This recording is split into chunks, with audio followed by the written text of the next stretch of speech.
Hello, everyone, and welcome to another fabulous Tuesday. We're playing some Flesh and Blood TCG. If you're unfamiliar, we've done a lot of videos in the past couple of months. It's a TCG from a company out of New Zealand called Legend Story Studios. And this past Friday, Set 3, Crucible of War came out, which is what I have a box of right here in front of me. Just kind of messing around with it. I opened it so I could take some pictures of it. And it's a different set. It's a different kind of set. It is a different kind of set. I've seen a lot of conversation around it of all the sets, obviously, so far. This is different. So it seemed like the first set and the second set were kind of similarly constructed, built for limited play to have, you know, your tokens and your commons, and you could open those packs and play like a draft, sealed, etc. type event. This one is expressly marketed to not be that. It's marketed as a supplementary set. This is not recommended for draft and sealed. Has less cards in the pack, 10 card boosters, same price, which some people go, what's going on there? And has a lot of like equipment and kind of some like keystone cards for all the different classes. So trying to fit all the like nice components and nice pieces for 8 different classes in a single box, pretty tough. But especially going down to 10 cards, it's like, man, you got to bring the heat if you're going to do that. Well, that's what I opened I cheated a little bit. He opened a box. I bought my boxes. It's his boxes. Zach's boxes. Do everyone. Everything you see on the stream that we do with Flesh and Blood, Zach actually owns personally. He buys it. He has a subscription. I look at it when I'm looking at subscribers and calculating numbers and stuff. I see his name all the time. Every time. He genuinely pays out of his own pocket for these cards. I can't complain. However, I thought we had a bit of an agreement that we were going to get on stream and have an experience together, and here he is over here. So the thing is, a few things happened. One, the set came out on Friday. And then on Friday, we were streaming Arkham, our finale to the cycle. And then someone... I erupted in vomit. I wasn't going to say that. Yeah. But someone had to leave the stream early. Yeah. So then I got done with the stream at like 1 o'clock. And I'm sitting at my desk. And you started getting that twitch? There's my Crucible of War boxes sitting there. And it's like... I mean, one thing led to another. What am I going to say, right? It's like started itching and whatnot. But I opened a box and... What I really wanted to see, because it's really, I'm obviously going to start, I always said I would never say this kind of thing. Oh, well, this is a good start then. But here I am, dating myself, right? Or is that what you call it? Not like dating myself, but like showing my age, revealing my age. Yeah. Yeah, there's a saying someone always says, I'm going to date myself. It can't be date myself. I'm going to show my age? I don't know. But... The reason I'm going to show my age is that, like, looking at all these cards on, like, a deck builder or something, on, like, digitally, it's way harder for me to really gain appreciation for, like, the cards and what they do. It makes you really love physical card games, doesn't it? Yeah. And I don't know if that's because I'm older. That's just because I'm a human that likes, like, the physical nature of stuff is easier for my brain to, like, deal with. Honestly, Zach, we're going to be saying that exact sentence for the rest of our lives. I know. I don't know if it's old, but I just like to touch things. It's like kids these days. Since it is dating yourself. See? Yeah. Okay. Yeah. Great. Thank you, Mutton. So I opened a box and I sorted and organized it, and it's such a, like, being a kid again experience, because they piled all the spoilers into a couple weeks, I was actually able to pretty much avoid everything we didn't reveal here. Yeah. And so I was opening packs, and like I was slowly, right? It wasn't like just grinding through to get the really Majestics nice. out. That's the way I think so that's what we're going to do today as well. Steven hasn't opened any packs of this, but I opened it, and I was surprised. But basically, there's 8 classes, and Ninja actually gets a lot more cards than everyone else. And it's because of Ira? It's because they're also adding Ira and all her specialization cards and stuff. Like, I was piling them up by class after I was over. I was like, why is the Ninja stack so big? Anyways, the number of cards each class gets is actually surprisingly, it's smaller than I expected. Because like probably 6 or 7 unique cards? For the common slots, I think there was like 4 or 5 for most. Yeah. But there are a ton of Majestics. That's why when I was running the math on how many boxes to get, I was like, I want to give myself a shot at having a play set of rares. And Majestics. And super rares used to be in that Majestic-y slot as well. So I think it used to be 4 super rares in a box and 2 Majestic, and now there's just 6 Majestic. Okay, so it's the same. Yeah. So that slot is basically the same. But like there are, I think, 36 Majestics in the set.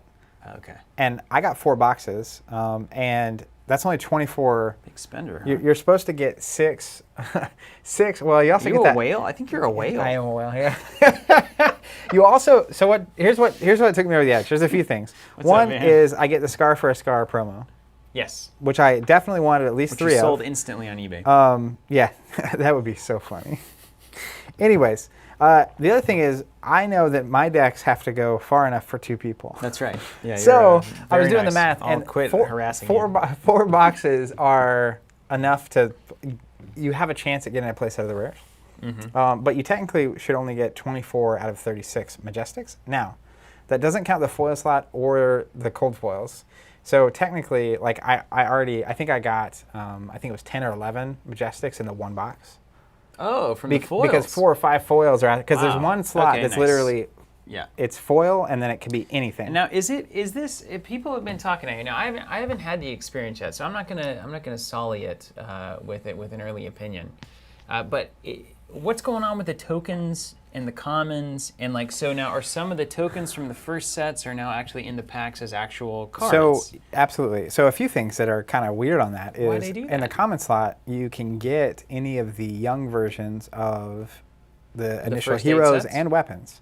So like I got Bravo and Bravo's hammer, and this is actually like weirdly. They're not double-sided? No, they're just cards. Now the thing about that I really like, one, I feel like this set is basically saying play Blitz, because it's got heroes that we only have a young version of, period, and there's no like fully grown version, or adult, I guess is the better way to say it. Are you a fully grown it's not even human? adult, right? Because like a young version, it's not like they're a kid. It's not like kid Bravo. I'm now it's like fully grown. It's like 20-something-year-old Bravo instead of 30-something-year-old Bravo. Yeah, true. But they also have the various weapons version. and stuff. So the good thing about this is that right now, if you're unaware, you really just can't get set 1 or 2 unless you're willing to pay $300, $400, $500 a box. Yeah. Like literally the cheapest. And you shouldn't. Well, I mean, I'm not going to tell you what to do, but like, it is what it is. First edition's gone. You can't get it except for like on eBay. I guess, $300 or $400. The cold foils, collecting. I get it. Yeah. Like if you got that collector brain way more than I do. If we roll, I mean, I'm not saying it's what's going to happen. I think it's the hope is what's going to happen for everybody involved. But if you roll the clock back 25 years and someone's like, yeah, you shouldn't pay $300 for a box of Magic. Right. You would actually be very wrong. Or like, how dare you pay $100 for a Black Lotus? That kind of situation. Yeah. I get it. Yeah, because a local and friend of mine, James, apparently at one point had, I think it was 6 or 7 copies of Black Lotus, and ended up selling them at one point for a good amount of money for him. But now in hindsight, it's like, what? That's crazy. And you don't know until you know. So who knows if that's right or not? We do know is that later this year, I think the article said November, we're expecting unlimited prints of 1 and 2. Where there's no cold foils, and then the rarities will have the little bubble on the background. But otherwise, it's the same cards. So even in this set, I was surprised about this. One of the 2 legendaries in the set is actually a non-foil version of Fandel Spring Tunic. Yeah, that's interesting. Which is to reprint it and to reprint it as not foil as one of the legendaries was actually surprising. Was that Welcome to Wraith? Was that set 1? So, okay, so there's a couple of things that are happening here. I'm going to open this.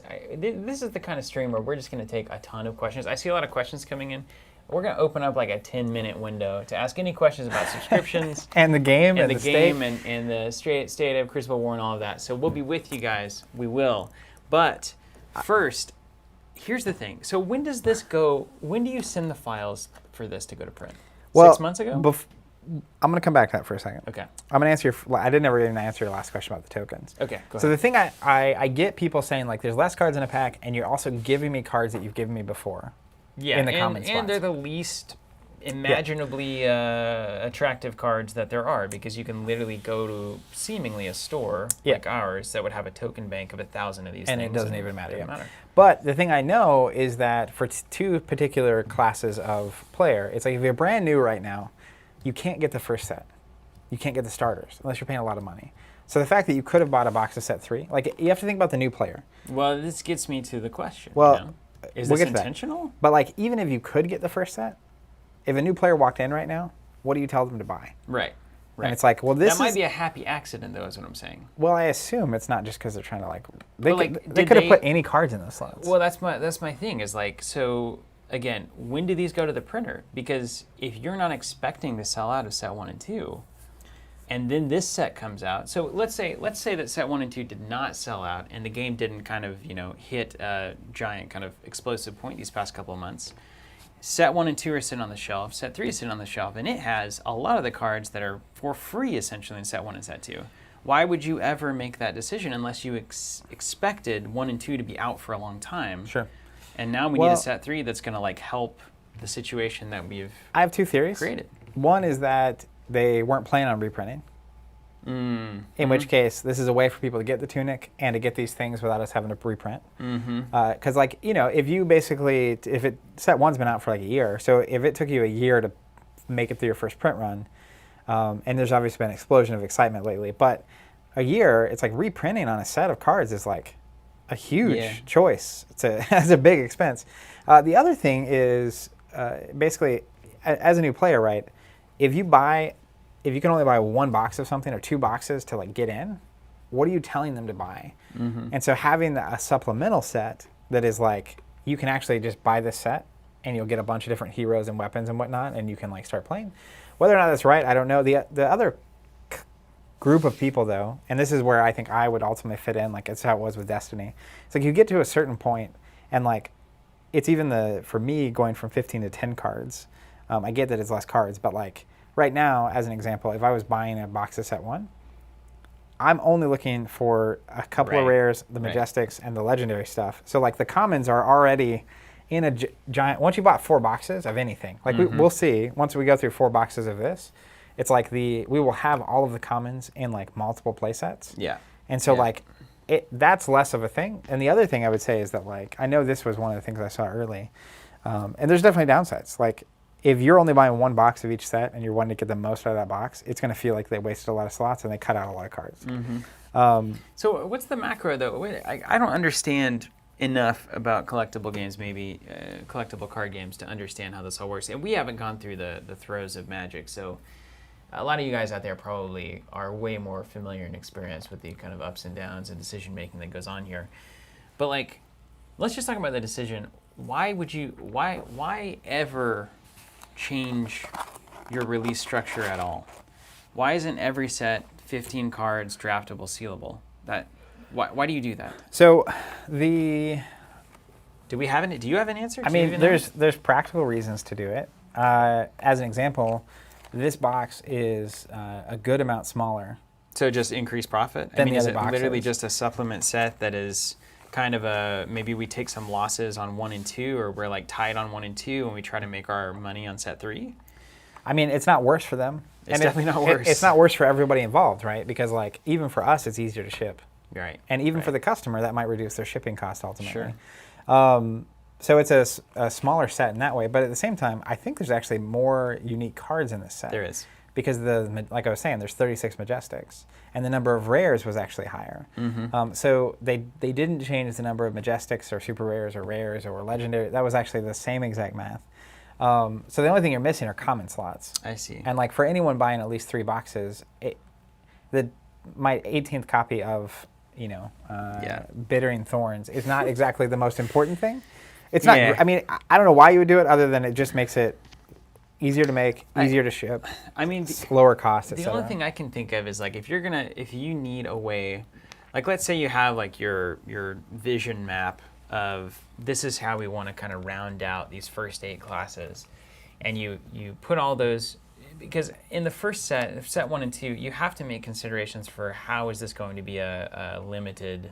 How is this going to play as limited? So I need to put some cards in the common slot that have universal value for all classes and also for individual classes that are going to allow for a limited experience where one class is just blow out the other one every time. So like you have to have those considerations when you're balancing what are my common slots, what are my legendary slots, what are my majestic slots, but particularly my common slots. So once you take, I need to balance the contents of the set around limited and sealed, you take that off the table. Now, like, it doesn't really matter if this piece of equipment that I give Warrior is bustedly good in a limited environment, but is exactly what is needed in a constructed environment. You don't have to worry about sealed. So I understand that. That to me makes the most sense. And also, if you have the most unique cards in the set, you're spending the most on art, you're spending the most on design time. So maybe it all evens out in the end. I'd love to hear from Legend's story about it. Well, we are going to have, this week and next week, we're not doing the podcast. And then we're going to be, this past one was the end of our 3rd season. That's so we're right. going to be coming back. We have a weekly podcast called The Covenant Cast. And on one of those first handful of episodes, we're going to have James on. And that'll be a great question to ask him. Yes. Right? And I'm excited to hear that. Yeah. But the other thing I know that they're crazy about which might be the answer actually. Now that you were talking, and this it hit my brain. I'm just trying to work through it. So I don't know. In the first two sets, and then we're going to start answering. If you have questions, now's the time to put them in chat because we'll start answering some of those.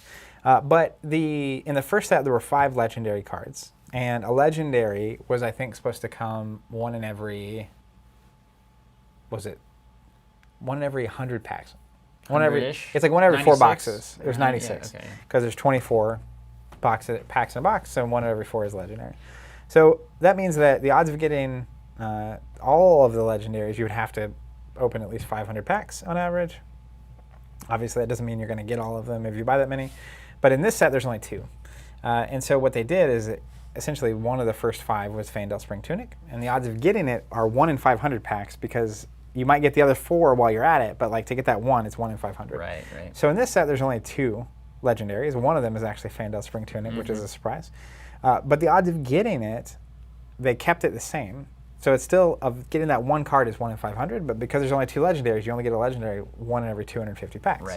Right. Now, that said, if they want all cards at all rarities to be equally rare, you also run into this situation, which is if they want a bunch of Majestics in this set, and they want a bunch of rares in this set to fill out these classes, they might want literally the number of commons you get in this thing, and the reason they may have put in all the old cards is to make all of those cards equally as rare. All the commons equally as rare. So if you buy 4 boxes of this set and 4 boxes of set 1, you will get about the same number of every common in every set. That's actually really interesting. Because I know, like, in their like collector brain, it's like they want a certain number of every card in existence. That actually makes the most sense, I think. And so, like, especially if you are balancing and testing and doing all this, we like that is a different question. That might be the reasoning. Yeah, because like if you know what you want to get in the set are all these rares and legendaries and Majestics, like all the equipment and all the all the characters and stuff that's going on in this set, and then like you've spent your art budget on however many art pieces it is.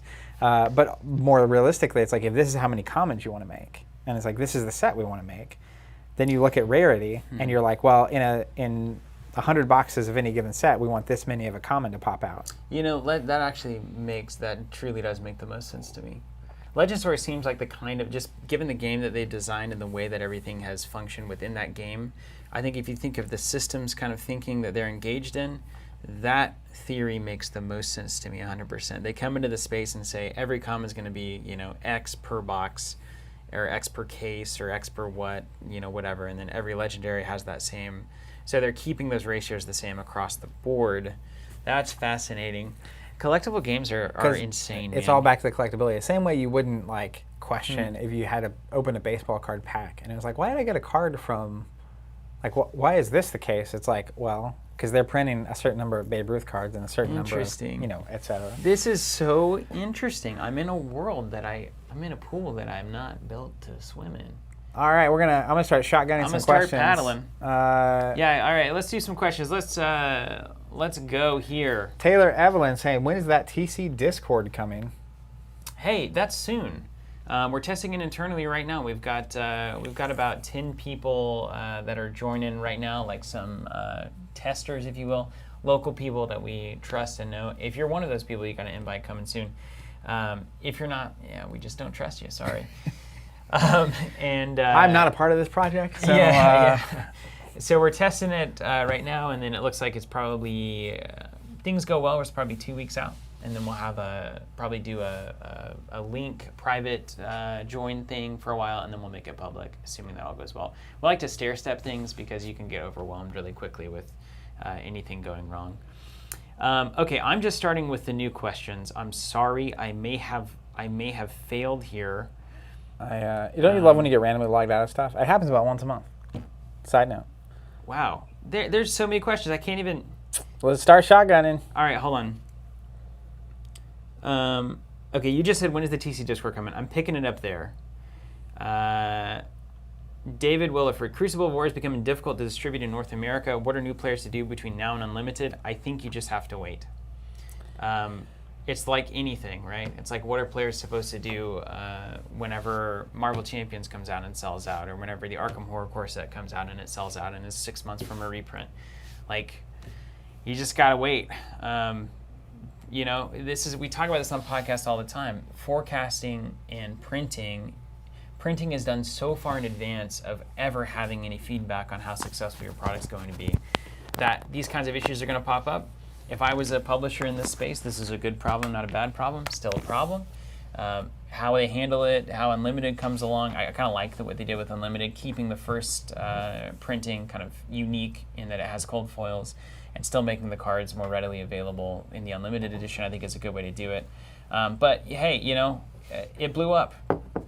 That you can't, there's nothing you can do about it. Yeah, and I think the tough part too with a collectible game like this is once people realize it's a valuable thing, you have a lot of people probably sniping boxes and like trying to sell them on eBay and stuff. So it'll eventually, not be as huge of a problem. But another way to avoid it and help it, we have a subscription service. You can sign up, automatically get this stuff, and not have to deal with it. But that also helps us communicate with a publisher like Legend Story to make sure they're making enough. And it seems like something happened 6 to 8 weeks ago. Like it was right after we're starting to stream it regularly. And stuff just went crazy. I blame all of you personally. Yeah, we didn't have any trouble getting boxes until you all showed up. Coffee left. There's man, look at that. There's a pitiful amount of coffee. Sorry. But the reality is, like, this game came out a while ago, and when we first started selling it, like, boxes were readily available everywhere. That was before they rolled out the map policy. You could get super cheap boxes various places online. And then it dried up and went crazy. What's, I think, most surprising is that, like, for whatever reason, Crucible of War Day 1 is basically gone, which is, honestly, it's a quality problem. It means there's a lot of people getting super excited about this game, buying a lot more boxes. But at the same time, obviously, if it goes on too long, that's an issue. But we already know the reprint's coming, right? And it's supposed to be November-ish, so we're what, in September? So it's maybe 8 weeks. That's not a huge chunk of time. We'll be here. We'll keep you entertained. At Just least follow along for 8 weeks, and we'll have a good time there together. At least in the States, most places are closed down for playing in person. So there is a TTS module, I believe. I've seen people talking about it. You can play online, you can watch content and whatnot, and then 8 weeks is not a horrible amount of time to know the first two sets are coming back in full swing. And I assume with the reaction to Crucible of War, we'll be getting more of that in the not-so-distant future. So hopefully they get under control, but that is one of the biggest struggles. We had an episode on the podcast about production. It's a huge struggle for publishers, especially like, this is just weird because it's not like it came out and it was hot and it sold out. Mm-hmm. It was out for a long time. Slow burn for a while, yeah. Like, literally 3 weeks ago, you could buy whatever you wanted. Mm-hmm. Not weird. I was literally, we were after 3 boxes. We got 4 boxes of each of the first 2 sets for the stream, and like after 3, I was like, I might buy a couple boxes, just to get extra boxes. And then within a week, it was like, this is going. But here's the thing: it's so easy to complain in both directions, no matter what happens. I mean, we've done it.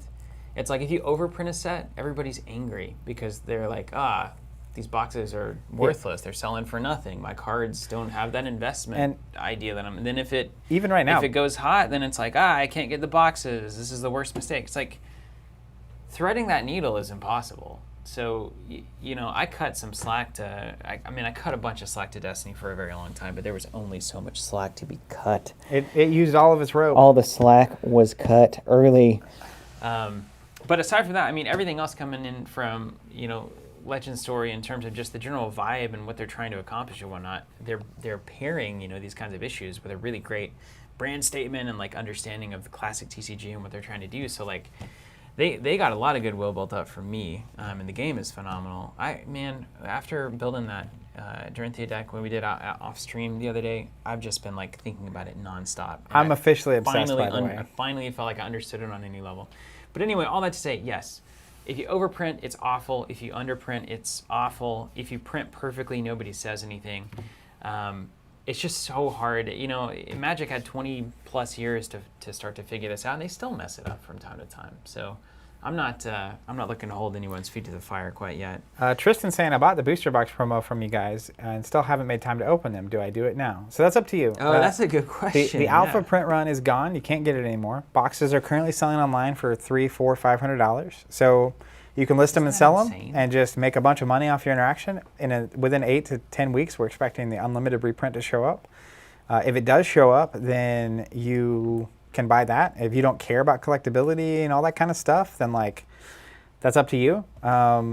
I mean, there's value in it. You can literally take money off the table now, and there will probably be normal priced boxes in 8 to 10 weeks.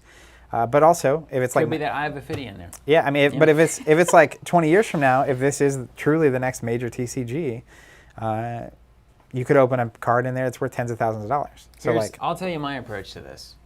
Do you want to play with the cards? If you want to play with the cards, open them up, put a deck together. Let's go.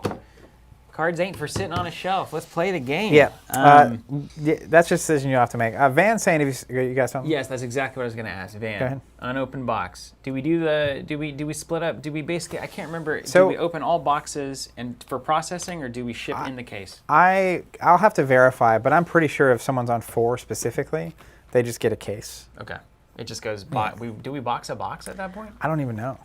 That's what I'll have to verify. So that's why our pretty faces are here on the screen. Yeah, I mean, and we've been streaming a lot, so I'm less privy to some of this stuff than I otherwise would be. But yeah, I mean, that should be the expectation. Now that said, what I've been hearing and told very specifically is that there's no, like, even though the odds of getting a legendary 1 per case, just because that's the odds, that is not at all what you should expect. Like, just because you buy a case, it's not like Destiny. Now that was the case with Destiny. They literally said we will distribute these cases in an organized and consistent way. Well, and particularly with them, it was like there's 6 legendaries every box. Yeah. You don't know which ones they are, but there are 6 legendaries in every box. Which is why we were talking earlier. Destiny was the most expensive non-collectible game that has been printed in recent memory, right? Like, it wasn't even. Andy says he ordered a case from us of each set, and they got shipped as a case. There we go. Yeah, it's pretty good. Andy's got it. Andy's got the info here. Quick here for Frank Hendricks. Update on distribution to Europe. We don't have any update on that. Legend Story might. I think they're continuing to expand UK and EU here pretty quick. So just hold your breath on that one. We're also working to be capable of serving our subscriptions in the UK specifically. 100%. So we're going to move on that as quickly as we can. ACN 1580, it's a little weird to have TC jump onto a CCG when they've been so big on LCGs in that model. You know, I'll tell you a couple things. It is interesting. Destiny was collectible, obviously, so we were in that for years, so it shouldn't be terribly surprising. We also cut our teeth on Spoils, which was an incredible CCG. As a child, cut our teeth on Pokemon, and as every CCG and the Star imaginable, Wars CCG, yeah. etc. So we're definitely familiar with them. But what you'll notice is that all those LCGs are gone. And so, like, yeah, well, that's also an issue, right? Like, Conquest went away, Netrunner went away, Star Wars LCG went away. All these competitive LCGs went away for reasons that we talked about on the cast for a very long time. I mean, the model looks so promising up front. I think there's definitely ways to do it. PDP model with Ashes is one way that we're trying to contribute to help solve that problem. But getting back into draft and sealed specifically for me has been worth 100% of the kind of reintroduction to truly collectible games. I love it. I love that model so much, and I didn't realize how much I missed it until that was my favorite way to play Destiny. Yeah. The other thing is, like, I'll reference the Covenant cast. We did an episode probably in the past 10 episodes, so somewhere between like 140 and 149 about collectability in general. And we talk, we did a late 146-ish, 147 about the PDP Ashes model. Mm-hmm. And we really dive into the reality of non-collectible card games. And like effectively the short version is, in a typical system, you have a publisher, a distributor, a retailer, and a player. And a non-collectible game is really great for a player because you get the kind of experience you get from an expandable card game at an incredibly low price. But it's not very good for a retailer, and so it kind of falls apart right there.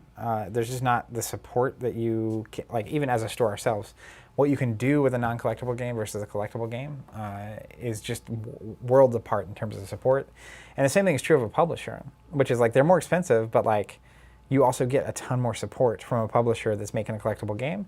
And so it really comes down to, I get it, price is a huge thing. So if you can't afford to play a CCG, that can be frustrating because you want to be able to play it, but you can't afford it. But at the same time, for a CCG or a card game to be feasible and sustainable over the long tail, there's a price to that. Mm-hmm. So like that's just the cost of that actually being capable of existing. I'll also say it 1,000 times and 1,000 years over. Sealed is the way. It is the way. Draft is fine. Draft is kind of like fancy sealed for people that know what they're doing. Sealed, you can fully explore your deck building options, make things really bad, and nobody else suffers, and it's fine. So, I seriously, I have played nothing but $20 sealed events for a good many number of games, especially towards the end of their life, for years. And that is a fine way to approach a collectible game. You don't feel like this is just a barrier of entry to get a full collection.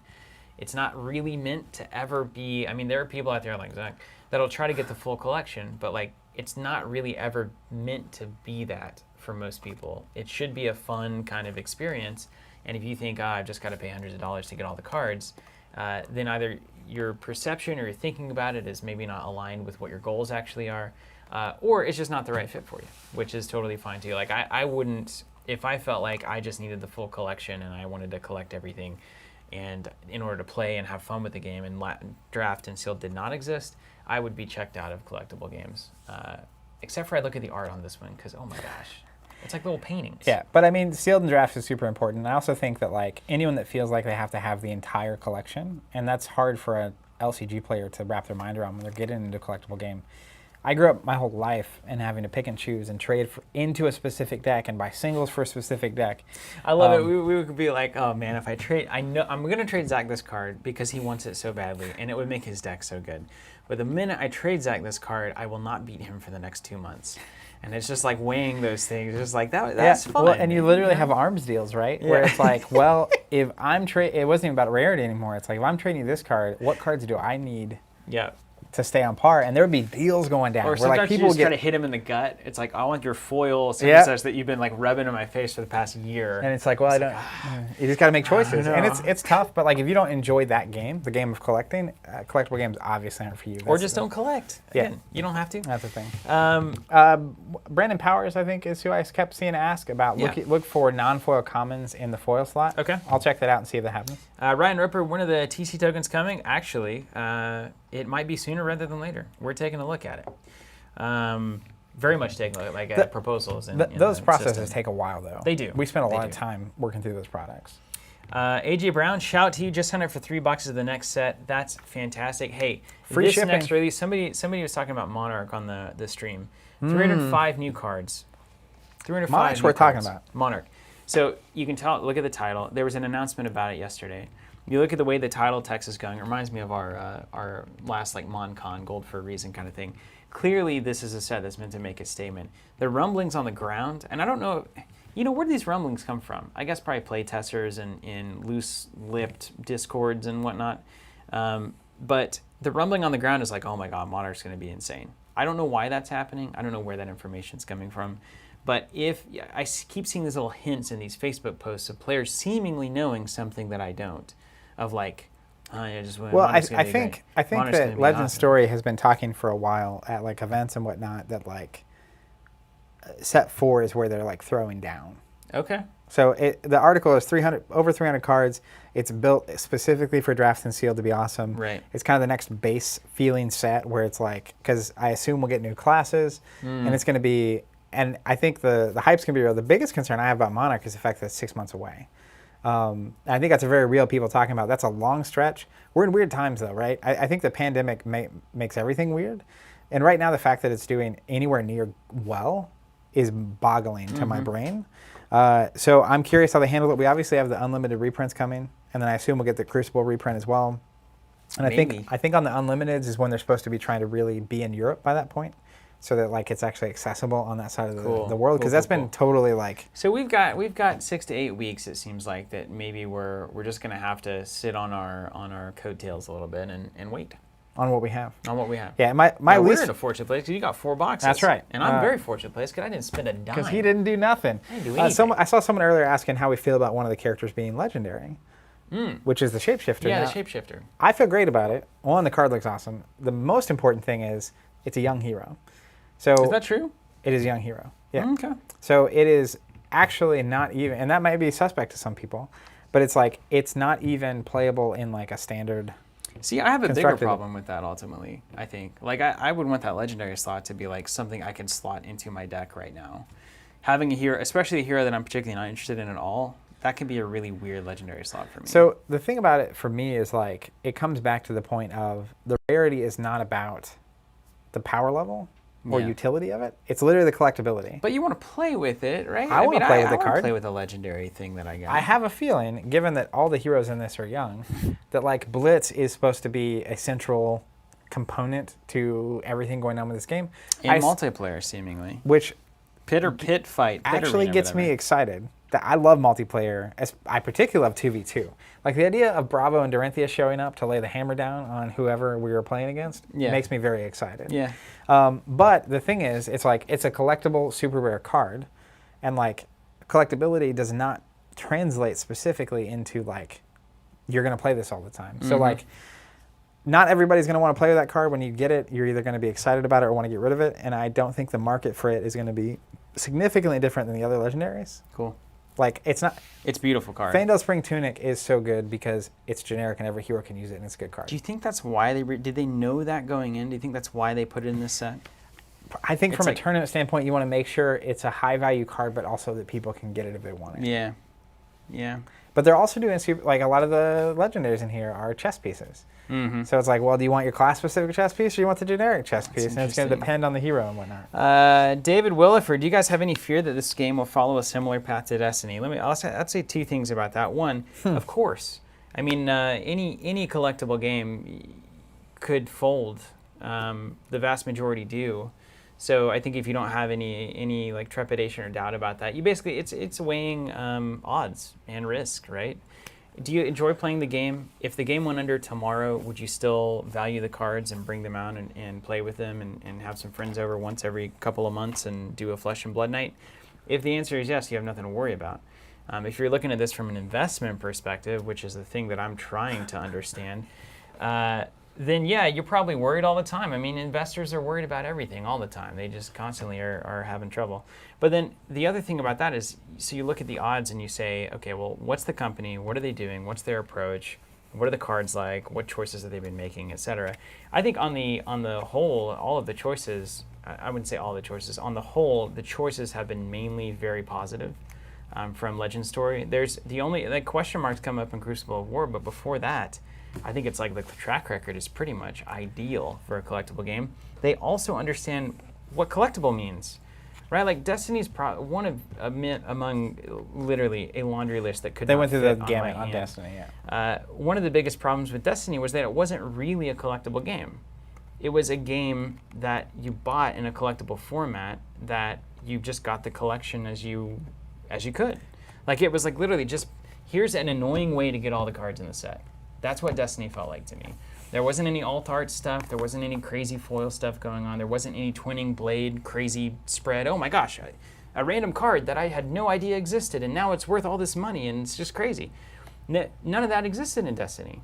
So like, what was collectible about it? It was, so like, I don't know, it had a lot of, I don't even know if it's comparable. There's honestly. a lot, and I think that's the thing is like every game I've ever played has. Got me on my soapbox today. Every game I've ever played has gone away, right? And so like the odds are a game is going to go away. The question mark is how long is it going to go, and does it have the potential to go the distance? I thought Destiny did, because it was Star Wars. It was an incredible system, and it was one of my favorite games of all time.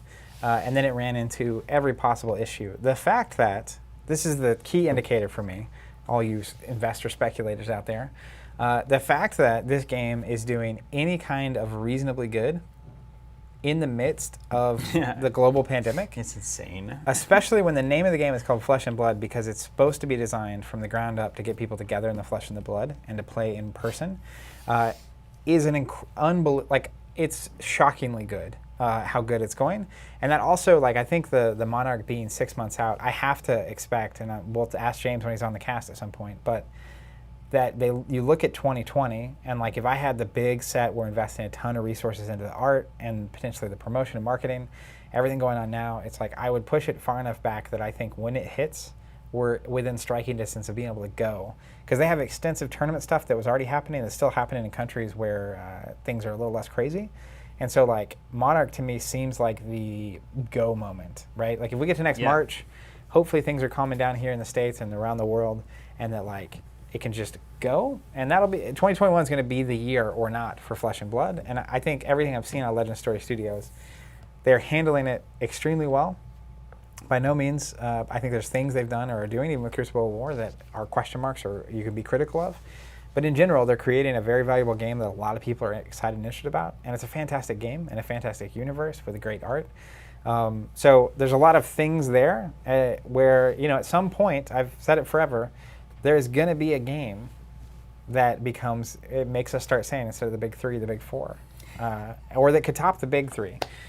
Could this be it? I think it's a long road, and I think the main thing on that is like, it has to be a sustainable strategy. It's not going to be like a spike, because you're not going to get to Magic. It's going to take a decade of like people loving this thing and continuing to grow the community and whatnot over time.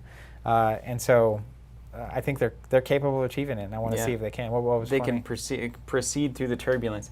Tom McCall saying, you heard it here first, games go away if Zach plays them. That's right. I have a track record. Yashadrina, will TC be selling singles from Crew? Yes, we have some Crucible of War. We'll be converting some of that to singles. We'll be selling some of it as boxes. We're in the kind of a similar boat as everybody else. We're trying to figure out what to do here. So expect that to be revealed in the next week or two. But we do intend on having some single offerings, because that was our plan going in up front. We had a full plan of how we're going to do Crucible of War, and then it all kind of sold out and went insane. So I don't know. Do we adjust? Do we not? We'll list the boxes for $200 and call it a day. No, we won't do that. That's actually an interesting moment for us, where it's like if you have supply, part of it's going to singles, part of it is for just having in stock and whatnot. And like when boxes are selling online for a lot, I'm uncomfortable with the idea of selling above MSRP, just because that's just not the game. It doesn't feel good. It does. It just feels. I don't know. I'm uncomfortable with it. So. We're figuring out exactly how to proceed, but we'll do that, and we'll have singles and whatnot. And that singles is weirdly the most effective way to get product in the hands of the most number of people. Yeah. Because you just have to get the stuff out of it you want specifically. And sometimes, for me, if I was going to Crucible War, I probably need like 4 cards if I'm only playing Warrior. So like singles are ideal for me. Yes, Tom is correct. We do have Crucible boxes in right now. So if you want some, you can do it. So we ordered a bunch, and they've arrived and are arriving. So like a long time ago. Like we ordered a bunch a long time ago. Apparently you can't order them right now. Yeah, you can't. No. Dave Williford saying, and I really appreciate this, says, love you guys, love this game. Thanks for the thoughts. #fan forever. Awesome. Really appreciate it. Thanks, Nathan. You ready to crack some packs? Yeah. All right. Absolutely. Let's open this box. You want to give me the top down? You want left or right? Good question here from Tristan, too. There's just so many good questions. I want this one. Tristan saying, what's the lore? Where can I find more about the lore? So there was a lore book that went out in weird the kind of retailer kits early on in the game, and you can get that on eBay for an obscene amount of money. You probably shouldn't do that. There's also apparently there's somebody who has like kind of made a PDF of it, and everyone's like, I don't know if that's legal. And then apparently LSS was like, it's fine as long as you don't make money off of it. I don't know, you might be able to get a hold of that just to find that lore book. But then otherwise, we're going to have a long period of time before Monarch comes out, and we're going to keep streaming Flesh and Blood. And one thing we were talking about before the stream is we would really like to spend a stream or two on just really discussing the lore and looking at every hero and the classes, and maybe pulling the map up on the screen and talking about it, because that's something that I really want to dive into, and I think that helps the long tail of a game tremendously when you can buy into a universe and be like, I love this lore. We had a lore book, and I read it, and that was definitely one of the things that I think helps, because we'd done some starter games and a little bit of that, and then I read that right before we did the sealed, and like reading that gave me such a context. So we also had jokingly said we'd have a story hour at some point, just read the book. Maybe we will. Yeah, maybe we just have at a certain point it'll get there. A session. All right, well, let's see what this is all about. Let's go to the table here, shall we? Also, Tom McCall was asking if the boxes of Crucible that we are selling a la carte are going to have the Scar for a Scar promo. So, no. Those are subscription only at the moment. It's possible there might be a few more of those around that we do something with someday, but ultimately, subscribe. So that's the same thing with Monarch. If you subscribe, you'll get 1 promo with every box. If you do at least 3 boxes, you get free shipping. And it's a different promo, right? So it'll be different from, it won't be Scar for a Scar on set 4. It'll be a different promo entirely. From set 4, I think. It'll be from set 4, yeah. Which is absolutely what you're looking for. All right, so just a reminder, the first things you'll start seeing are commons. Traps. Like I got a red meet and greet. That's my first card. And the thing I'm going to look out for here is if we get any non-foil commons. So what happens? So we get 6 commons, 7 commons. Is that right? 3, 4, 5, 6, 7. 7 commons. So you get 7 commons. See, here's an example, right? So it's a Nebula Blade. It does have an actual card back, which is kind of handy because now you can sleeve it in a clear sleeve, I guess. So if you ever flip it over, it doesn't look like another weapon. I guess there's something there, like your armor especially. Also, this is the other kind of weird thing I didn't realize, but like there's a harmonized Kadachi from the first set. It's in the rare slot. But the rare version of the weapons, it's only if it's a two-handed weapon, and it's the one with the art that's the other direction. Oh, the dual wield. So now you have the other direction of the Kadachi. I love that. Yeah, and so the odds of getting a cold foil Kadachi that goes the other direction is not exactly high. Luke Davis. So y'all know I'm checking my mail obsessively for Rise of Red Skull. Well, you shouldn't check it until release day. That's Friday. Ryan Roper says, I had a sub for 3 boxes and added a sub for 1. They shipped separately, and I got charged for the 4th box on shipping. How do I avoid that in the future? That's actually a feature we're working on now. Hopefully we get it implemented where you can go in and just adjust your number.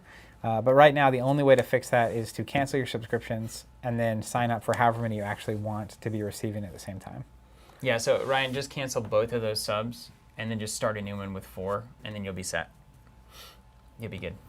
We don't have currently, we don't have any technology right now implemented. It's really complex to say, when you're checking out, check and see if this email address or this shipping address has other subscriptions of this kind, and then basically say, do you want to combine these instead of starting a new one, those kinds of things. Yep. Also, some people like to have a subscription that they're having sent to their house and then a subscription that's going to somebody else's house.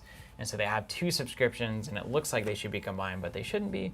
So there's a lot of technical issues to that. Or like an apartment complex or that kind of thing. Just cancel them all and then put in your 1 sub that you need with the total quantity of everything that you want. And then Andre Chan says, should I buy a booster box before getting a hero deck starter, or does it matter? Thank you, Ryan. I think definitely. You can get everything that you would get in starters in a box if you're looking to not get the starters in general. There are some cards that are starter only, but you don't need the starters to play the game. This is the heat, isn't it? Majestic, rare, foil rare. That's pretty good, yeah. So you got a foil Brockslide Trap, blue. Let's just talk about these traps for a second. This is a totally new Ranger archetype that's coming up. You know the traps. Now, do you think it's traps only, or is it I have traps and arrows? I think there will be a Ranger that only does traps in the future. Because I feel like the thing about traps, let's read this one. The blue Rockslide Trap. 0 cost, Ranger defense reaction. Target attack gets -2 unless the attacking hero pays a resource. So it's essentially a 4 defense card. But they can only be played from Arsenal. Yeah, that's right. So the thing for me is it's a juke. Some of the traps I think are bad when you do a certain thing. And so I have to look across the board and ask myself, did he put a trap there, or is it a shot coming at me?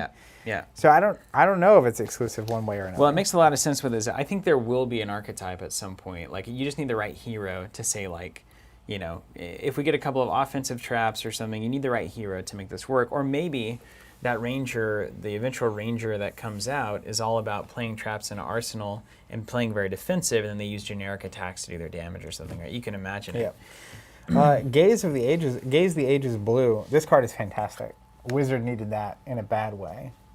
Just a bad way. They've gotten a ton. I've seen a couple of the cards. I guess a ton and a couple are very different, but I've seen some Wizard cards when I was doing the card art, naming the cards for our, so we could pop them on screen. They're getting a lot more just do damage to you cards, which I think they needed because it was always a real maze to do 3 damage in the past. All right, so here's what I'm going to do. Basically, the commons and the rares can all go in a single stack. I want to see how many of these token cards I get to. I'm going to separate my guild and then I'm going to pull out the tokens as well. Just put your Majestics in the foils in the middle. Maybe in the middle. Because I just want to see how many we end up. Just want to stack them? Yeah, that's fine. Did you ever play Steal the Bacon? Nope. You never played that? In elementary, I think, where there was the bowling pin in the middle, and there was a circle. It was like a basketball court situation. You put the bowling pin in the middle. There's 2 teams lined up, and one person comes out from one team, one person comes out from the other team. And if you can grab the pin and run back to your team's side without being tagged, then you get a point. But if you grab the pin and they tag you, you're done. Yeah, so it was a real And you do you grab it or not? Then you fake it, and if they touch it, then now you can tag them. Yeah, I never played that, but that's we call it. You want to play that on stream at some point? Yeah, I would. I actually. Steven and Zach playing Steal the Bacon. I still think about that game. I loved that game so much. I was so excited when I got to play it. We could our Throwback Thursdays could take a real turn. It's this is the grade school game we used to play. Let's go deep. Yeah. So nothing abnormal so far. We did get a Majestic, which is pretty sweet. Throwback Thursday, Foursquare. Oh my gosh, I love Foursquare. We still play Foursquare. Yeah, I was going to say, in your backyard, you used to have that chalked off. Just now with a few more beers. Blessing of Serenity. There's that red hit and run that you like so much. That card makes the deck that Guys, I'm going to play that Dorinthia double Centauri Saber. I'm going to build that immediately after this. Well, I've only got one of those sabers so far. So, all right, so here we go. I got one Romping Club here, which is just showing the stuff that I'm getting that we've already seen. Check out this art on Blue Cindering Foresight. Wow. It's wizard stuff, man. Wizards are as gross as everybody else. Dude, this is the card Wizard need. Check this out. Blue Cindering Foresight, 0 cost. If it's not your turn, you can play it as though we're an instant. So it could be an action So or on an my instant. turn, you can hit me with this. The next card I play this turn with an effect that deals arcane damage deals that much damage +1. Yeah. And it has an opt1. Oh, it's so good. So it's like +1, I get a look, and if it's not the card I need to use with Kano's ability, I flip it under. Yeah. And we get to keep on rolling. It's real good. Have you seen Towering Titan for Guardian? I have. I don't What's even know up what with to that? think about that. How is this even So that's Yellow Towering Titan. Yellow Towering Titan and the red one and blue one is, of course, etc. But it costs a bajillion. So it costs 9, and what that basically means is you pitch 3 blues and you play this card. And it comes into the arena and it's an aura. And it's going to sit there, and then the next attack is like plus 7,000. So if you stack this with your can only block with 1 card thing, this is a game ender in Blitz. Yeah, like this would dominate on. But to do that, I mean, you have to pay 9. Yeah, it's 3 blues. So like 3 blues and this card in hand to even think about playing it. It'll happen. But like that means that turn before I probably didn't block. So like it's That's true. you really have that's a to good-looking have brutal some assault. heat going. I was amazed by this card. You see this one? Let me open this door too. I'm getting hot. Warm. This is red brutal assault, cost 2. It just has flavor text. By the all-seeing eye, I spill this blood in your image. I sacrifice this foul beast unto you that you might take it. But Wait, what are you doing? What it really is, what it really is, it's a generic attack for brute. Because it's a 6. Because they want that 6 or higher. Yeah, that makes sense. But they give it, and it's got a brute on it, clearly. But they want to give it, a little bit of flavor, so other classes could use it potentially. That's why I was confused earlier. Because I thought it was a brute card, and I was like, why do I not have any of these in my brute stack? Uh-oh. Got the old red liner. This bow is gorgeous. We needed that because I didn't have that yet. Truly. Good. Well, that's why you don't open boxes without me. I mean, see what that changes. Foil. Don't mind me. All right. So I got there's the old Zephyr Needle. Tom, I don't think the Steal the Bacon tabletop game would quite translate. Dude, these foils. Maybe like a dexterity game? I could see that a little bit. Okay. I got the Zephyr Needle. What's I up? kind of can't stand dexterity games. Are you a snob like me in that way? What? Usually not. What's the snob? Just dexterity games? It's like, I get it. It's I like fine. Crokinole. That's the dexterity game. See, here's an example. Look at this. So we got Death Dealer, Copper, and Dawnblade in the common slots there. I see what people are saying. Yeah, it's like, yeah, you get... Copper's new. Got a Dorinthia. Ah, yes. Man, Chokeslam is a bummer. Why do you do this? Why is it a bummer? For me. If it deals 4 more damage, it's got the crush thing. Attack action cards I can control can't gain attack during their next action phase. That's a whole warrior thing. Yep. I like that card. You know? But like, there's so many classes that don't boost that way. Oh, I know. And so like, it's an interesting include or not. But that's a perfect example of like full constructed when you can change cards in and out. It's like, oh, I'm playing against warrior. They're going to be boosting their stuff a lot with attack reactions. So like, gets really good. Look at this, Aether Conduit. I didn't know the wizard was getting, I didn't really realize it. It's a 2-handed staff. Very nice. So they can have this and something else. Oh, it's a one-handed staff. Oh, it costs 2 hands. Okay. Two-handed, yeah. But it's just pay 2, do 2 arcane damage. That's amazing. It's so good for wizard because having a lot of cards going into your turn. Yeah. It's like defense reactions, but then I can also just unload my resources. Having to play, that was where I was having a problem. It's like, if I play any cards on my turn, it's usually the card plus the resources to do it. And yeah. It was all very awkward. I remember I tried to play wizard and it was literally like, so on nails. this lets you hit and then hit. It's having a damage because the original item was pay 1, give +1 to your next arcane damage deal. So having a unique ability like this, like an instance, is just really like good. Getting damage on the table is great. Yeah. Reinforce the Line red.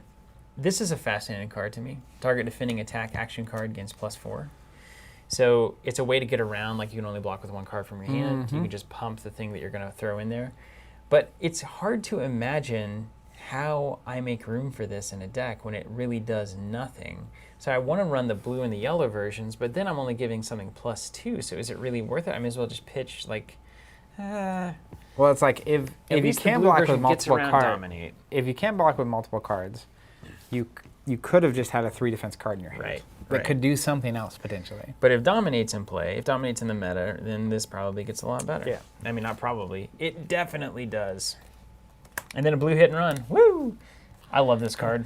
Theophanis says, hey Team Covenant, I've been watching your Flesh and Blood videos and I'm trying so hard not to get into yet another card game, but the artwork and gameplay look phenomenal. They are truly great. Truly great. Give me the big hits. Big hits. I don't even, what are there, do you know of the hits? You'll know when the hits are rolling. I don't think I've ever hit anything. Oh, gross. Oh, man, I'm just slaying these rare weapons. Look at this red tripwire trap. Yeah, this is, Oh. there's 2 cards in this set that I've seen that hit me a little bit grosser than I want to be hit. Tripwire Trap is on that list. That's right at the edge. Yeah. I accept that.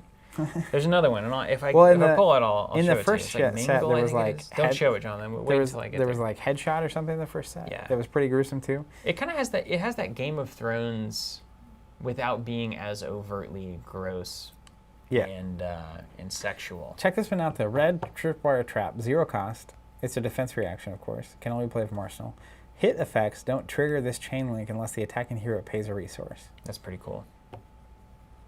So like, if this hits X, and you have to pay it when tripwire resolves. Is that true?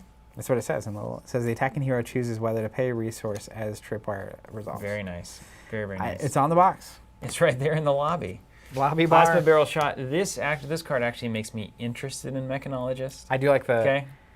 Interested. Yeah. I'm going to learn that Data Doll deck, and I'm going to level up. I'm going to come in with blonde hair. I really appreciated the people commenting on that video where we were talking about Data Doll and whether or not it was worthwhile.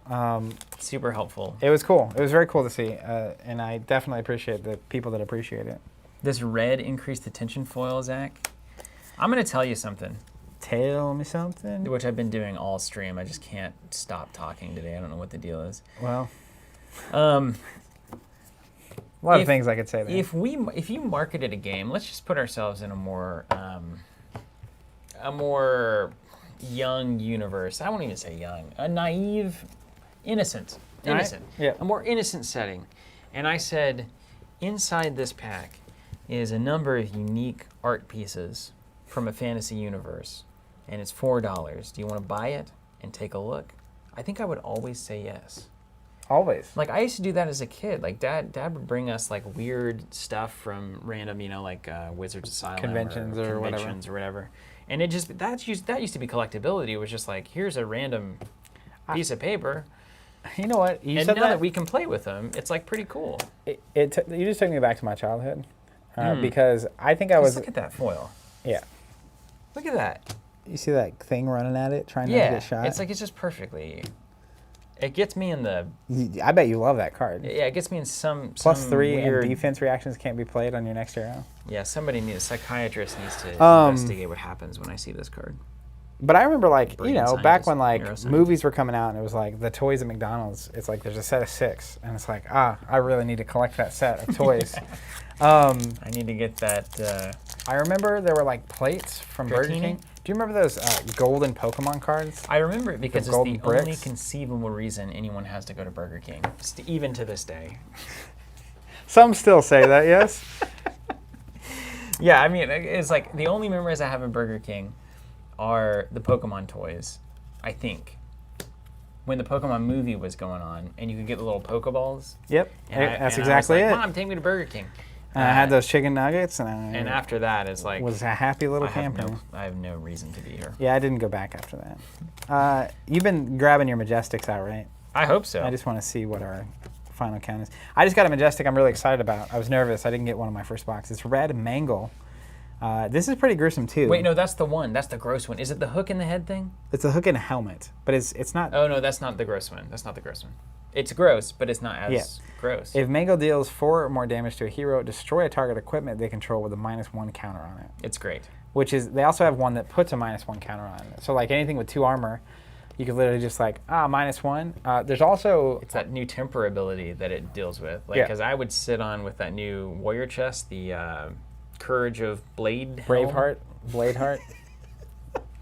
The Courage of Braveheart. Yep. You know, you block with it once, and then you sit on it until you want to have your big turn. But then this comes like, down, it's like, oh no. The game is taking a lot of strategic kind of counterplay directions that are really interesting. Well, and I really like, there was an article or something that went up recently that was like... there's a Majestic Gorganian Tome. Oh, that's a big one. Do you not have that one? No, but people, I hear that name all the time. Well, anything that says Tome in it. It's got a legendary text on it. What's it do? That's right. It's the one, we talked about this. We had a preview, it. I think. You draw basically 1 card whenever Gorganian Team has been played in the game already, 2 cards if it's been played once before, 3 cards if it's been played twice, that kind of a thing. So it looks like that's a amazing multiplayer card, right? It's an interesting, yeah, so the pit fight is like who wants to hold on to their tome the longest, which is pretty fascinating. Yeah. And also, it's just, you know, this is the kind of thing that like some players will play just to thin their deck. Where it's like, it's literally, I just draw a card, it replaces itself, and I get to go again. It counts itself. So if anything else. Once it hits the graveyard? So draw X cards where X is 1+. It doesn't count itself. No, I don't think so. So it just replaces itself and goes again unless... But if you and I are both thinning our deck, then the second Gorganian Team draws 2 cards, so now you're net 1. Because it's in the game, it's not just your, it's not your graveyard. In all graveyards. Yeah, it is pretty. It also could be really good in multiplayer. I'll say that much. Like especially, I still 2v2 is where my heart's at. That's like one of my favorite ways to play any game. Yeah. And that is a gorgeous card. I'd love to have this in foil. Oh my gosh. Yeah. Let it be so. And if we can both bring one, knowing that like one of us can, like, it's in any discard. So, have you seen the Pitfall Trap? The yellow Pitfall Trap. It's a 0-cost trap, deal 2 damage to the attacking hero unless they pay you money. See, this is what I'm saying, man. And it's a defense reaction, so you block for 3, and you either pay 1 or take 2. That's a bummer. That Ranger archetype is going to happen at some point. It's going to be a beautiful thing. It's I like the idea of traps get such and such. Old Trappy Ranger. You seen the art on Sleep Dart? Is that not some of the best art that you've seen so far? Dude, look at that. I would take more of this in the game than more of like a lot of blood everywhere. Yeah. Sutcliffe's research notes. Classic Runeblade card. What up, Deidre? Says, am I too soon? Too soon for what? You're not late or early. A wizard arrives. Oh my! Look at that. Foil Majestic slot achieved. Plasma Purifier. Boom. There you nice. go. I'm bringing the value. I appreciate that. This card is gorgeous too. Dang it! Am I going to end up playing Mechanologist after hating them entirely? We need someone to be into it. I'm your Huckleberry. Dude. What do you got? Oh, a big one? Oh, the shard. Oh my gosh. This is why we play collectible games. Get out of town. That's a fabled. What? That's like 1 in... That's so... Hold on, let me get that baby in a sleeve, man. Oh my God. I was like, this is shiny. Quit speaking over it. It's not sleeved wow. yet. Jiminy Christmas. Woo. That's a fabled. So those are apparently 1 in every 48 boxes or something like that? Is that right? It's crazy. 1 in 48? I think so. 48 boxes? Mist Mark says rigged. I can't believe it. Is it 1 in 48? Right. This isn't legendary. This is fabled. Yeah, that's the F. We haven't seen an F. This is the first F, right? It doesn't even say F on it. It's just got a diamond. That's what I thought. I thought it was maybe a weird thing. Wow. My gosh. Well, hey, congratulations, man. Why doesn't it have an F in it? Is it that Maybe it's fabled? just that crazy. It's just a diamond. Wow. Good for So you. everyone's saying this is rigged because Rudy from Alpha Investments hilarious. opened a box that had this plus the tunic in it. Yeah. But the thing is, I literally ordered my subscription and I got the boxes from a random case from our distributor. These weren't from LSS at all, so I'm sure everyone's just joking. Dider says open tunic and let's just get over it. Oh my gosh, man. That's crazy. That's amazing. And they give it to Viscerate. That's so interesting to have a class-specific fabled like that. Does that mean that every class will have one eventually, Probably. like all 8? Well, and this is hero specific. I love the way they do these fableds like this. The cold foiling, dude, is on. unbelievable. But also just the fact that it's such a simply good effect. Like, So let's you generate resources with it. Arknight Shard. It makes a run chant token. That's it. That's all. Yeah. I love that subtlety so much in this game. It's not like here's 20 lines of text and here's this insane thing that changes your life forever. It's like it's a little bit better as a resource. That's it. Yeah. A little bit better. But that's what I was going to say earlier about the character. That was a close point. I was like, About the, I was gonna like, I'm excited right now. I can't handle that it. shard energy. That's hilarious actually. The shard energy. But the thing about the character, like the character being legendary, is like, and the rarity and all this kind of stuff is hitting back at the fact that like you don't have to get the crazy hard cards to get to play this game. Mm-hmm. I think that's important. Yeah, it's super So like, important. unless you really want to play Runeblade, and even if you do want to play Runeblade, this is not a necessary card. It's probably 1 arcane damage. Now they're starting a chain and maybe then reducing a card by it's 1. good. It's good, but like in the grand scheme of things, 99% of the game is It's gonna be just about the rare same. and it looks awesome. Yeah. And like, And it's the heart. Apparently, it's the heart of the Runeblade. It's the heart, literally. This one. yeah. Yeah. And Floating Skull says Zach's going to start hugging folks now. It'll be a cold day in hell before Zach starts touching people regularly, I assure you. that's right. Taylor says, I watched it back and Zach saw it and was chill until it hit the table, which is hilarious. Yeah, I was sitting here just stunned and I didn't even know what to do. Zach's he's got luck. He's always been very lucky. It's been one of my great aggravations in life. Especially when we're playing a game. Why does that die roll 6 for you every time? I'm just gonna sit here for a minute. My goodness. I was at the point where I was just like, I'm never gonna open a Fabled, so I'm just gonna believe that until it happens. I'm over here just enjoying the cards, Just enjoy that, man. Stick it, put it close to your face. Meantime, here's this Reaping Blade, beautiful card, and I love the mechanic on this. I love that blade. The idea is just that passive, like you can't gain life. For some reason, I just really like that. I just really like it. Now, is it normal? Do you have 2 rares per pack? Is that what happens here? There's 2 rares in a pack Okay. and then a foil slot that can be, and then the who foil, knows. yeah. And it's technically a rare slot, a rare or better slot, and then a foil slot. Okay. Cool. That's unbelievable. Huh.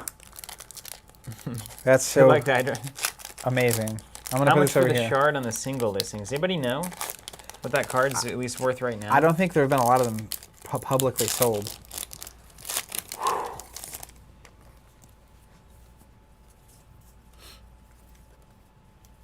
I still am just like, my brain is not processing correctly. Yeah, I'm actively just trying to slowly Enjoy it all. check these out. Yeah. I hadn't fully appreciated meet and greet. Joe Terry says, been selling 500 to 1,000-ish. Are you serious? What is going on? How is this possible? Steven still just can't believe that this is a real thing I that just don't exists. understand. Daniel Pemberton says 750 at an absolute minimum. That's unreal. I feel like I'd be nervous to have that card in my deck at an event. I wouldn't. Yeah, it's like, yeah. You have to sell that, right? All foils go here. Yep. I'm wanting to ultimately see how many rares we end. We know there's 2 rares a pack, but then I want to see how many rares and majestics and stuff we get in a box. $750. $1,000 would do wonders for getting that hole fixed in our driveway. Let me tell you. And you're driving. You're over here sitting on a Runeblade heart. Yep. Just, Ryan says Zach's done for the day. Stream's over. Seriously, though. Ben Sweeney, yeah, you did it. First comment was Fable or bust. Well, no bust. Definitely not a bust. And you're still grabbing your tokens out? Yes, I am. I think so. Oh, dude. This is only a common, but it's foil. Red Rousing Aether. Look at this foiling. I love that. And also, another one of these wizard cards is just like, get blown up. Like deal 4, right? 2 damage, It's really deal 4. good. The next card you play this turn with an effect that deals arcane damage deals that much damage plus 1. I love this So Pathing it's Helix. See this guy, yellow Pathing Helix? That's an arrow that I would want to shoot. It looks for amazing. the rest of my yeah, life. that's a magic arrow if I ever saw one. Tristan says, was that hole caused by cases of Flesh and Blood boxes? No. It wasn't. It was caused by a hay truck. I literally can't think of a more Oklahoma thing for you to have said just If then. you guys could see the people that are making the pops happen, which is Jonathan and Bryce and I, when we're not on this camera, you'd be very surprised. Why would they be surprised? I wear boots, jeans. Oh, by their general... you got By the casse. fact I didn't that I'm have out in casse the country yet. You pole-sawing you randomly limbs. just pulled casse and didn't tell me? I played her already. I didn't Yeah, think but that was anything I don't fancy. own her. Now this is a Seismic Surge foil. One of the rarest cards in the game here. Is it? But this is an instance of a foil token, right? We talked about that being a thing. So I I'm was gonna pull excited that because aside I as pulled well. in my first box the foil rune chant token. Right on. Yep. And that's just I usually have one with a die on it. So that's a cool thing to have foil. Yeah, Dydra, it's on the way. I remember. So I heard. This may be total jokes. I don't even know if this is true, but apparently, early days, in Magic, the whole idea was that you shuffle up and then you flip the top card of your deck, and then whoever wins gets both of those cards. So they get their card back and their opponents if they win. And the cards became so valuable that players were unwilling to play because they had such rare cards in their decks. And so they just stopped the whole system. Well, and like another thing I remember is like in high schools, it was a problem because it Yeah. was basically gambling. Yeah. And so they had to shut it down real quick. Don't know which why we know anything about that. Is another thing. Also, so the big hits in this set, Arcanite Shard, which we hit, is the biggest of hits. Then there's a non-foil tunic, and then there's the double-sided twinning blade. That thing's insane. I love that so I much. also love that. I love it. It would take I just love that it exists. We don't even have it to pull up. Jonathan, I don't know if you've even seen it. I'm talking to Jonathan, talking to the production team here. I don't know if you've seen that double-sided twinning blade, but It's what I'm about. it's gorgeous. It's got that like reflected image that's like a card, like those like thing. art. Yeah, Oh it's my so gosh. good. Jared says, I see your foil Fable and raise you a foil cracked bauble. Bet you're pretty jealous. Man. Talking about a beautiful foil there too. Just sit on that. The for all blue Torrent Torrent Tempo. Tempo, yeah. I'm coming around to all these classes. That's probably a good sign. Yeah, I definitely came around on some that I didn't think I would like. I just can't. This looks awesome. This is unreal. I did not anticipate this. Really. You didn't know you were going to grab a foil today? Or a Fabled? No. That's going to... The odds of that happening are low. And then the odds of it being one of the boxes we're opening while we're on camera is like... You hit that tunic too, man. You're on fire. Here's that Beast Within Majestic. He's on fire. Right. That's a brute card that's quite good. And there's another foil rune chant for you. I'm All going right. to keep him in my foil token slot. So I think on average you get 6 Majestics in a box. Now, interestingly, we only have 4 here. 1 of 5 technically if you count the foil. So I'm owed one. You're owed 1 at Well, least. I think, I don't know, once they put the shard in there, they just kind of like blow up. Yeah, the it's like rest your of the box can just have nothing else in it. Does Consuming Volition, that is such a spoils card, right? Absolutely. It's crazy. It's got a little more serious of a tone though still. It is. But the terrifying you can card. imagine that Did you as read an the flavor Arcanist text card. on that? That's makes me feel weird. But it's true. But in the right way. I don't know. I'm strangely attracted to this card now. George, you're totally right. He says Zach needs a drink. What a day. You just want to go home? Hit that old fashioned. Yeah, it's been hard work opening $1,000 cards. Maverian Skies, Green Dance, and Blessing of Serenity. All right. It's hard to deliver these jokes with a straight face sometimes. You guys don't know how hard this is. It's a rough life. It is actually, you know what? I will say. When these cameras go off, it's nothing but grinding. Yeah. I will say that being live for 30 hours-ish a week is a certain level of... it's one of the great pleasures of my life. Easily. I can't imagine. So how many tokens did we get? Okay, so let's look at this. So how many... Did I open 16 packs? So what was that? Well, we have a whole box between us. You had 12. 24 packs. 2, 3, 4, 5, 6, 7 tokens. I got 4. So 11? Carry the... Yeah, 11. So it's like every other pack has a token in on average. That's Well, bad. do you count these? Did you count these? No, I did not. So then 2 of our foil slots were taken up by tokens. Wow. So Not bad. it's worth I five don't mind. Majestics, 1 fabled. Wah, wah, wah. I don't mind having like these foiled. I think as those long are as cool. it's not like like if it was like 20 of them, it'd be like, well, even with rune chant. But that's like fine. there's only gonna be so many foil rune chant tokens. Yeah. Really. That's reasonable. Hey. So that's a box, and then we got the rest of the foils. We didn't have any of the non-foil commons in the foil slot, as far as I could tell. 9 foil commons in the foil. No, yeah. No, wait, I was spot on. I had a foil every time. That's what people are saying, that there are things like the foil slot isn't foil? That seems weird. Apparently Brandon was asking if we would watch out for that because of the foil slot was getting replaced with just a common. But I haven't seen it. How does that happen? George says, if you don't have 40 foil rune chants, you're not a Runeblade. Yes, Michael, that's right. Andy Gray, hey, saying USPS is slow. I still haven't received my box I ordered from y'all. Is that through a subscription, Andy? Let me know if that's a subscription, because those all went out like Wednesday night, Thursday afternoon, Thursday morning. I would love to diagnose that, make sure that you get taken care of. And let's look at the spread, right? So we got...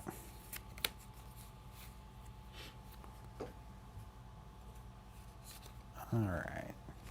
So we ended up getting Weird, Andy. Bravo, Katsu, What state do you live Dorinthia, in? and Viscerae. We also got Dorinthia's Dawnblade. Mm-hmm. And then we got the Romping Club, the Teklo Plasma Pistol. Copper technically is a new card. Can you see that Romping Club? I forget that. Death Dealer, Crucible of Aetherwave, and the Nebula Blade. So like, I mean, this is the kind of interesting thing for me. If I was a new player, suddenly I can actually play Viscerae and Dorinthia out of the box, which is, if you didn't have that already, a notable thing. You could play Viscera in a real big way. Well, yeah, you could shard it up. Let's go. I got a heart and a sword. Here we go. But yeah, 11. So at this point, if you count the copper, which I think people will want a decent number of copies of, it was about every other pack had a token in it. Okay. That's not terrible. Are we doing another one? Oh, we're doing another one. Yeah, let's go. Wouldn't that be fun? Where's that rusty, your comments? like that generic two-handed weapon? What is that thing? Is that an That's rare? the Talishar, the Lost Prince. Oh, cool. Let me I pulled see that in my other box. So this is what I wanted to look at. So it's just strictly worse than Romping Club in every way. Okay, so it's not for Brute. You probably don't play it as a Brute. Yeah. I love the idea of playing this weapon, though, so much. Do you play this in Wizard? Maybe. So like that's what we're talking about. It's like the more we play, it's like there's a lot of times when we only do maybe 2, 3 actual attacks with a weapon, if that. So obviously like Dorinthia is going to use her sword, so it doesn't make sense for that. But this is probably just a generically, if you only need a couple attacks a game, and it's better than whatever the other if you're not using your weapon very often, like the Wizard, I didn't use that weapon often. So just having a 4 at your beck and call could be what you want it to be. Also, I suppose that's right. The Shapeshifter and the Trader guy. It's probably the Trader guy supposed to have this as a weapon. Him? Cavdane, Trader of Skins. Now, how does this guy work? He's so you pay 3, and you choose a hero, right? Mm-hmm. If they have the least amount of life in the game, well, I'll go with the topper. If they have the most life in play, they take a damage and you get a copper. Okay, so once per turn, if a hero has more life than any other hero, they lose 1 and create a copper. Yeah, so they take a you damage take a and little you get a skin copper. off of them, basically. Yep. And then if a hero has less, they gain 1. So he's just, if you're playing against this hero, it should constantly be trading 2 life every turn, basically. You lose one, I gain one. Now, You lose can one, he I gain choose one. two different heroes for the one ability? I thought he had to basically choose He doesn't A or, choose any of A or them. B. No, there's no choice at all. If a hero has more life, they lose the one. Then if a hero has less life, they gain one. So if you do one and it makes you equal in life, you don't get the second part. That's right. Yeah. Andy says it got held up in Tulsa for a few days, or it got held up in Tulsa for a day, then in Atlanta for a day. USPS says it's in transit, arriving late, not y'all's fault. Oh man, that's a bummer, Andy. I'm sorry. It's really. I thought at the first when this was going down that it was just kind of an adjustment period, but it seems like. Oh, Joe's like saying, it's by not the way, getting better. the character that loses the health gains the copper. So, Oh. yep. So to get the copper for you, you would have So it to should be lose one and they would creates. gain one. Okay. Hear that beautiful sound? Yeah, I sure do. Oh, hey, can I take this call? This is Yeah. literally the I'm gonna driveway you're of good. Old Man. I'm gonna hang out and I won't open the whole box while you're gone. That would be hilarious. Yeah, I'm interested very much in Cavdane and Cavdane, and also the shapeshifter. That shapeshifter is beautiful. I know I was asking for a lot to pull a shapeshifter out of the same box I got the Arknight, but you never know. I will explore him, and if at some point we get the shapeshifter, I bet you I could trade for a good old shapeshifter. I'm playing this. Okay, great. For sure. You're on it. Yeah. So for now, sure. technically, we have 8 classes with 2 heroes and also two free flow. This seems like something I could really get into some bad deck building on. So we'll let you do that, and I'll explore shapeshifting even when we ever get that character. Sure. Yeah, I'm in. All right. Box. Jonathan, Wes is on the way. Turning on 337 right now. It's our secret code. This is for you. I'll never tell you what 337 means out there. Is it your road? How did you know? What do you want me to do these foil tokens? I'll just stack them over here. I'm gonna have to do a sort This process is in a my minute. jam right here. Talishar. What'd you do with your booster packs? My little packies? You just threw them? Yeah. Oh, you're good. Okay. Metroplex says, did they pull a shapeshifter? No, but we did pull this beauty.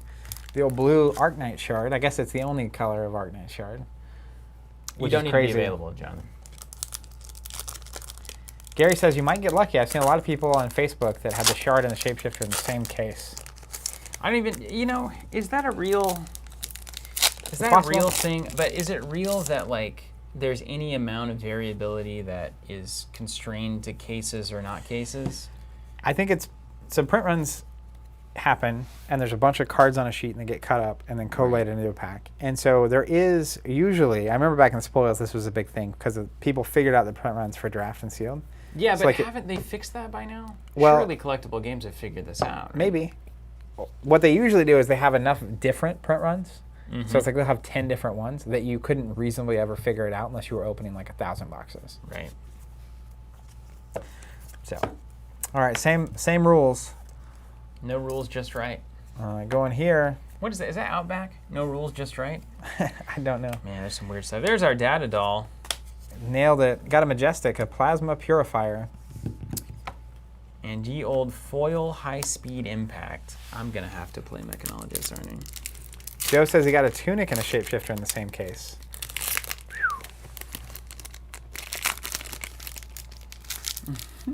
Andy's saying, what's the best site to evaluate FAB card values? I usually just look at sold transactions on like eBay, but there's a lot of different places where people are playing and selling, so like it's hard to track down. Check this out. Got a foil absorption dome, yellow, Majestic. 2 Ooh, Mechanologist Majestics. Very nice. That pack did have 2 tokens in it though, so Get that pack away from me. Ooh, Majestic Ninja Legs. Freeze Yeah. Rider boots. Those things are the jam. I love the way that they look yeah, that's great. so much. The moon in the background and that's so cool. When a ninja attack action you control hits, you can destroy them. If you do, attack action cards with combo gain go again this turn. All of them. Which polls? We'll be playing. Is that a Majestic? Yeah. Where are we putting You're keeping the foil Majestic separate from the... So I'm just putting all the Majestics here. Okay. All the foils are going here. Foils are going there. And then all my other cards are going here. Rares don't need to be separated either, technically. I love that we have equipment in this game so much. It's Let me just take a second to appreciate that. Please do. So good. Equipment and weapons. Oh, check this out. Foil yellow springboard somersault. That was previously only available in the Ira deck.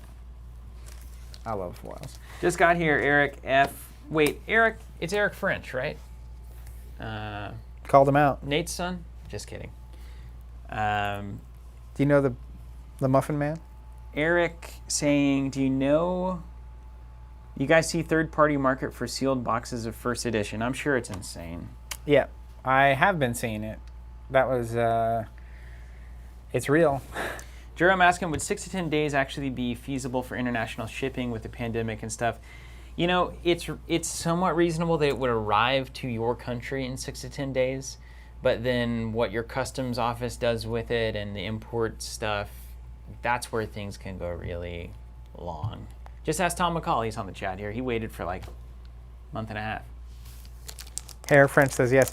Magic Black says, any way to move you guys so we can see Zach's Just see what you're opening. Just, there you go. I'll put my hands over here. I love those boots, man. Increase the tension.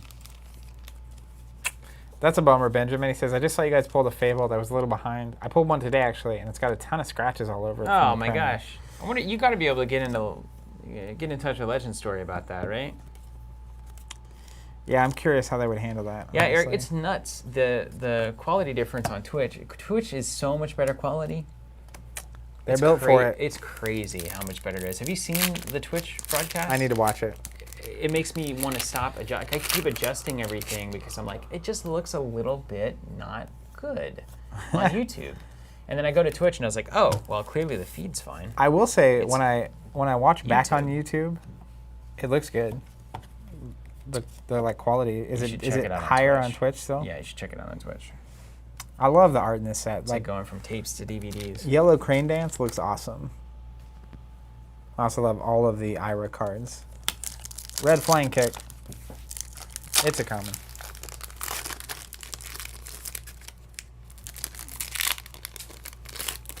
All right, there's a token. Boom. Token number 1. I like this Swing Fist Think Later. Swing Fist instead of Swing First. That's right. Clever, isn't it? Dude, look at this art on red Blessing of Serenity. Yeah, I need that in foil.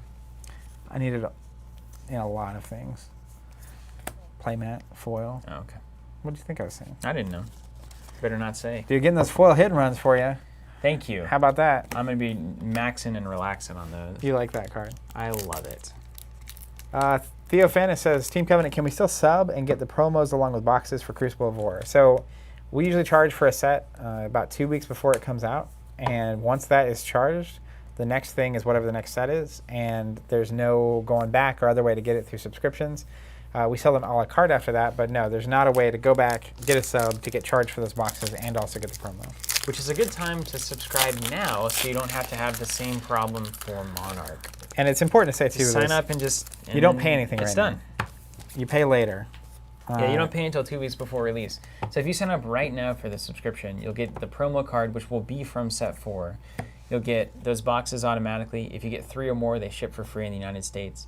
And you won't get charged until 2 weeks before. So it'll be in March or February before you get charged for it. So there's like nothing...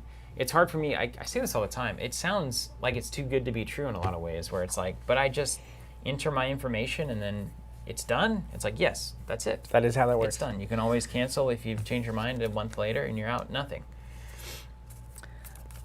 Garbanzo says, this is like DVD quality, LOL. Just switched. Over on Twitch, he's saying. Yeah, right. So if you want higher quality, that's where you go. It's like Blu-ray over there. 4K? 4K. But why?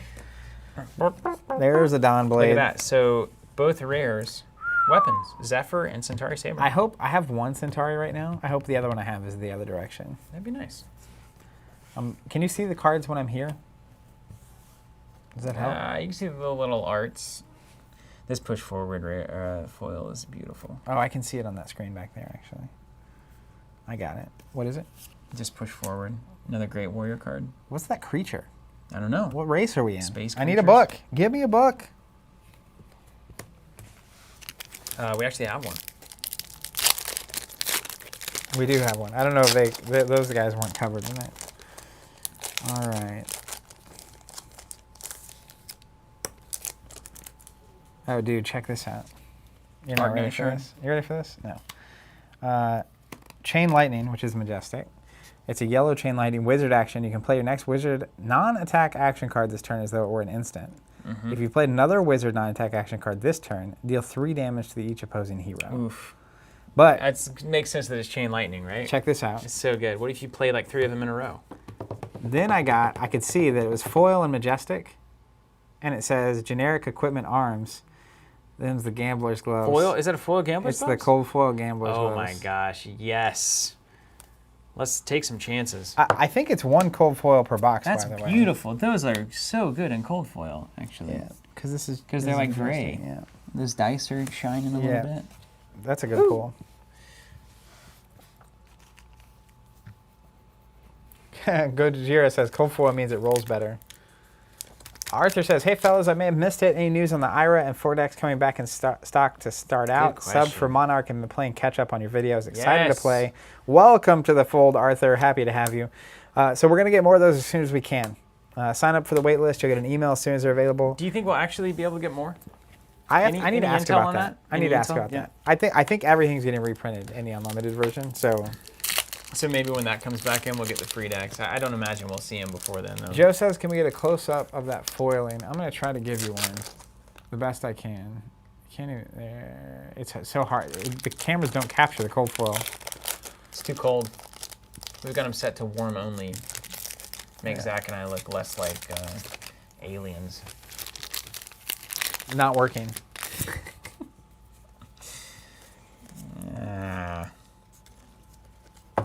Right.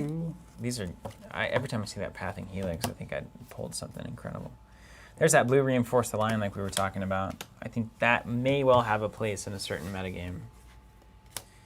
High speed impact. Joe says, nice, as long as those dice are foiled, I'm happy. Boom, there's that Majestic Heron's Flight foil. There it is. So That's a good foil We're right on 6 there. Majestics here. So anything else is gravy. Lion Day Heron's says, I got a Flight. cold foil Reaping Blade for my TC box. That was exciting. Ooh, I would love that. That card makes me want to play Runeblade. That card alone. Big scary sword. Musicom 14, great question. If I'm interested in getting into the game, what would be a good way to do it? I think the best thing to do at this point, you're just gonna have to wait like 6 to 8 weeks. What you can do in the meantime, hang out with us. We'll be streaming like every week, and we'll be going through deck building. We've got a lot of old content you can catch up on. Then once Unlimited hits, we're probably looking at demo decks as well as having more of set 1 and 2, which are really good ways to start. Box of Crucible is not bad, but I don't know. I wouldn't really suggest it. It's missing so many critical things. The thing about it, though, is I bet by the time that you get the first 2 sets, Crucible Alpha is going to be out of print. That's true. So like right it's now, a good investment. If we you will. literally at this very moment on our website, we have first edition printing boxes in. So like if you bought a box or 2 of that, you're going to get most of the heroes from the game, including the first couple sets. It's true. So you can play. I don't think you can play with that. So if you want to get started right now, that's not a bad place to go. Look at this foil Rushing River. Oof. I love that card. Yeah. What great art is that, right? Yeah, I'm a fan. Unified Decree. Hey, we got our 7th Majestic. Watch out. I love that art on Unified Majestic. And the old Towering Titan foil there. I think most Towering Titans will be in blue. I think you run 3 blues in 3 blues? constructed. Yeah, because you need the blues to pay for it, and it still is +8 as opposed to +10. It's like, that's fine. Yeah. And my final foil. Nick Murphy said, Crucible of War is honestly one of the most satisfying products I've ever opened. Wow. You ever opened an iMac? That's pretty satisfying. TBH. Got another foil Rune Chant token. How about that? All right, add it to the list. I wonder. Ooh, I love this Sledge of Amble. Oh, you got the hammer. Yes. Did we need it? I didn't have it. You didn't have it yet. Nope. Great. Well, put it in. I guess I'll keep it in the right stack here. I Sledge. love this, by the way. Pay 4, just do a big attack. I love it. Not fancy. Just works hard. Promise of Plenty and the old Choke Slam. I'm about 2 or 3 packs ahead of you most of the time. Yep. That's about our going rate on pack opening. It's just true of life, really, isn't it? That is. Ian saying, welcome to Wraith Starter plus Crucible. That is pretty good. That's a good start, if you can find those starters. Yeah, who knows where those starters are right now.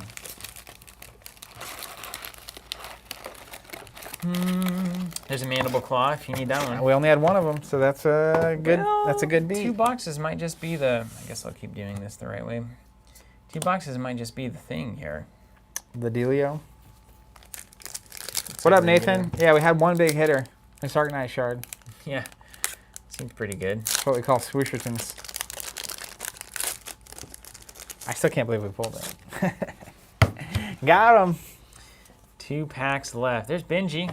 Didn't have Benji yet, actually. It's the 2 boxes, man. That's the key here.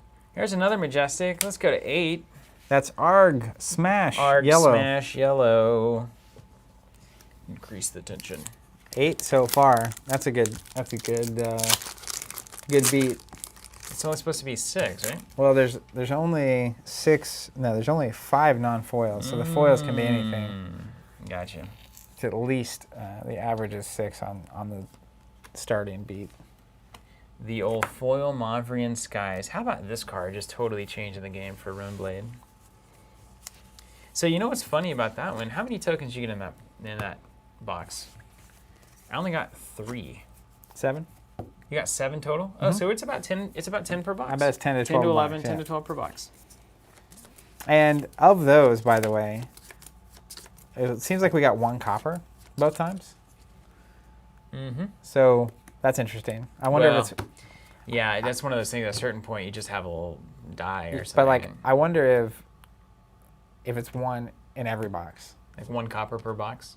And it's Probably. like if that's just the spread on that rarity. Can you imagine? I wonder how, like, what it takes to put all of this together to figure out how to build a print run. I don't know. There's specialists It's crazy. for that. There's certain people that are Mist good at Merc that. says I got 2 coppers in my box. All right. Opened a case today and got that Fabled, the Full Art Twinning Strike, and a foil Gorgonian Tomb, says Benjamin Anderson. Well, that's just absolutely gorgeous. That's a good rip. Rusty Robot was able to pull a shard from one of the boxes that were ordered from us. We were just loaded with shards. Just load them up. Yeah, Nathan, cash in seems good too.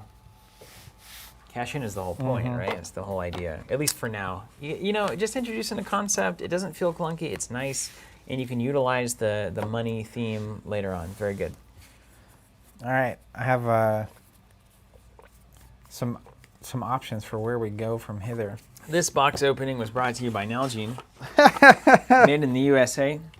Also, the record label Past Inside the Present is featuring exclusively this week and every other week to come until I lose this bottle. Forever.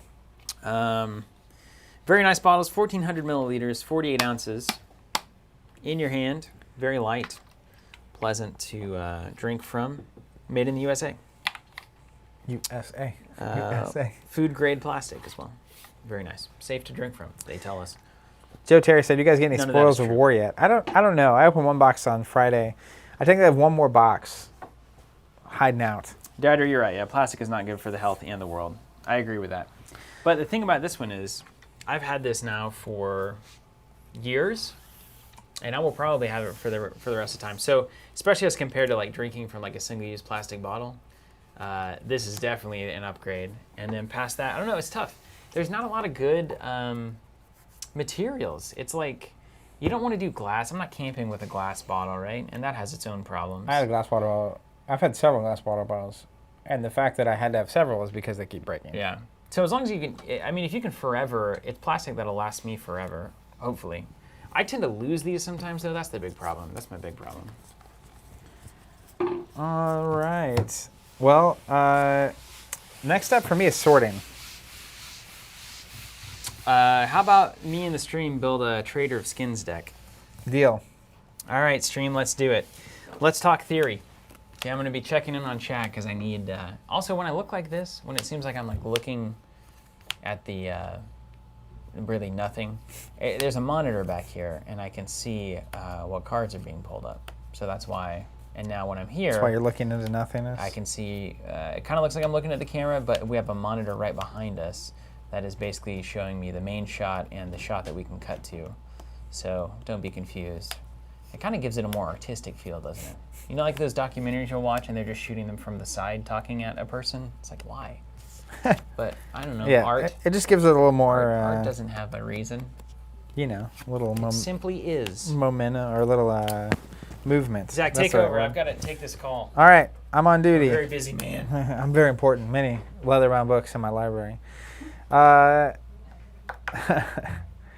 So I'm not going to talk about deck building theory, but I am going to talk about what are your guys' favorite cards in the set? What do you think are like, especially in the common level? It's really easy to get trapped up in the like majestics and legendaries and equipment, all that kind of stuff. Mudjob says, why is Steven talking so much? It's because, like on the stream, I don't know. He has a lot of phone calls because he's working on moving out to some property he bought in the country. And there's a lot of hazards that have come with that, like an unbelievable number of hazards. So he has a lot of phone calls with like contractors and stuff coming in. Metroplex says, Sleeping Arrow. Let me see if I can find it.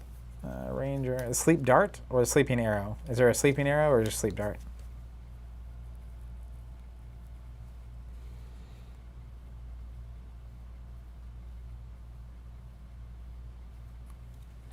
I like to hear that. Mist Merc says, all the Runeblade commons just completely changed the class for me. Festa says, Towering Titan. And Metroplex saying Sleep Dart is the one. So Sleep Dart blue, if it hits, they lose all card effects and activated abilities until the end of their next turn. Yeah, that seems good. I assume the red Sleep Dart is going to be a 5. So it would be pretty, even the 4 would be annoying to stop.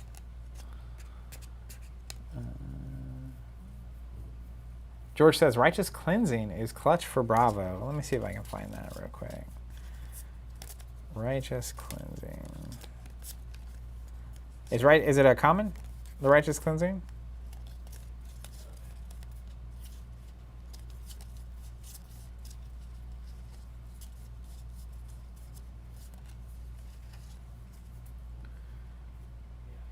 Z says it's an instant.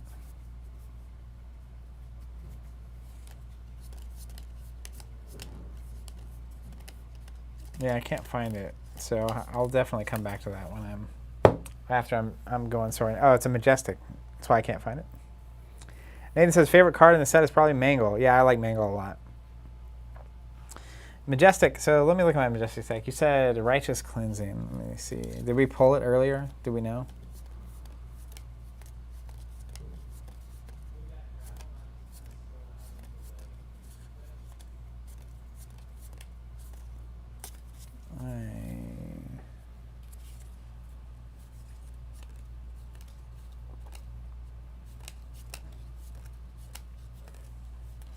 We did not pull it.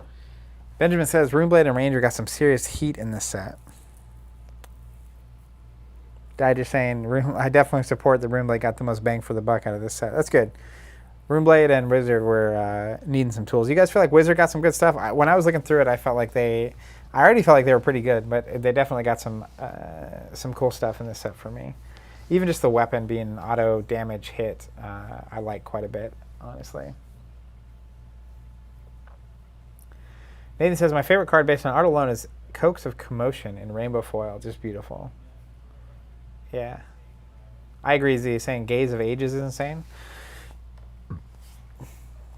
Outcast says, Mangle is amazing. I will take a playmat. It's gruesome but awesome art. Yeah, Miss Merck saying, Wizard will be scary. I hope so. So over the next several weeks, we're not going to be streaming next week. We're taking the whole week off.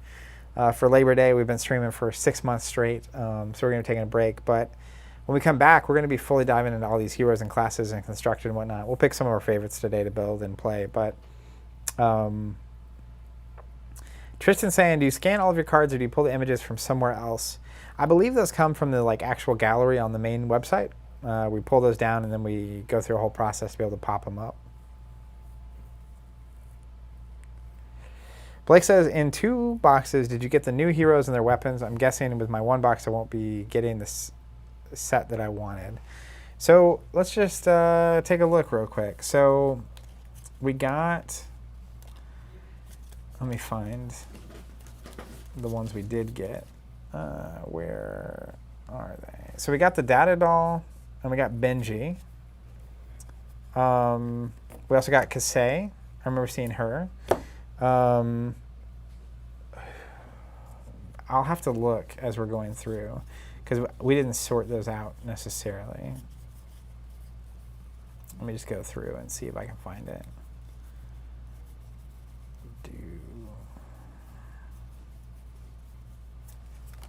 There's Ira. Technically, first time in this set. I got KO. Kasei. Reaping Blade. Plasma Gun. We got a lot of them. I'll tell you that much.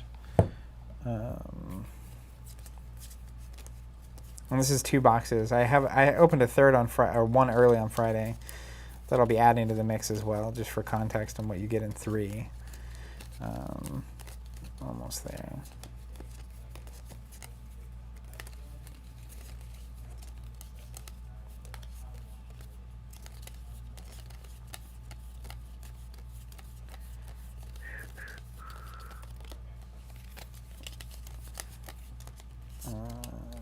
I love that Whirling Mist Blossom. One of my faves. All right. Let's see.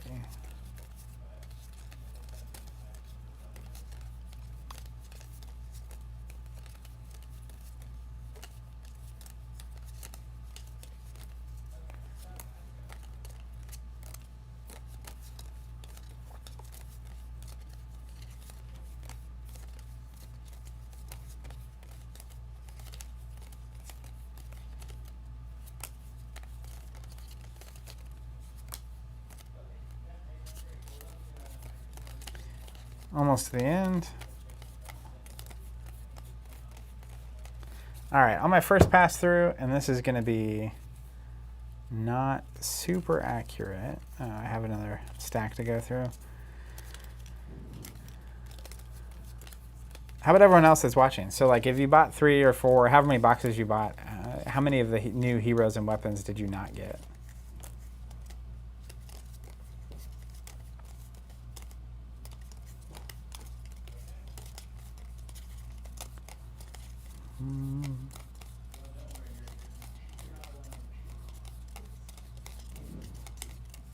Alright, that was a dry stack. Okay, so we definitely got Runeblade, Mechanologists, Ranger weapons. We also got the Ninja weapon, the Zephyr Needle, the Wizard weapon, so that's 6. Got the Warrior weapon. Got Benji, got Datadol, got the Brute weapon, and got the Guardian weapon. So literally in 2 boxes, we got 1 of every weapon. Obviously, you want 2 of the Mandible Claw and 2 of the Centauri Sabers. And then we got Benji, Datadol, Kasei, and Kaio, and Ira. So we got 5 out of, I think, 9 new heroes in 2 boxes. Plus, that doesn't count the Shapeshifter and the rare Trader. But we got everything all right? You good? Oh, yeah, we're good. So yeah, out of 2 boxes, we got all the weapons, all the rare weapons that I'm aware of. We didn't, in the 3rd box is where I got the blade, the neutral blade and the neutral character. And we got 5 of the 10 heroes. 10 heroes. Of the new 10 heroes. Of the new ones, yeah. 5 of the 10. And all the weapons. Someone was asking out of 2 boxes, how did we do?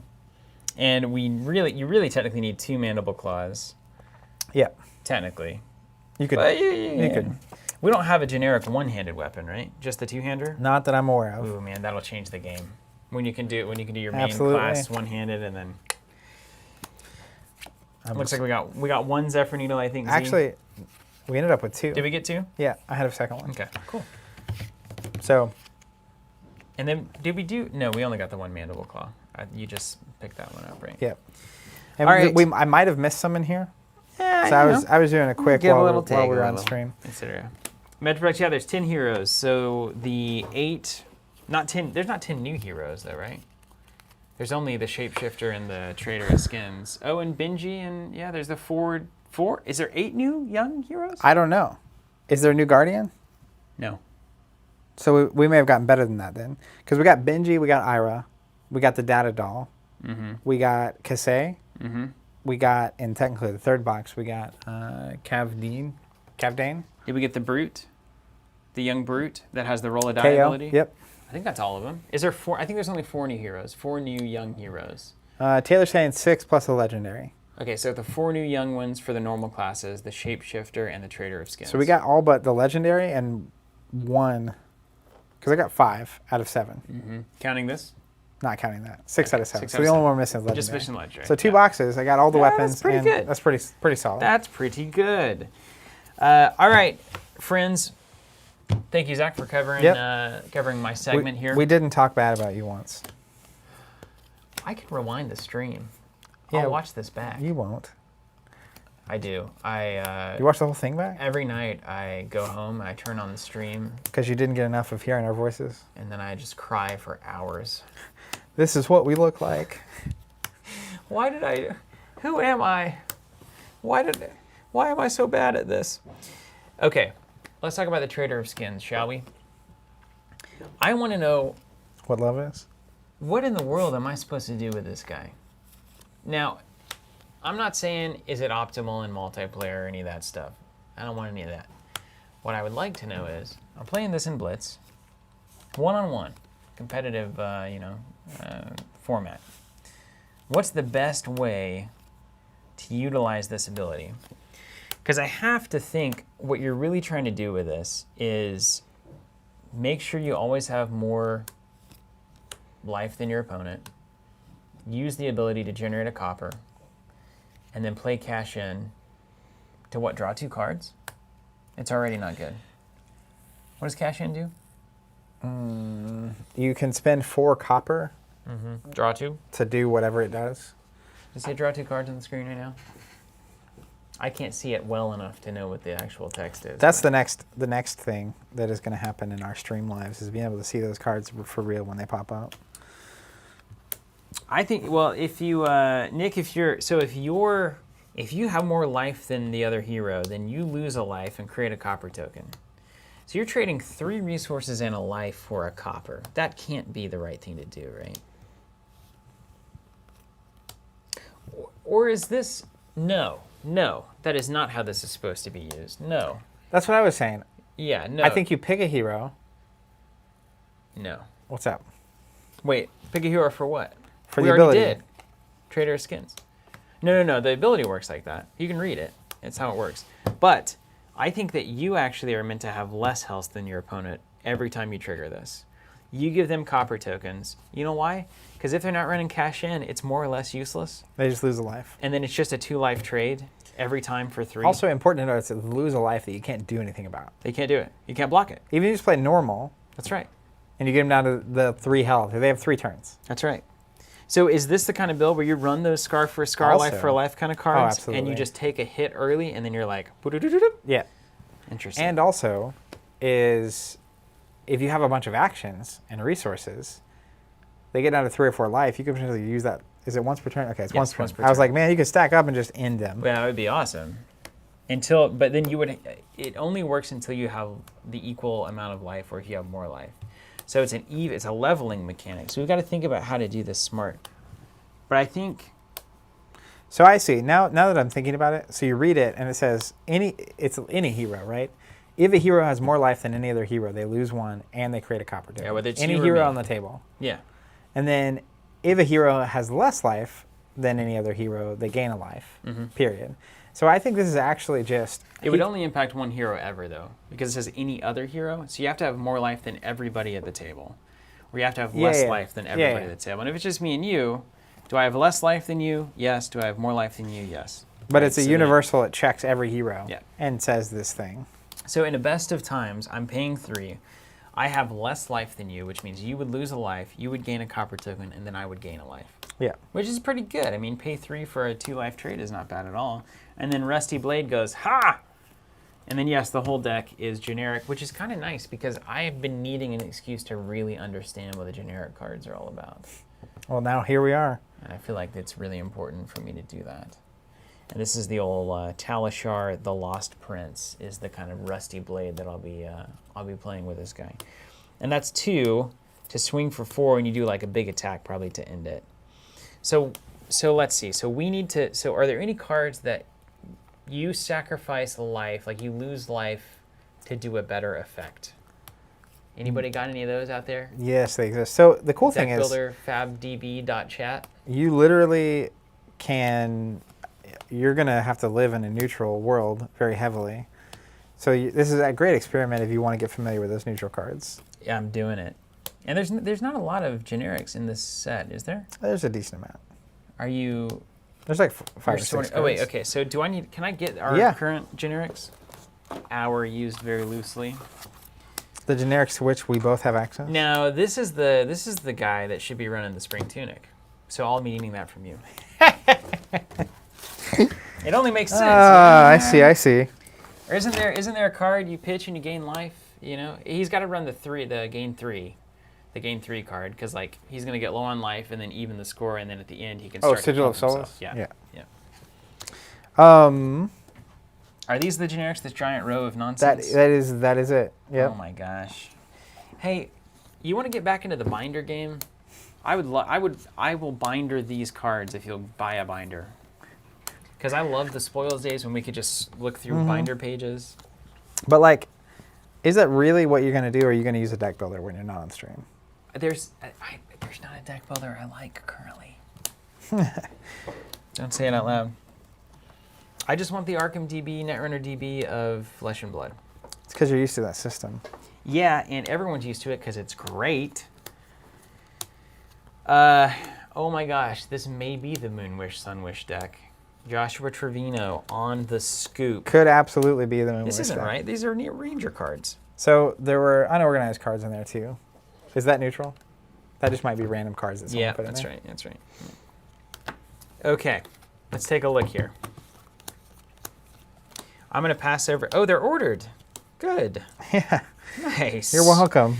Nice. Wait a second. Yeah, they should all be ordered at this point. Oh, yeah, Heart of Fyendal. We don't have, that's a fabled. Get out of here. Yeah, I know, but that's perfect for me, for the trader. Because every time you pitch it, you gain a life. It's the best skin to be trading, I would say. It seems good. It's like the best. It's like a pawn shop that has like, I don't know, something really good to have. I was curious where you were going with that. I don't know. I can think of an easily valued pawnable item. Jewelry, hearts, mines, Diamond souls. ring. Walkman. Raging Onslaught, Dude, red. I've been watching, I told you this last time, Big Brother Season 2 from 2001.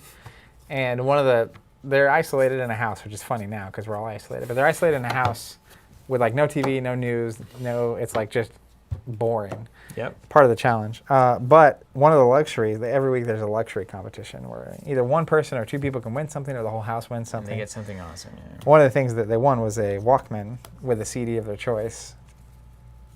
They've been like 10 weeks and not heard music.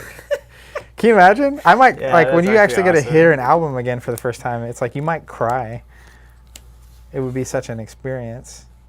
I cry when I listen to music every day.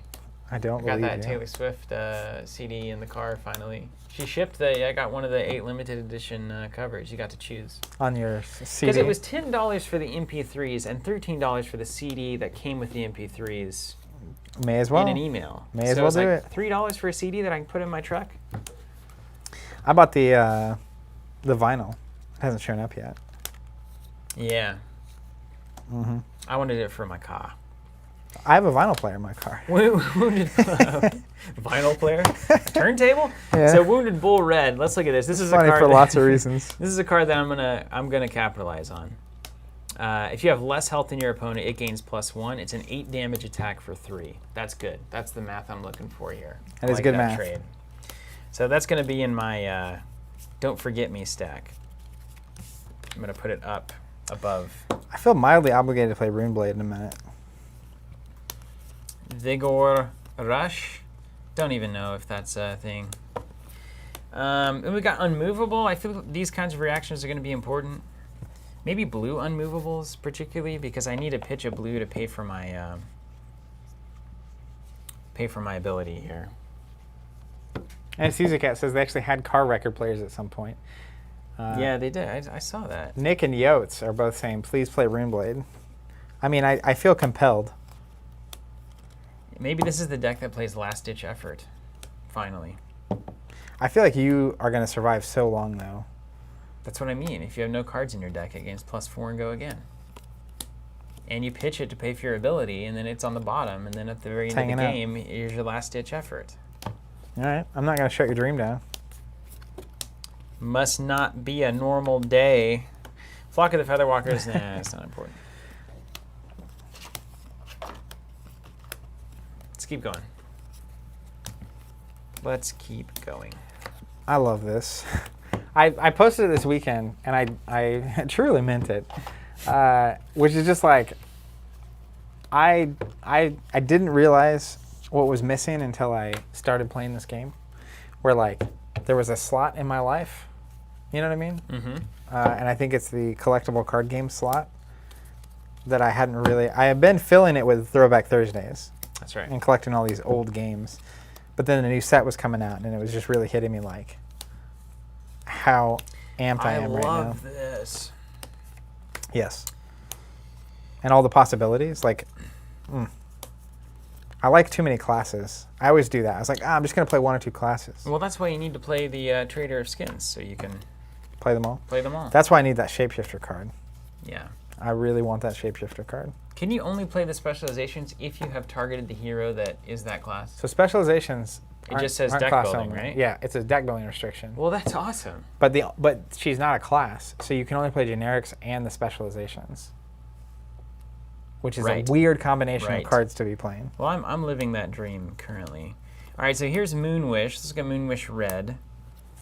5-cost attack. You can put a card from your hand on top of your deck rather than paying the cost. Okay, so that's basically the same. If it hits, search your deck for Sunkiss, reveal it, put it into your hand, shuffle your deck. Okay. Every time I read this card, there's ideas. Theodore says, how do you play the merchant hero you can get? That's what Steven's trying to figure out. That's what we're trying to figure out. That's right. That's why we're here. Lion Day making a good point. He says if you play 3 last-ditch efforts, which in Blitz would be 2, like I ran into that with my Mechanologist, where I only had 4 cards left, and they're the 4 cards you get every turn. Yeah. So if you actually stack your deck with last-ditch effort and cards to pay for it, then like your round every round is basically... But it doesn't, I mean, it's going to go to the graveyard. Yeah, but you have one insane round. You would have one insane round. It's a 3, I mean, it's a 3 cost. So, like, you pay for a last ditch, play a last ditch, and then you pay for a last ditch, play something, or use the ability, or use the Trader of Skins ability, which would be a hilarious way to end a game. Chop. Whoosh. Chop. Target club or hammer attack. Nope. Talishar is a sword. Nope. Is it a one-handed sword? Back in the box. Two-handed sword. If it was a one-handed sword, the game would be very, very different. I'm all about dual wielding. But weirdly, with Ninja, I like those single sword better. Why is that? Well, it's because we can't make up our minds. Complex. Back alley. I mean, you know, it's like I'm not finding any synergy here. Maybe Razor Reflex for this sword. Razor Reflex on a rusty blade is really funny to me. Your reflexes are good, your weapon's not. Yeah, it's like, who was this sword master that... Nimble Strike, Nimbleism, don't need that. Cadaverous Contraband, maybe, but... Contraband. Maybe not. This can go back in boat. Boom. And then Cadaverous Contraband, no. So, I'm losing hope, everybody. What am I supposed to do? This deck building's over before it's even begun. Well, you had to try. These are, it looks like, foils. Yeah. Oh, there's a... Is that a foil... Oh, these are just all the good cards. Scar for a Scar, Life for a Life, etc. Is this your like secret pile? No, it's probably just Don't Wake the Daddy order pile? they're in. Maybe they were ones that we used that I was putting back to organize and I just haven't done it yet. Who knows? Really need is a binder right now. They take up so much space. Yeah, but like, you know, do they? You know what? I actually have a bunch of binders. This weekend, I will have a bunch of binders. I started working on creating my literal, like, this is my Destiny cube forever cube. Oh, very nice. And then once that's done, I'm going to take all the cards out of the binders and put them in a box. So then, all those binders I had for Destiny, suddenly, I have the binders and the 9-pocket pages that will be doing nothing. Well, that's perfect. Excellent. Perfect. Okay, maybe it's just a Chains of Imminence deck. Let's just go, right?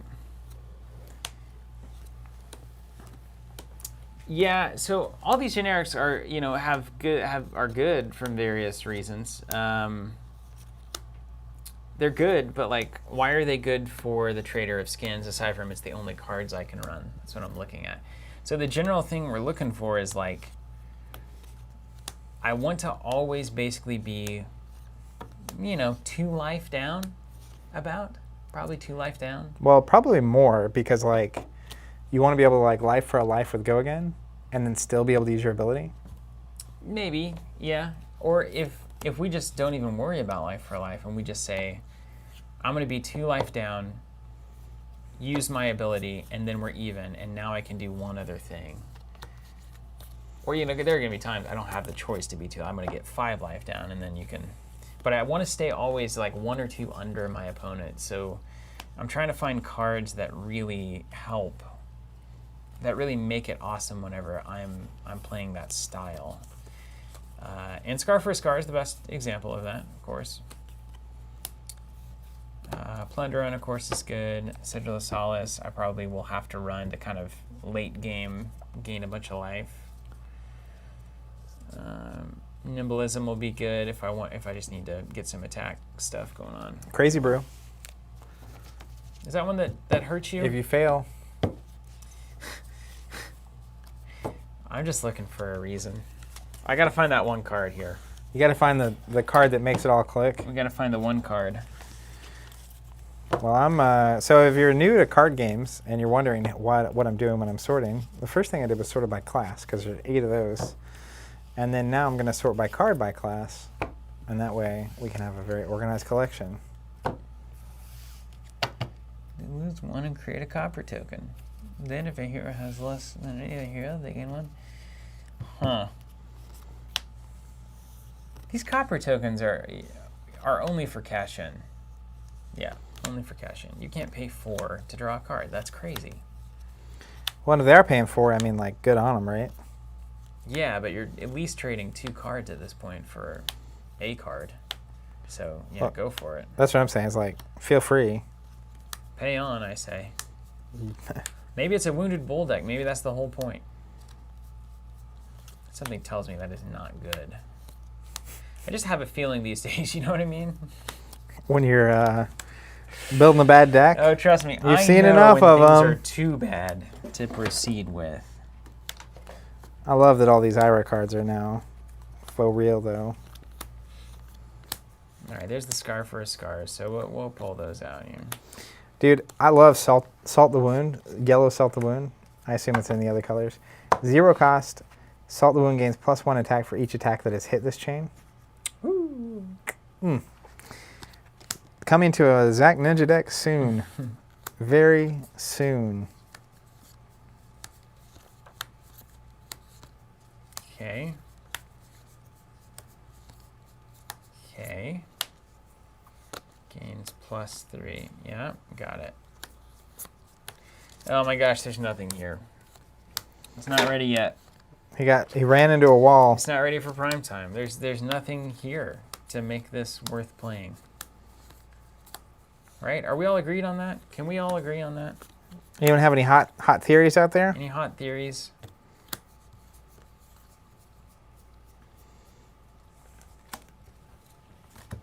Dude, the art for Rushing River, like Red Rushing River, it gets you every time, doesn't it? may well be top 5 art in this game for me. Zen State is also very high, like very high.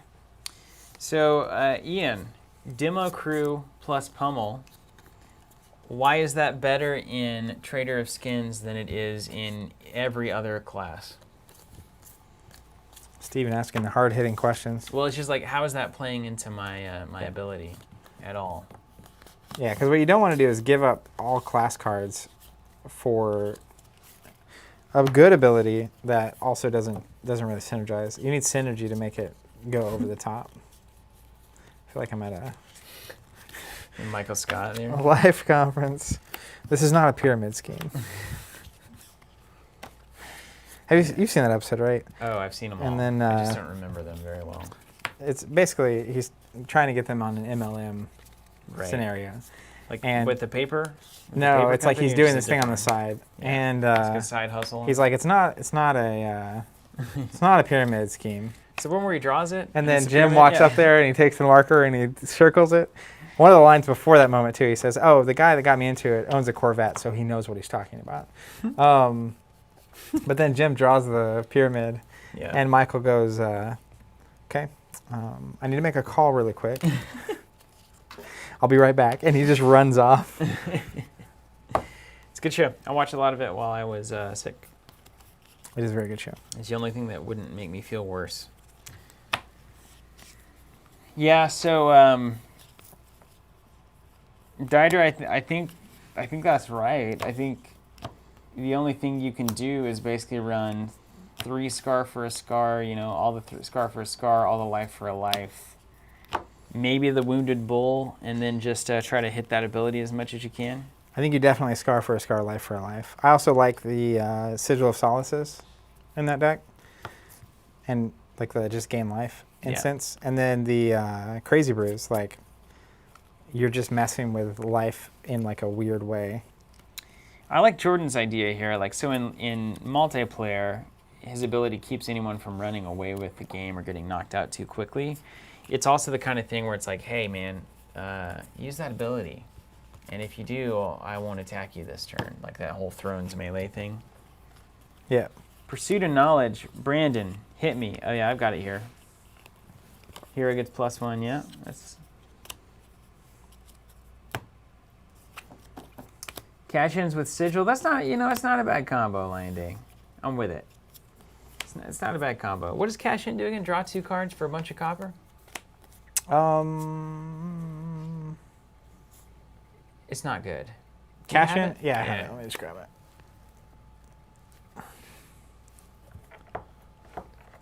I bet like all that we just need to get some more like, Cash in is you can destroy 4 coppers, 2 silvers, or a gold instead of paying the cost, and then it's draw 2 cards, go again. Yeah, no. Can't. You can't possibly make that. You've just traded 4 life and 12 resources for 2 cards, and then the cash in itself. No. Hard pass. Hard pass. Yeah, I don't really. All right, so we're moving on. We're going to move on to an actual deck that I am excited about and going to build here, which is Dorinthia with double Centauri Sabers, the object of my affection for a very long time. Let me get these back in order so that I don't offend my card partner. Back alley. Okay. I like your delicate description there. My card partner. I hope these are not in any order outside of themselves. It's fine. I'm used to it. Because let's face it, you're just going to grab the generic stack and look through it until you find what you need. You right. I'll keep the good ones up front, though. Anybody want... Were you raised on the anybody want a peanut thing? No. What is that? What was that one? The one that everybody talks about? If I don't remember it soon, the stream is going to eat me alive. What are you talking Princess about? Bride. Oh, No, I have a very distinct story with that, though. Oh, right, because you weren't raised on it. And then everybody who was is like, this movie's amazing. This movie's amazing. I'm not sure. And then it was like, it's fine. I assume if I was a kid, I would enjoy it a lot more. I mean, just being straight about it. Not exactly high praise.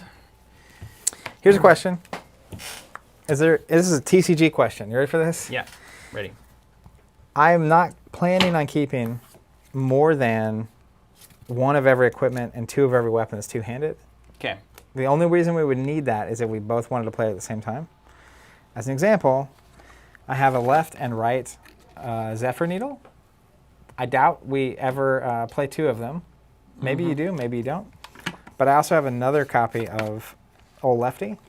Yep. So I'm going to not end up, I'm going to have a trade pile, because trading is the next step of this for me. Trade pile, right on. Same here with these Breeze Rider boots.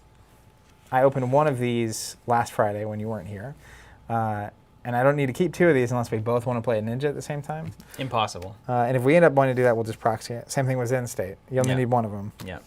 So I'm going to have some nice ninja trades down the line. Ninja trade. Boom. Done. As I go.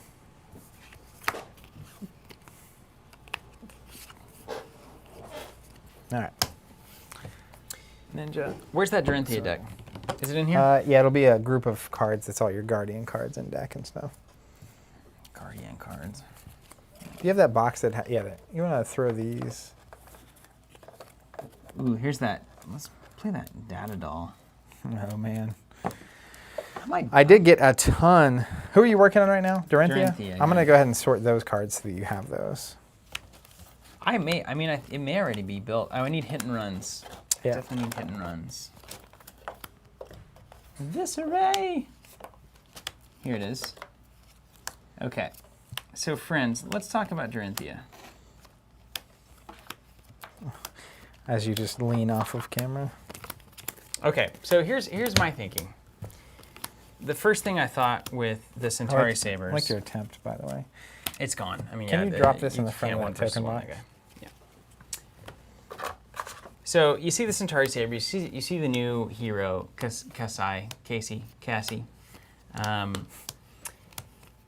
obviously, you read the ability, makes a lot of sense. It seems like those are her weapons, which, again, that's true. You have a good theory here. I like this deck a lot.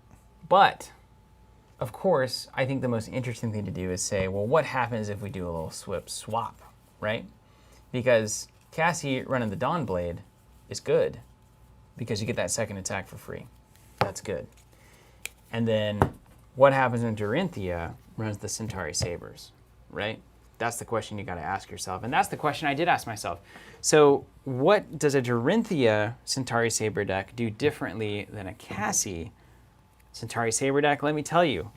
3 weapon attacks in a single turn. How is that possible? Let me tell you. Centauri Saber has the old once per turn action attack for 2. And then if it's defended by an attack action card, it gets +1 until end of turn. That's very relevant for this deck, until end of turn. So if you block the first attack, I'm going to get +1 until end of turn on one of these sabers. Then Dorinthia's ability, of course, says when your weapon hits, you may attack an additional time with that weapon this turn. Now, normally when you're running Dawnblade, that means that if your opponent shuts down your first attack, your fun's over, right? No more fun. With Dorinthia run the Centauri Sabers, you have 2 opportunities to trigger that once per turn action repeat ability. That seems really good. So if you block the Centauri Saber, the first one, it's like, okay, you blocked it. Or maybe I have an attack reaction and I can choose to do that or not. So it's like, okay, you blocked it. Then I still have my second one, so now maybe the second one, I add my attack reactions to it. You can't quite block this one from hitting unless you ditch your whole hand, and if you do that, well, good for you. I mean, I'll take that as an exchange. And then, so that triggers now my third attack can happen with a Centauri Saber. I can push that forward again. If you defend it with a weapon from the original attack, then it's still at a +1, so now it's a 1 for 3 attack, etc. Now, of course, the trouble with this plan is you got to have go again coming out of your ears, basically. You got to give these weapons go again all of the time. So, check this out. How are we going to do that? Dude, look. I got the sabers. Boom. Where did these come from? I think those were from those courtesy preview of, decks? yeah, They're in LSS. foil too, so hot dang. Yeah, that's very good for us. Now this, by the way, the Centauri Sabers I am going to definitely keep because I can see us both want to play Warrior at some point. That's true. For real skis. I could definitely see that. Okay, so Centauri Saber, Dorinthia. So now, what am I looking at? I'm looking at how do I give these sabers go again? So that's like my first step of the deck building process. I'll go to the table for this one. So, you know, I'm a. Some might say I'm a Dreamer? intriguing deck builder. Most of the things that you're going to learn from me are not going to win you tournaments, but they might start something that would eventually win you a tournament. If you start doing the things that I'm not really telling you to do. Let's be real. You had quite the run in the Netrunner days. That's true. Yes, I like to. You like to be self-degrading. I'm a little bit hard on myself. Yeah. So, Driving Blade comes to mind, of course. Your next weapon attack gains +3, and it gains go again. So this is a classic warrior card that's going to be universally useful in double Centauri Saber deck. So that's really important. We have Warrior's Valor. Your next weapon attack gains go again, and a bonus. So there's something. We're just going to see if we have enough cards. I know that I do, so don't be surprised. Glint the Quicksilver. Target weapon attack gains go again. So that's a surprise go again to keep those sabers rolling. We've also got, I'll get to this in a second. Really the card that I think makes this all tick is the new card Hit and Run from this set. So we look like blue Hit and Run. Absolutely great. Your next weapon attack this turn gains go again with no conditions attached. And if you've attacked with a weapon this turn, your next attack gains +1. Now, why is that good? Why is James crying? Well, let me tell you something. It's so good. Because if you play it when you haven't attacked, it's just a raw go again for 0, which is exactly what we need to start our chain of 3 attacks. If you use it after you've tried your first attack, now you're giving go again to your second saber, which can allow you to attack for a third time with a saber. And it's also going to be at a +1, +2, or a +3 because you've already attacked that turn. So there are worlds, there are literally situations where you swing with Centauri Saber and nothing happens. You play Hit and Run to give Centauri Saber go again and maybe a bonus. So now you hit hard with this saber, and then you swing with it again with another Hit and Run, and then it has go again after that and another bonus. And then you do something else. You could do a Scar for a Scar, Life for a Life, play a potion, whatever you wanted to kind of have a 4, attack turn, which is really, really impressive. So Hit and Run makes this deck function in my mind. It's the best source of 0 cost. I'm looking for 0 cost to go again as well as much as I can. Because obviously, I'm looking at my turn, I need to drop a blue card so that I can power all 3 Centauri Saber attacks. So if I already drop a blue card, then how am I going to have, with the 3 cards that I have left, how am I going to make the best use of my hand? So that's where, okay, so I've dropped the blue to get 3 attacks this turn. So then a Hit and Run here, Glint the Quicksilver here. Now I'm at 3 attacks. So I've used 2 cards from hand, +1 to pitch. I've got 1 card that can be an attack reaction or something sneaky or go to my arsenal. And between Glint the Quicksilver and 9 copies of Hit and Run in the deck, or in Blitz 6 copies of Hit and Run, I've got a pretty decent shot at having 2 0 cost go again options in my deck. And that kind of looks like my optimal kind of like baseline turn. Now, of course, you wouldn't really be singing this song unless you had the old courage of Bladehold.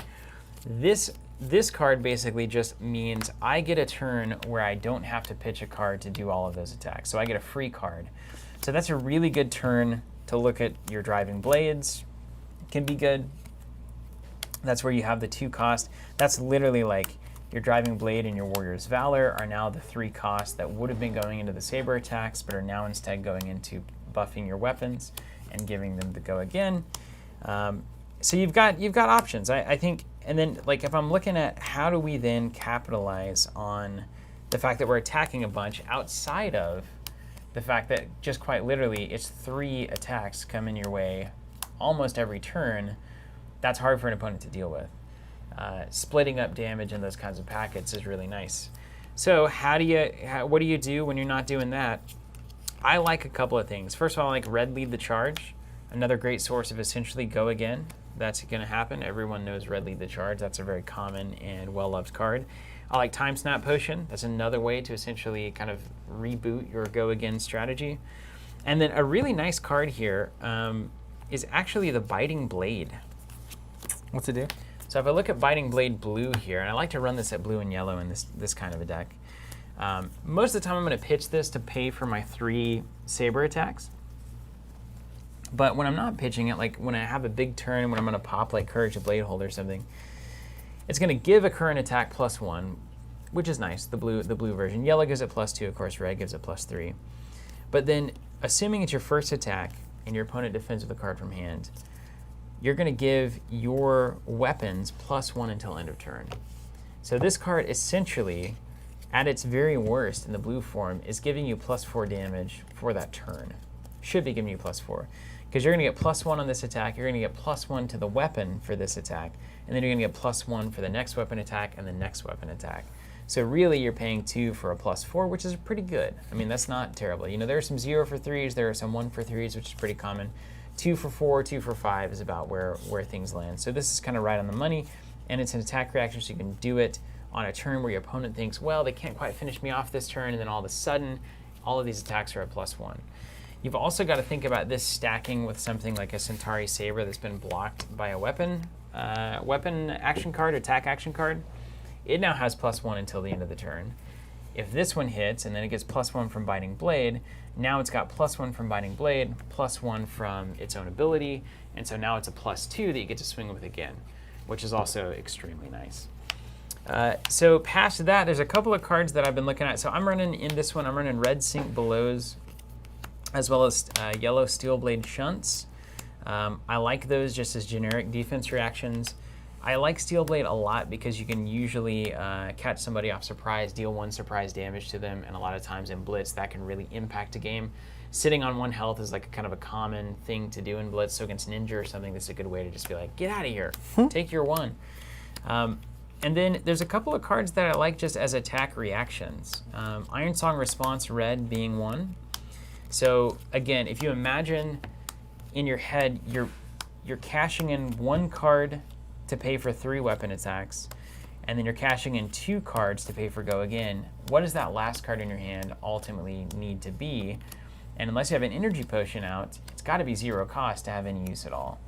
So my 0 cost, have any use at all, best option in Warrior is Iron Song Response, 0 cost +3 attack reaction. Of course, they have to defend out of hand, but if they're not, they're just taking it in the face, so that's fine too. But that's a 0 cost that I can have as my 4th card in hand during that kind of a turn and still get a lot of value out of it.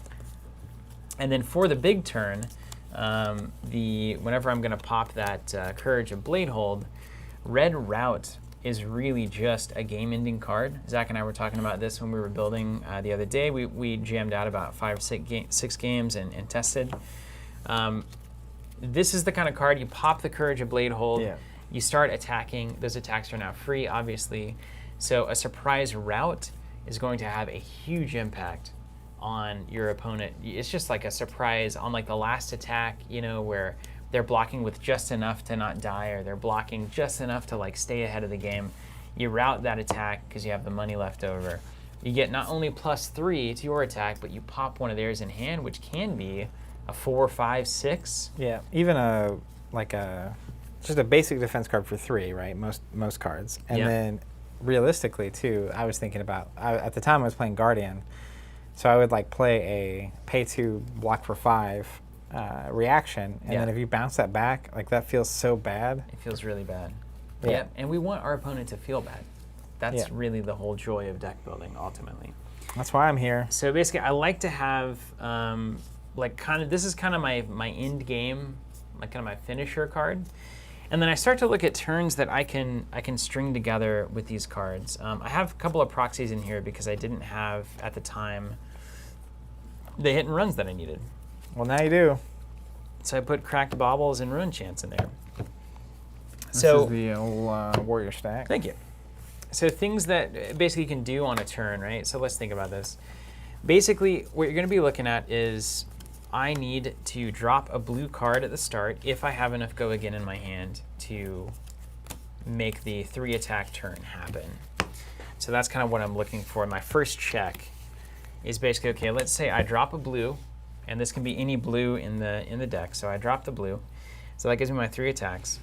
And then I'm looking for, and I'll go ahead and pull them out so it's easier for us to look at this together.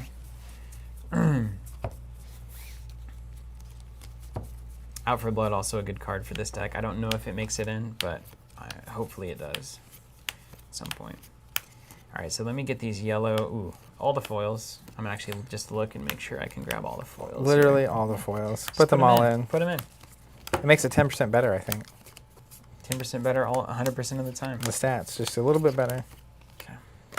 That'd be pretty wild if foils were just like one stat is +1. Seems like something that would happen, right? Mm-hmm. It's like, oh, that's the shiny version. That's right.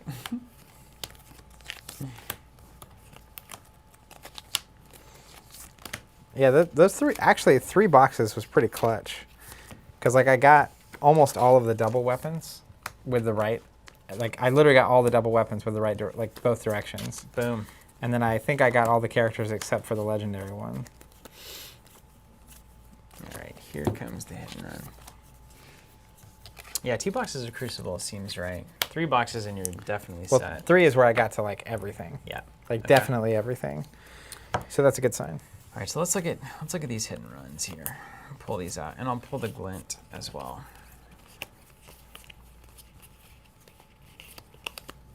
The Quicksilver. Glint the Quicksilver, I love it. I love that art. Yeah. This one with the like half refracted light. You know it. Yeah, every time I play it, you're like, I love that card. Yeah. I do. It's true. Okay, I'll pull my lead the charges too. I'm just gonna get everything out here that's basically gonna put together our standard turn. And I'm starting to really, you know, like at least internalize how to think about building a deck. It's so different for every hero and class though, right? It is very different, yeah. Like when I'm playing Guardian, at least with Bravo, it's like I need a lot of blue cards. I need these blue cards, see? Because I need the money. That's the key. Okay. Pay him. Driving Blades. I still can't get over that Arknight shard. Just looking at it. You got it. You did it. You did it. I'm so talented. You did it. Really fortunate is the truth. Okay. Boy, do I love Kisei. Are you on Dorinthia officially? Yeah. You can Centauri Sellsword. I'll be the warrior you pay for. That's right. I don't just work for free and honor. I would imagine that is how that would shake out anyway. So I think that's fair. What are you saying? All right, so here's all of our kind of zero cost sources of go again on our weapons. Then we've got our 1 cost sources, and I'll go ahead and arrange them from red to yellow so that's nice to look at. And this is your deck that was already built. Yeah, this is just kind of now I haven't played the kind of the updated version that we did. You made tweaks and then we left. That's right. Made tweaks and left. I've had enough of you for the day. After having a very, very good performance at the end, we were like, hey, this is good. This is a good time to take a break. Okay. So here's basically all of our sources that go again. So we got lead the charge, hit and run, hit and run, hit and run. Go. So these are our main sources of go again because they're 0 cost, so we don't have to worry about them so much. So if I have a hand that has a combination of 2 of any of these cards, that's when I'm looking to say, okay, I can do 3 attacks this turn. Like I'm in a good spot here. So I drop, an average turn might be, I drop a blue card, I make my first attack, I play Glint the Quicksilver on that, then I make my second attack, or I play like hit and run, let's do like a hit and run yellow or something. Then I make my second attack, and then I make my third attack. So this is like a standard turn. So in this case, let's say I've done 2 cards and I pitched 1, so I've got 1 card in hand, and that's where on a turn like this, looking at my 0 cost, anything I can do for 0 cost is going to be really handy. So that's where you put your Sink Below into your arsenal, you play your Iron Song Response, you can put your Steel Blade Shunt into your arsenal. These are kind of the things that you're looking to do on those turns. Because everything else is basically nothing. Nothing. Nothing you can do. So this is just, if I look at a turn where I've got these cards in hand, I'm going to be able to get essentially 3 2 damage attacks off straight away. And then I'll get a little bit of a bonus from like the hit and runs and those kinds of things. And that's kind of my standard game. Then if we assume that, let's say we've got a Warrior's Valor, which is a 1-cost card, now that 4th card that I have in my hand that was contributing to kind of this madness can actually instead start paying for some of these bigger setup cards. So this is where, like, okay, so I pitch a blue. So let's just say, I'm going to use my Time Snap Potion as an example of that. I pitch a blue, so that is going to be static on every turn because I need those 3 attacks. You got to have the blue. Then I need to play like a Warrior's Valor. So let's say I play 1-cost Warrior's Valor, and I need to generate 1 resource for that. So let's say I pitch a red card to do that. So now I've pitched 2. I've got Warrior's Valor. It's going to give me Go Again. And so then my 4th card, again, needs to be a 0-cost source of Go Again. So any of the hit and run, the Quicksilver, or lead the charge could technically get that done as my 4th card and still get me those 3 attacks with a little bit of buffs going on. So that's a very nice turn as well. So that accomplishes my objective. And then if I've got a turn for Driving Blade, that looks like I need to pitch for a 2-cost card, and then I have my blue card for my 3 attacks. So now I need to pitch a yellow. So let's say I pitch like a Steel Blade Shunt. And then at that point, any of my 0-cost Go Agains are going to get me those 3 attacks. Or if I pitch a blue card here for Driving Blade, I have 1 left over. So now I can start looking at some of the more interesting attack reactions in this kind of a scenario, where let's say I can now throw in something like a Singing Steel Blade. Ooh, lovely, Dorinthia specialization. Or a Steel Blade Supremacy. Look at that. I wasn't ready for that. See, this is a great card. Until end of turn, target weapon gains +2. Whenever it hits, draw a card. So like, if you're getting a swing with it twice, it's really good. You swing with it twice, and then you still get that 3rd attack, which is something that Dawnblade can't do. So it's a really fascinating way to think about like building a churny type of deck like this. It's also just different enough for you, I think. Oh, it's just different enough. Not being on Dawnblade with Dorinthia yeah. is not what people will expect. So then at least up front. Here's the next thing. Is like, okay, so then what are your biggest turns, right? That's kind of the next thing in deck building that I think is relevant. It's like, what are my biggest turns? So if I have, let's say, a Time Snap Potion out. Mm-hmm. I'm following. I'm not even talking to you. I'm talking to the folks. I'm not following. Yeah, don't follow anything. I'm out of here. Let's say, like, okay, let's just look at the best that we could do here, right? So let's look at, we have an Energy Potion out. We have a Time Snap Potion out. If we had 2 Time Snaps out, we'd really be living the dream. And then let's say we make all of our sword attacks free by using the Courage of Bladehold this turn. Okay. Let's say we generate 2 money, and let's say we gain 2 action points. Take an action, gain 2 action points, so we net 1 action. So then we've got 2 actions. Boom. So then we only need 1 source of Go Again to get those 3 attacks. And we can get that in the most expensive way possible because we already have 2 resources. So we can do that here. So that's where like a red Driving Blade to start is incredible. So we use our 2 resources, we play a red Driving Blade, we roll in with a 5 damage attack to start, and it only costs us 2. So we've pitched nothing, and the Driving Blade is in, so we're 1 card down. And this is when you use that gear piece, right? This is when you use the gear piece. So this is when if I pitch a blue, let's see, I use this Time Snap as well as my like 2nd card for the turn. So I pitch the Time Snap. Now we're getting into the money, right? So now that opens up where, well, I've got the ability to play my route. I got the ability now to drop that yellow Biting Blade. That's when it's a really good Biting Blade turn. I've got 2, I've got 1 left over.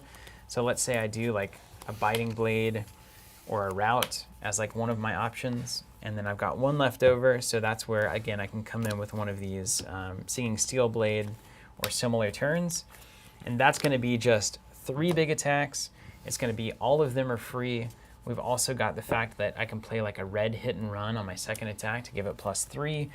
I think this is my route turn more than anything, where I can literally just make all these attacks free, roll in with a really surprising route, hit maybe a Singing Steel Blade or similar, and then in the game, hopefully, or at least do a ton of unexpected damage to an opponent. Blake says that chess piece is out of control. It is out of control, yes. Yeah, it is really, especially with the 3-attack Dorinthia. That's obviously the way to maximize that chess piece, right? Yes, 100%. And I think that's what it's the number one way. Are referencing when you're like, you pick a hero or a class or whatever, and you're trying to find the cards that you're maximizing that value in some way that's unique with your combination of stuff. And that's where like the go-agains and also the chess piece to me are the Dorinthia like clinchers. And so, what I'm looking for is... Give me some water, need anything? Yeah, I don't need anything. And if there are neutrals, I haven't looked really through the generics very much, so if there are things that would help here, it would be awesome to get those. But what I'm saying is, this is the only warrior deck that can reliably hit 3 attacks every turn. So what are the warrior cards that buff attacks for the remainder of the round? That's really the biggest thing. So Biting Blade is the premier example of a card that actually benefits this Dorinthia build the most, because all of your weapons get +1 for the remainder of the turn. Obviously, if you attack 3 times, that's exceedingly good. Now, you could run like Twinning Blade and try to go for a 4th attack. There's no world where I think that that's actually worth it to do. It's like, what's a 4th attack for 2, for your entire kind of deck construction? I'd much rather do a consistent 3 attacks most of the game and then have 1 or 2 turns where 1 or 2 of those 3 attacks are buffed to the hilt and can do some serious damage. Because the thing that you have, the advantage is if you're launching 3 attacks and you have Reprise, then you can just wait and they have to block 1 of those, right? So they'll block 1 of them, then you can hit all of your Reprise attack reactions and stack them up. Or if you don't have things with Reprise, you launch 1 attack, they block. You launch a 2nd attack, they don't block. Well, now I can launch my big +3/+3 attack reactions. So as a warrior, it's giving you 3 opportunities to maximize when your attack reactions are going to happen. So that's Dorinthia Double Centauri Sabers. That's how I built it. We only have 1 Steelblade Supremacy, 1 Singing Steelblade. So I have 1 of each in the deck right now. And I think that these cards are really important. I think Steelblade Supremacy is really good. Singing Steelblade, very good. But I don't know if it's perfect here. I think the ability to go get anything and then play it as an attack reaction is great. Like even just Iron Song Response plus Steelblade is pretty nice. Pay 1, gain +4. That can be a finisher. Singing Steelblade into Route for a pitch of a blue is really good. I like that. So I'd probably run 2 of each of these cards and find some cuts somewhere. But I'm currently testing Route in this deck. That's the key. Yeah, Gary, you're right on lead the charge, but most of your turns you're going to do like lead the charge into a hit and run. So you're going to go again and then generate an action point, and so that's going to cover your 3 attacks. Or like lead the charge in a Biting Blade, or lead the charge in a Warrior's Valor, lead the charge in a Driving Blade. So those are really what you're looking for with lead the charge. Most of the time, it's lead the charge into a Warrior's Valor. That's like my most common reality that I see on this one. Plunder Run, yeah, Plunder Run is a good include here. What is that? The 4 attack, and if it hits, you draw a card. My only problem is I don't have a reliable way. I don't think I have a reliable way to make it happen. Take a look at it.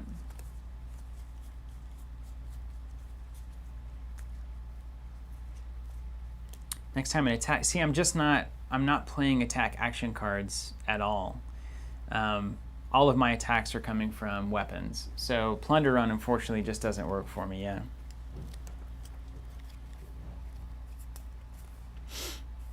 Now you could, if you wanted to like supercharge this, you could probably go Scar for a Scar. So, there's a world where the 4th card in your hand, after you give Go Again, if you could give Go Again a 3rd time, or if you had like Energy Potion out, there are worlds where you could end with Scar for a Scar, but by the end of your big turns, you really shouldn't have less life than your opponent. So, I don't know. You lead with Scar for a Scar probably, which is right. So you probably lead with Scar for a Scar, and then you pitch for 3, and then you have 2 Go Again cards in hand and get your 3 attacks. That's actually pretty good. I might think about 2 Scar for a Scars, because that's a really nice turn. It's a really nice turn. See, there's even versions of the deck, that you can play with. You could cut route for a scar and kind of see if that levels it for you. No, not doing test draws yet. That's how you know it's gone really insane. That's the deck. I did it. What are you cooking up over there? Well, we're about to brew something new. That's my favorite. New brew of the week. New brew. Yeah, you brew on, because I'm gonna go hit up what you just hit up, which is the bathroom. Water. Stretching your legs. We used to take breaks. Cliff Bar. We started. I almost thought about down at Cliff Bar. We started. You're eating something. I had some of those protein pack. Oh, okay. I was gonna say. You telling me you just went to the bathroom and got water? What are you eating? Yeah, a raisin technically is what's happening right now. We started streaming 5 days a week back in March. You don't have to tell me twice. Yeah. And at first we were doing some streams like 6-7 hours long. It's crazy. Yeah. And we weren't taking breaks. Then we started taking breaks. And then I noticed recently, I didn't really think about it until it was just happening. We stopped taking breaks. Yeah. Because we're not quitters. This is just we're endurers. That's right. All right, let me find them. So yeah, what are you gonna build? Runeblade? I got to do Runeblade, yeah. Oh my gosh. One does not simply pull a Fabled and then not use it. So before I go open up the old protein bar. What?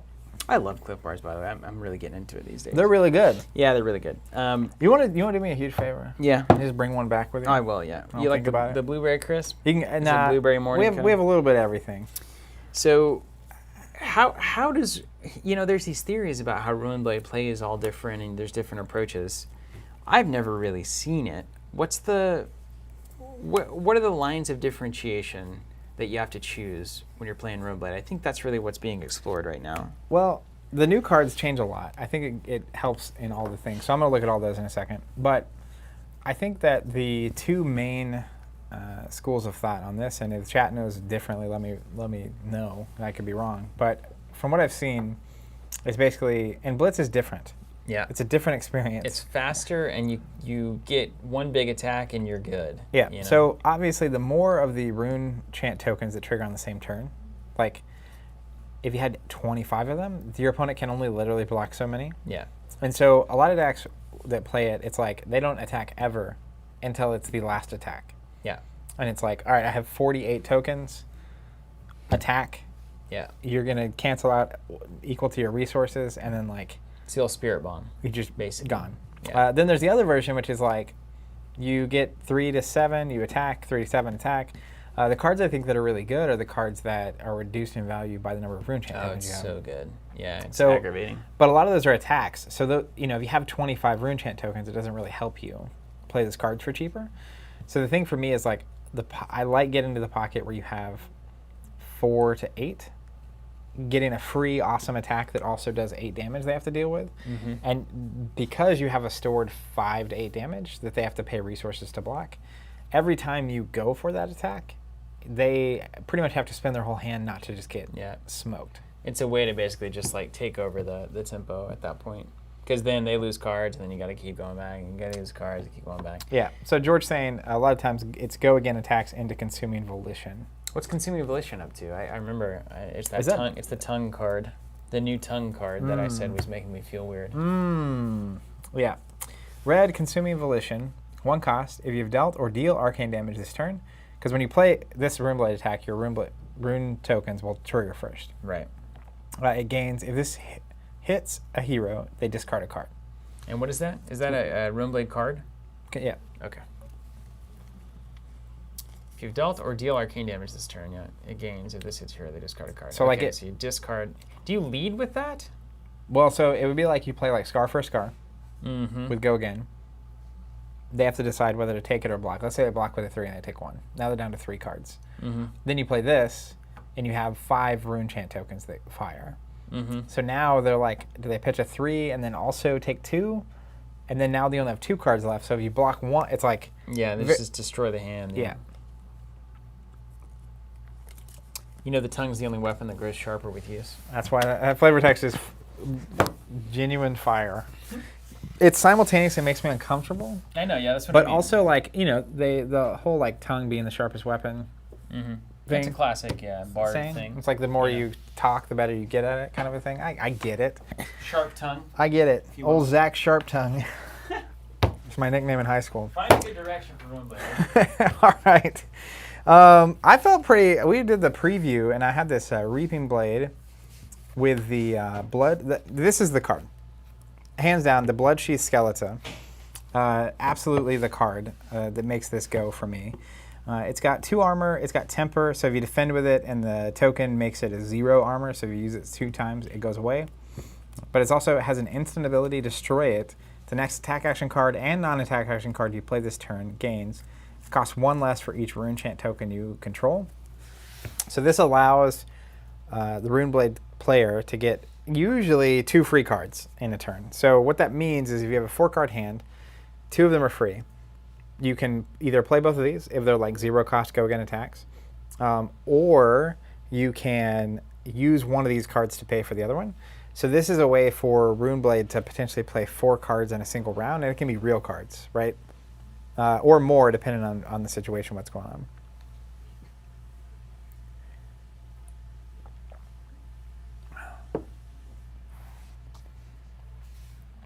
George says, make sure you rifle that Fable hard in the deck. Yeah, you got to be careful. I'll be like very delicately shuffling my deck from now on. So I'm going to lay out the deck that we built last time. That we had last time, at least, because we had previews. And I'm going to get rid of some of the cards, and I'm going to put more of other cards in. Gotta love that time snap potion. How do we feel about 9th Blade of the Blood Oath? I didn't like it until I had that Bloodsheath Skeleton, I'll tell you that much. But that card is Wonkstowns to me.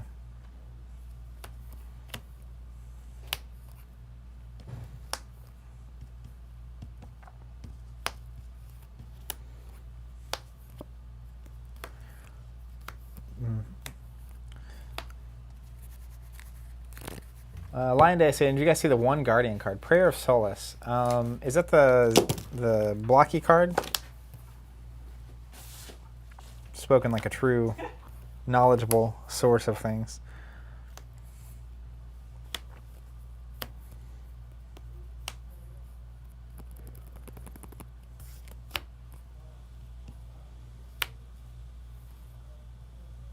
How about Mordred Tide? That card drives me crazy with how good it is.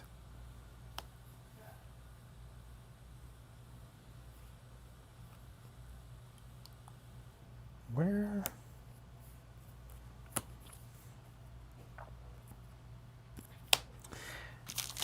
So I forgot, we did the Runeblade preview. What were the preview things we did the week before the decks that we did?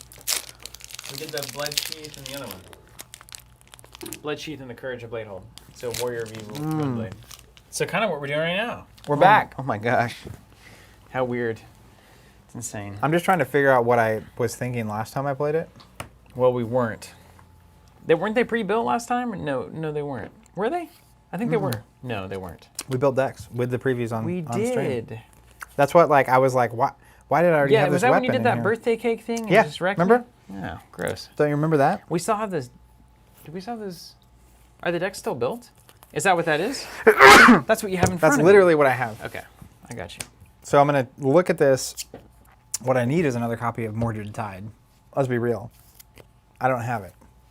You don't have it. That's a red 0 cost, red Mordred Tide.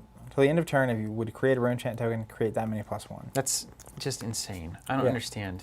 And I have 1 birthday cake. Yeah. This is the only, if we play Flesh and Blood next year on my birthday, I have to play this deck. Have you seen Rattlebones? Is he kin to Rattle Shirt? Rattle Lion Day saying, check out Rattlebones. All right, let's just. I've seen it. I've seen it in the collection. I know we have it. I'm gonna run down the Runeblade cards from the set. Get some of the new ones. We were playing with some of the new ones last time, I think. Those aren't the new ones. These are the new ones. Mauvian Skies is one of the new ones that's really important. Very important. So we get red meet and greet. Okay. Hilarious. She's like, got a meat cleaver. That's good. 1 cost, 4 attack, 3 defense. If it hits, create a Runechant token. If you've dealt or deal arcane damage to an opposing hero this turn, it gains go again. If you deal arcane damage, it gains go again? From the grave? So if you deal arcane damage, even while this is in play, like if it's on the chain, and something deals arcane damage to you somehow, it gains go again? That's so strange. So I assume there's a way to like pop a rune chant token mid-fight or something weird? Well, it's just probably saying, well, I don't know. That's a little weird. That scares me how that's worded. Yeah. Because you wouldn't resolve the card a second time after it had go again. I definitely agree. We get the Consuming Volition. That's going to end up going in the deck. Yeah. You'll see me get the chills every now and then when I draw, and you'll know it's in my hand. We also get Sutcliffe's Research Notes. It's red Sutcliffe's Research Notes. 1 cost, reveal the top 3 cards of your deck. Create a rune chant token for each Runeblade attack action revealed this way. Then put the cards on top of your deck in any order. It also has go again. So this definitely goes in the Kamehameha version.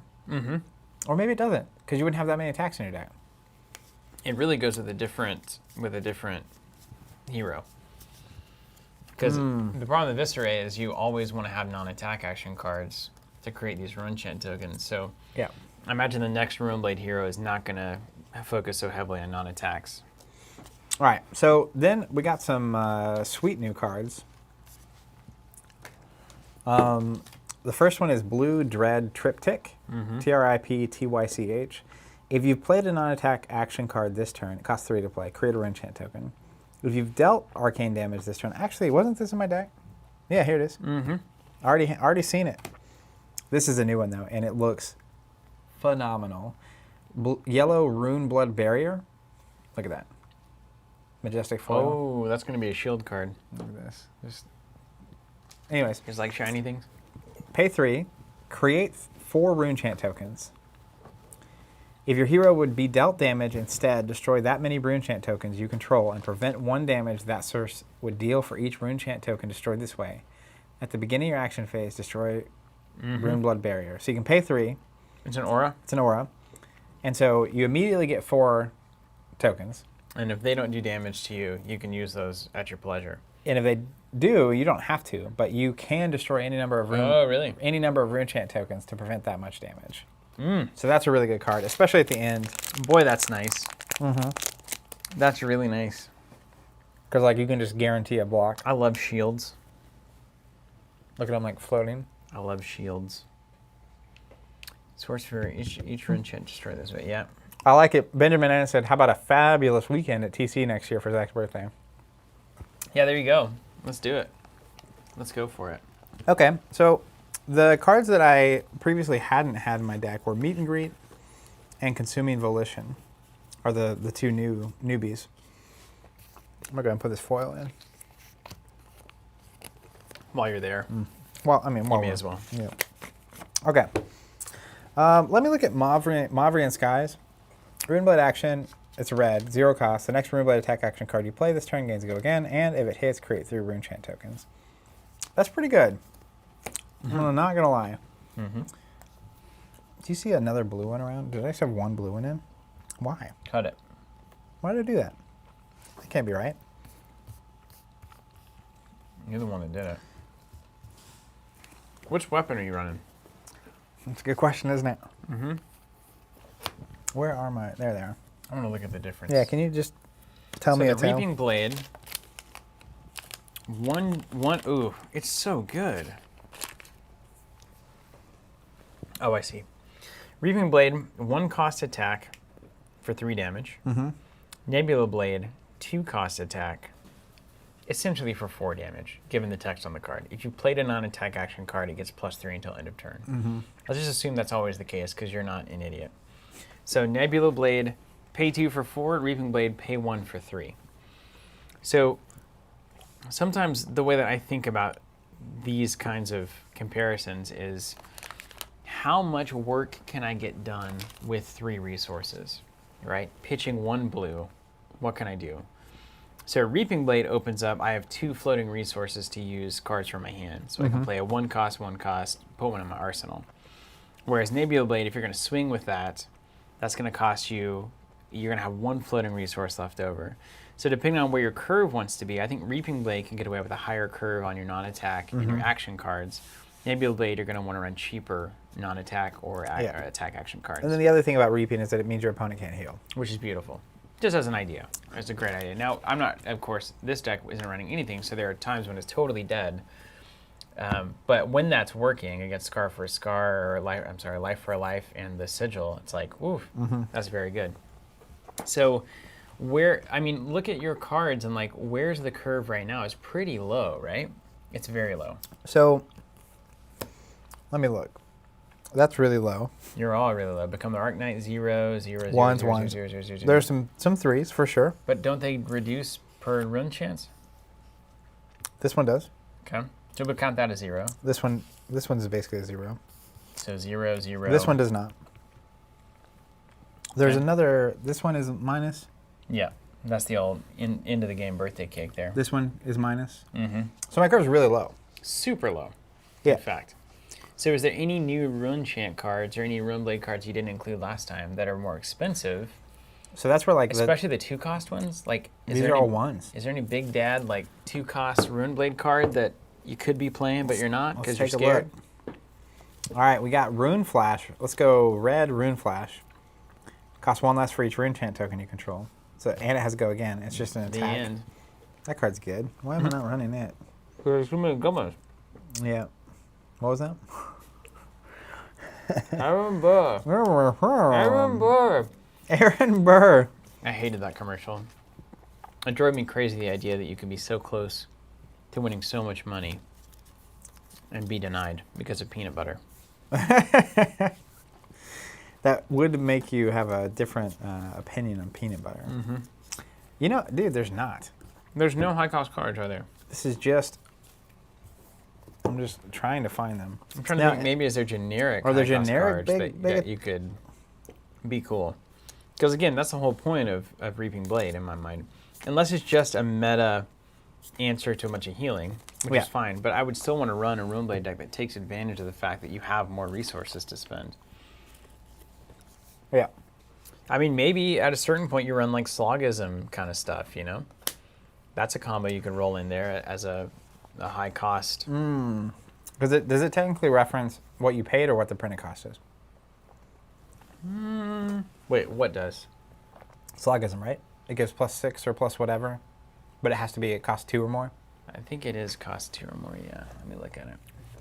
But it's also... Yeah, that's a good point.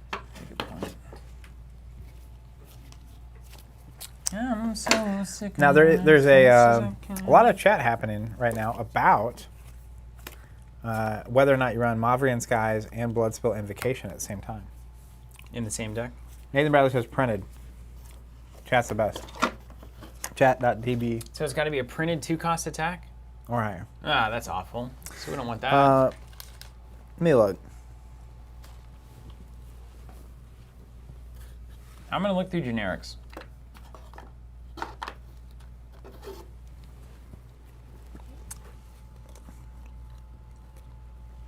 So I'm curious, just comparing Mavrian Skies to Bloodspill. I feel like Mavrian Skies is way better. So it's a 0 cost instead of 1. And then Good start. they both can create 3 Rune Chant tokens. But Bloodspill is an aura, and if you get hit, it gets destroyed. That's the only difference? This is, if the next attack you control hits, you create the tokens. So you'd have to be able to Bloodspill. I think I had it in here because I had double lead the charge red and yellow. Yeah. So you lead the charge, you play Bloodspill Invocation, it has go again. So you literally have 2 actions now. So then you have two attack chances to make this hit on your turn. And Mavrian is like, it's 0, but it has to hit now. Yeah, but you also are more in control of that, right? I mean, you know your hand before you play it, and you can say, well, I got a good shot at hitting for sure. I think Cadaverous Contraband is a great card to look at for What's it do? Runeblade. So it's a 2-cost attack for 6. It hits for 6. If it hits, you search for a non-attack action card in your graveyard, put it on top of your deck. So Mavrian Skies comes back in on the top of your deck, so next turn, you just can continually cycle something like a Mavrian Skies. That's a good Reaping Blade card, in my opinion. So we'll just have that on the table. And I essentially want to Let's look at Visceray real quick. Oh, Visceray the Young. So you play a Runeblade card. If you've played another non-attack action card this turn, create a Rune Chant token. So I need non-attack action cards. That's right. He's the one that really makes you deal with that. Yep. And Reaping Blade obviously a sword, right? Yeah. So this is interesting. It says if you have played another non-attack action card, so does that only trigger when you play a non-attack action card? Whenever you play a Runeblade card, if you have played another non-attack action card. No, I think the way that it's kind of, the way that it works, it's kind of worded like that so that it doesn't necessarily have to be. If you played a Runeblade non-attack action card, it wouldn't count. So basically, like, if you play any non-attack action card, then your Runeblade cards start making money. Great. I like that. All right, so reduced to Rune Chant Red. I'm on 3 of that. That's going to be in everything. So it's reduced by 1 for each Rune Chant token you have, and it creates a Rune Chant token. So as long as you end the turn with a Rune Chant token, which you usually will, because the one Visceray creates doesn't get triggered on it, even if you play an attack. That's a free defense reaction that creates a Rune Chant token. So that's in. Same with Lead the Charge, red and yellow. Those are just so good. I can't get over how good they are. And the blue Time Snap Potion is the only one that exists. We'll leave that in as well because these are just generically good cards to play. And let's start looking at this real quick. I like Read the Runes. Read the Runes. Red and yellow, 0 cost. Red one is create 3 Rune Chant tokens for free. It's also a Runeblade action. It works really good with Lead the Charge. Ravenous Rabble, not bad. We can look at the red version if you want. That's just one that gets reduced. Although for Runeblade, a lot of your cards are not printed free, but they become free, so maybe not so good.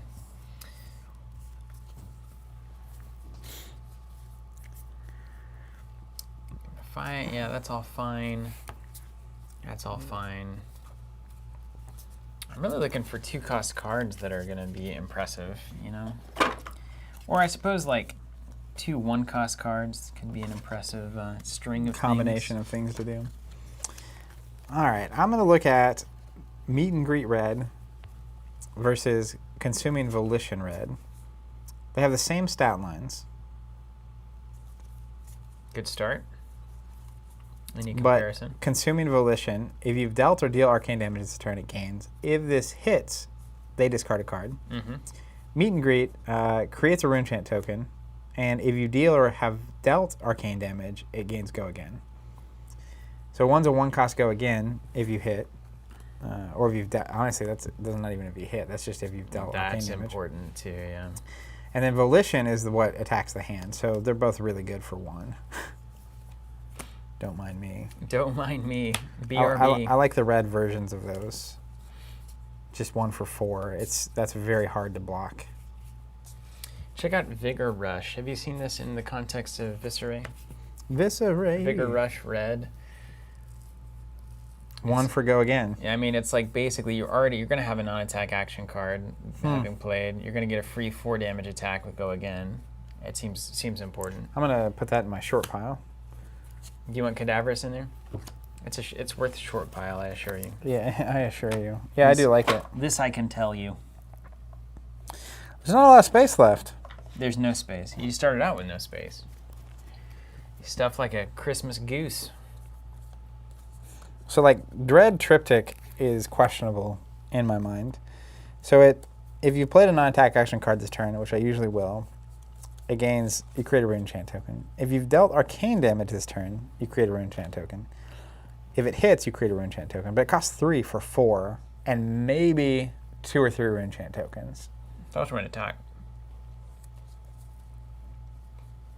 But like, as compared to, as an example, Consuming Volition for 1, it's a 4 that if it hits, they get rid of a card. And it only costs me 1 to play. Like 3 is so much to pay in this deck. Well, it would be in the Reaping Blade deck. Because, you can still get an attack out potentially after you play Dread. Or maybe not, because there's not enough Go Again to really That's right, it doesn't get Go Again. So this is going to be on my questionable list right now. In fact, there's probably, the Reaping Blade deck probably it probably doesn't even run many of these attack actions. It's probably non-attack actions and Runeblade non-attack actions, and it's probably the stack up the tokens. Or maybe it's the tempo deck. That's the thing I don't know, because like paying 1 to swing for 3 every turn is a fine thing to do. If you just stack up 3 or 4 Runeblade tokens and attack, stack up 3 or 4 attack, you know?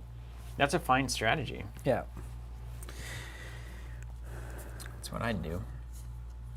There's a weird Runeblade deck that revolves around rifting, and one of us is going to figure it out. That's true. Nick saying Mordred Tide into Dread Triptych is insane. So if you Mordred Tide, you create double the tokens.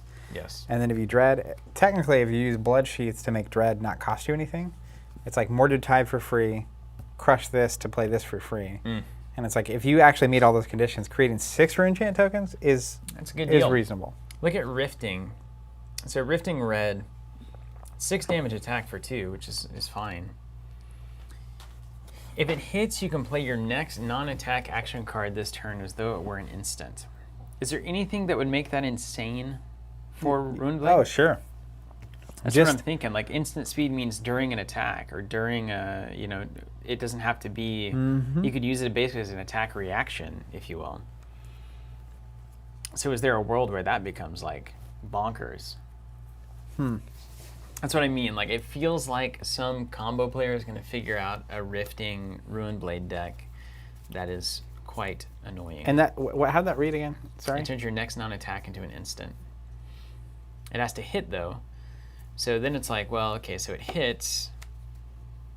So then do I have to give it it's an instant. I mean, like, think about Mavrian Skies. Well, it's the next Runeblade attack action card you play. So it wouldn't be that one. No, it's any of them. It's the next non-attack action card. Oh, were you talking about that card, about Mavrian? So what are your non-attack action cards that would be amazing as instants? Here's a question. What does next mean, right? So if I play an instant in the middle of an attack, is next when that attack's resolving or when that card is played into the chain? Because like technically, as an example, Mavrian Skies, it has the next Runeblade attack action card you play this turn gains go again, and if it hits, create 3 Rune Chant tokens. So being able to get, like, once I know you're not blocking with a card from hand, if I know it's going to hit and I can Mavrian Skies as an instant. It's interesting. Well, unfortunately, it says the next one you play gains go again. You've already played it at that point, right? I think you've already played it. I don't know. That's a really good question. That's where we got to get the timing chart. I've got it on my phone somewhere. I stare at it longingly at night, trying to understand. Trying so hard to understand. So I think I am. Where's Ryan on this? Ryan, you out there? I'm going with a real low curve here. Let's get a blue Mavrian. Won't count for the current attack. Thank you, Ryan. Yes, that's right. Because I assume the game checks for played whenever you literally play the card, not when you resolve it. That makes sense. But I'm just trying to break it. Oh yeah. Well, that's why we're here.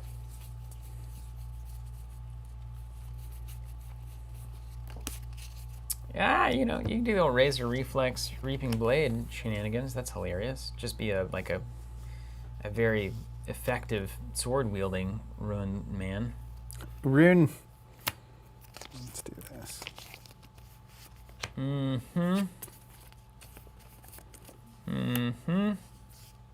Actually, man, Razor Reflex is pretty good for you. Visceray.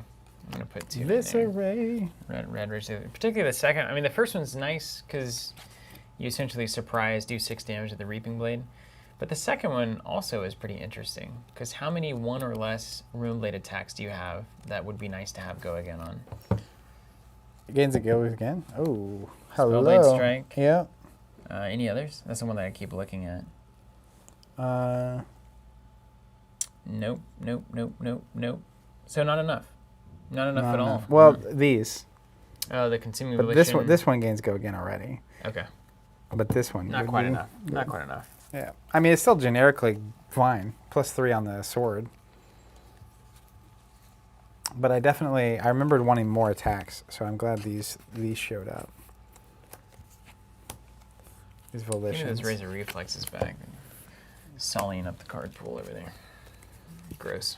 I'm getting a lot of new cards up in here. Scar for Scar, no, okay. So I think, if you're looking for clever things to do, you basically have them there in the pile for generics. There's opt stuff that you can do, but opt is just a boring mechanic. You know? Right. She's like, I get it. You can look at the top card of your deck. I get it. It's consistent. You can do stuff with it.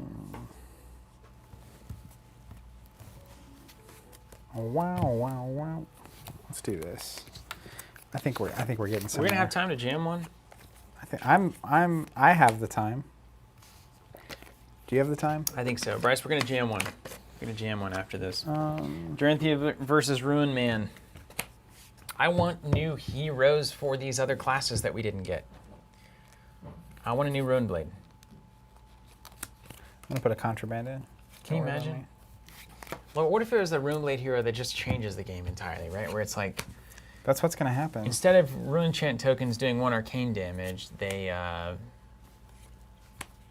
what do they do? I don't know what they do. See, I already missed it. You can destroy 4 to draw a card. Oh, I almost made the great mistake. Didn't put... Ooh. Are you putting that in a deck? Yep. You proxy it. Nope. That's $1,000. You can't play with $1,000 bill. I'm doing it. Oh my gosh. Just like we was kids. You don't get cards to look at them. I don't know. You're like... Enough zeros after something, I'll look at it forever. This is the kind of video that like 20 years from now, it's like when you're watching, they used to do Magic tournaments. You couldn't run sleeves in the cut because of the filming.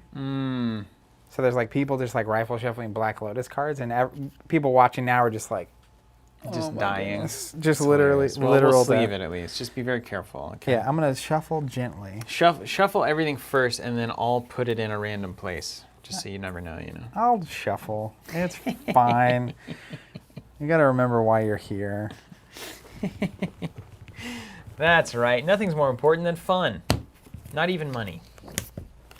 That's what I say. Take your money right to the grave. What does chat think? Am I crazy for just playing this card? They said I would do it, and I'd even unsleeve it and shuffle it. Like Nick says, now that your Fable is in quotes played, can I buy it for half off?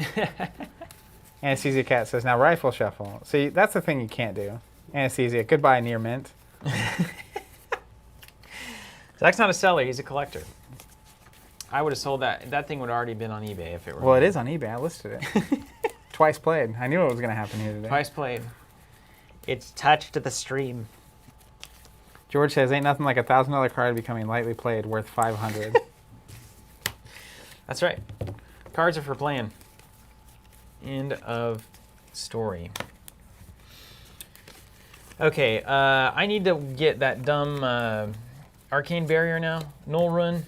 Is that the best one, probably? Anesthesia Cat. No, wait. Sign it. I'm not going to sign it. I would have to charge extra for that. Just kidding. Now it's a $1,500 card. Ugh. Okay. Let's get the Null Run, shall we? I'll sign it for anyone that wants to buy it at $1,500. Done. Do you have your equipment? Yeah, they're right here. You took the Runeblade barrier out? Oh, no, I didn't put it in. Oh, my gosh. Make a cut. I got to put it in now. Cut the heart. The shard. Heart shard horseshoes. Clovers. Are there any gloves that do the protection? Yeah, there we go. Ooh, they look way cooler than the hood. I mean, that's not strictly true, but it is for Dorinthia. George says the TC Arknight shard, 1 of 1, 10,000. You too can get a played Arknight shard. Played on camera. That'd be the first time it's been played on camera, I imagine. I hope it hasn't been played on camera before. Yeah, that's what I mean. I think this might be the first time. We're just making it happen here. All right, I'm gonna get my station set up. How cool is a dual wielding warrior? Oh my gosh. Stop the presses.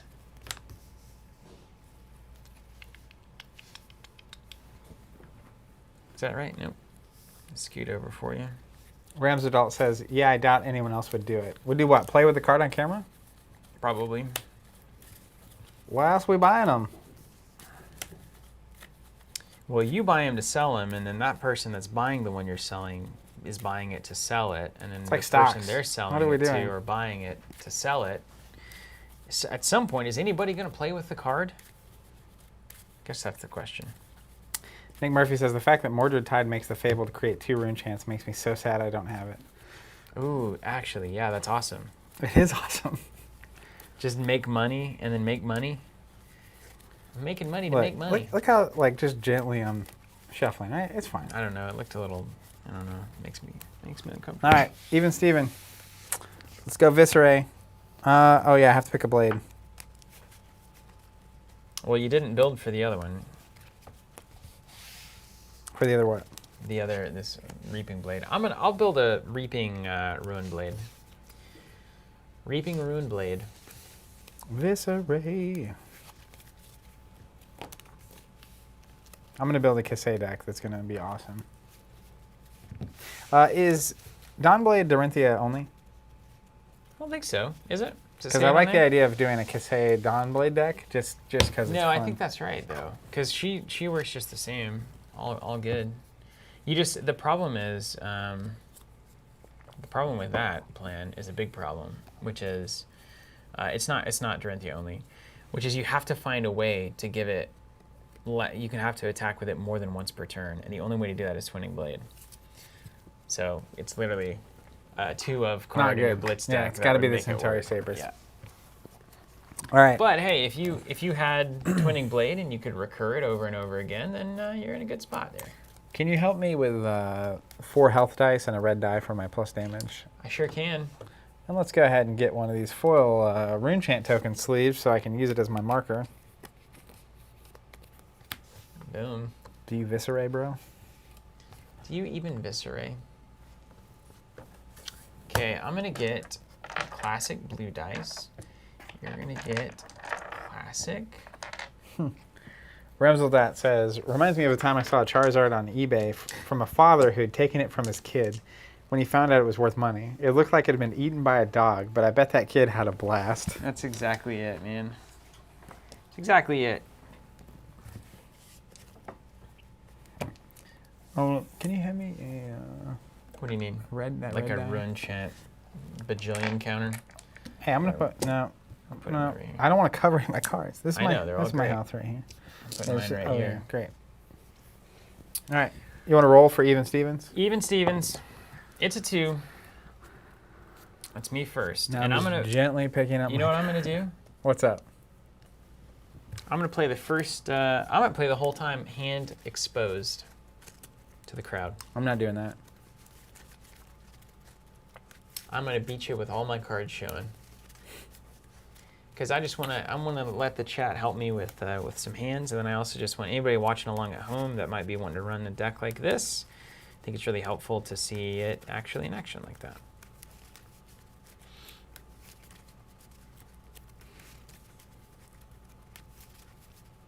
Okay. So here we go. 4. It's always so exciting. This is one of those games that's really exciting to start. See your stuff in action. It's just a good sign, you know. And you're like, I feel like when I just built a new like Netrunner deck or something, it's like, okay. Ooh, weird hand here. Okay, very strange hand. So this is the kind of hand where you probably. I agree. Anesthesia says, "Man, this game is so fun. I need to shake more people until they play it." Joe says, "We've been peeking at your hand every stream, Steven." So you probably, I mean, I guess I could do it. I guess I could do it like this. Can you guys see that? They probably can. Everybody that plays. Everyone over on Twitch knows. Yeah, that's right. It's the 82K. I'll just want to lay it down. I'll have a good Now time with this. So the cool thing is that so I know it's the first turn of the game, so you're very likely to block an attack. Because you're gonna get the card back, so what's it matter? So it's an interesting time to get Singing Steelblade. So it's probably I'm gonna pitch Driving Blade, I'm gonna swing, I expect that it's gonna cost me 1 to play Singing Steelblade, so I can go get anything that I want. If I pitch another 2, I'm working with 5 resources on the turn. So I can do a 1 and then a 2 reaction. I can drop this in. So I can actually do honestly, I kind of can do anything I would like. But the best thing is probably going to be to hold on to Singing, to throw Steelblade into the ground here, and then really just rely on those two cards to work. Rems with that saying, do you dictate when rune chant tokens pop, or do they have a lifespan before they set? So if you read rune chant token, it says when you play an attack action card or attack with a weapon, destroy rune chant and deal 1 arcane damage to target opposing hero. So literally when you have an attack that enters the queue, any rune chant token already in play at that very moment pops. There's no stopping it. And it actually resolves before the attack happens. So the first thing that's going to happen is for each one that pops, assuming Steven has Arcane Barrier, or at least one, he can pay a resource to prevent that damage. So if he could pay 6 to prevent 6 or whatever it is, and then the attack would go.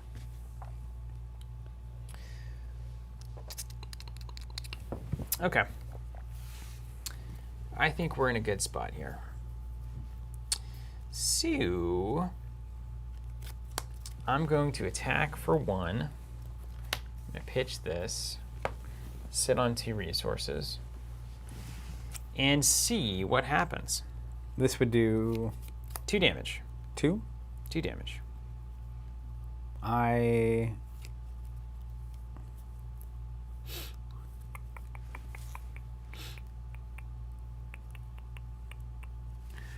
going to put my Blood Sheath Skeleton. Okay. Then I will pass the reactions. Okay. -1. Ding! I'll throw this into my arsenal, and I will draw 2. Now, if that had hit, would you have done something different? If you had defended with a card from your hand, I would have done something different. Okay, great. Yeah. I almost did. Yeah, I know. Yeah, so that's the thing about Warrior is you gotta like, well, if I defend with a card from hand, it could get really bad all of a sudden. So that's kind of how they're aiming. So, yeah, I remember that kind of. So because I didn't want to use the cards in my hand because I want them on this turn. Yeah. So that was tough. Good turn. Good job. All right, you ready? Let's play Mavrian Skies. Runeblade action. It costs 0. It's blue. The next Runeblade attack action card I play this turn gains Go Again. Mm-hmm. And if this hits, create a rune chant token. Okay. With me? I'm with you. All right, so then, this is pretty sweet. I don't know the timing of all this, but we will make it happen. So I'm going to play a red meet and greet.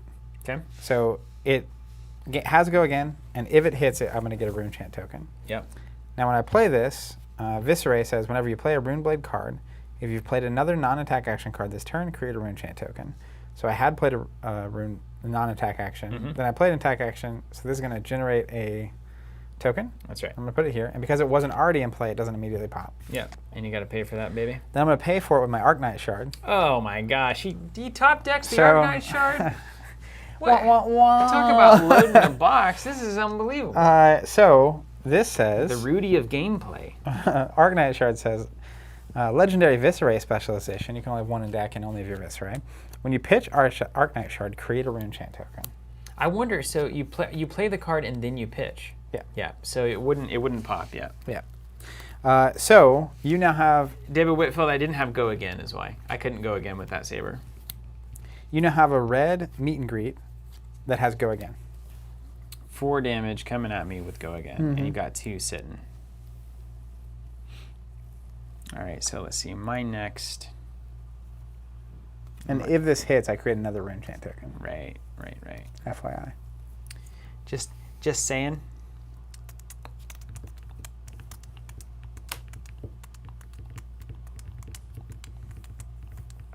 Okay.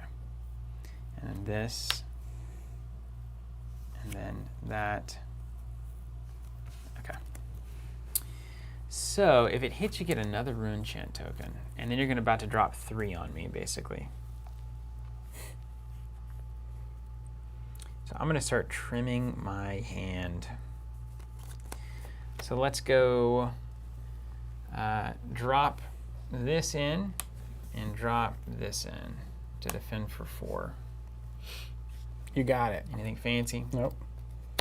There goes your Iron Rot helmet. I'm picturing getting knocked off and Doranthia just boom. It's ready like, to go. He's got the shard. All right, then I have 2 resources remaining. Yeah, no problem, David. And I could send a 4 that would create a rune chant token, or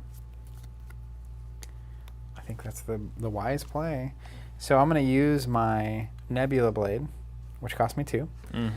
Once per turn attack, 2 resources. If it hits, create a rune chant token. If I've played a non-attack action this round, it gets +3 attack. That is the case. These 2 rune chants will immediately fire. So take 2 or... Take 2, call me in the morning.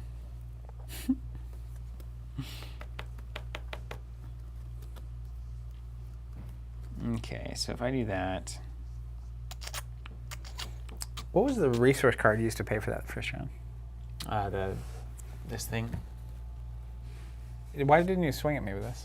You didn't have go again. There it is. Someone was asking on chat, and I was like, I was also confused. Yeah, actually, I already answered him. Because you have to give it go again. Yeah. I'm with it. Yeah. Okay, I'm going to pitch Singing Steelblade because that's hilarious to do. I'm going to pay 1 to prevent 1 and take 1. Okay. And so you've got no rune chance currently. Nope. Get this out of here. Clear that boy out. And then the attack for 4. Yep. Okay, so 1 here.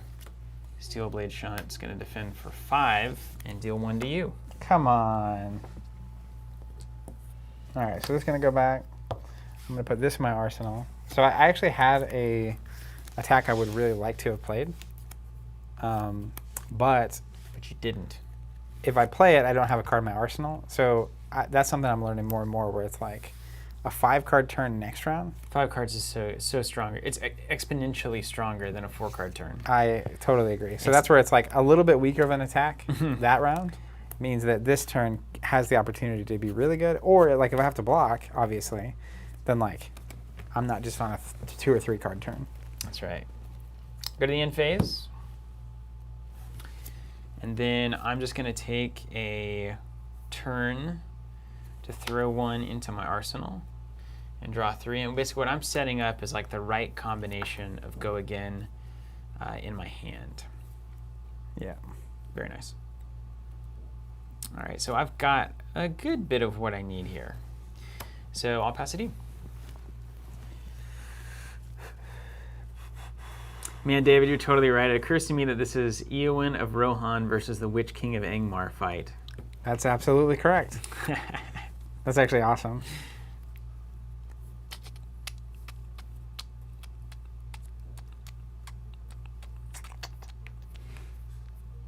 Interesting. Yeah.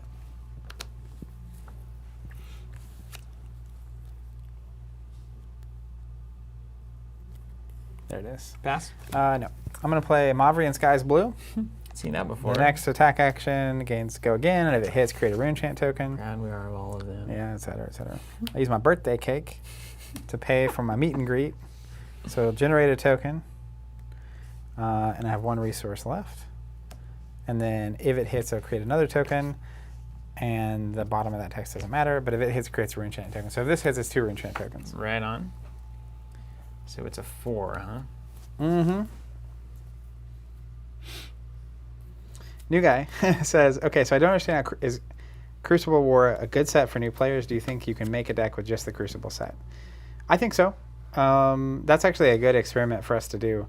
The thing about it is you can get pretty much all the heroes and weapons in this one set. And I think there's enough going. It won't be... You'll obviously be limited on your options. There's only so many cards per class in this thing, but I think you could definitely get away with it.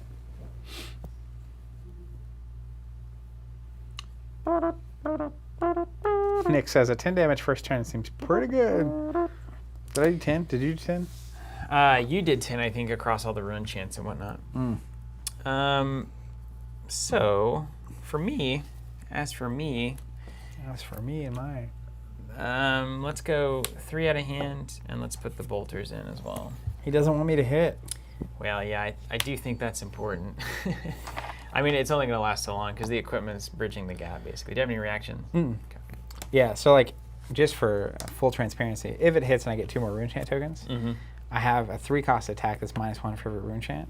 so then I could do it. I think it's one of those. It's like there was a deck like this in Netrunner that basically the idea was that just don't let them get their faction ability. Like it's gonna be awful and not what you want. You just gotta slow them down long enough. But just slow them down. Yeah. Brandon says, "Will Covenant also be doing curbside pickup for Red Skull Box this weekend? I think it's Labor Day. Yeah, we're definitely curbside pickup unless we say otherwise.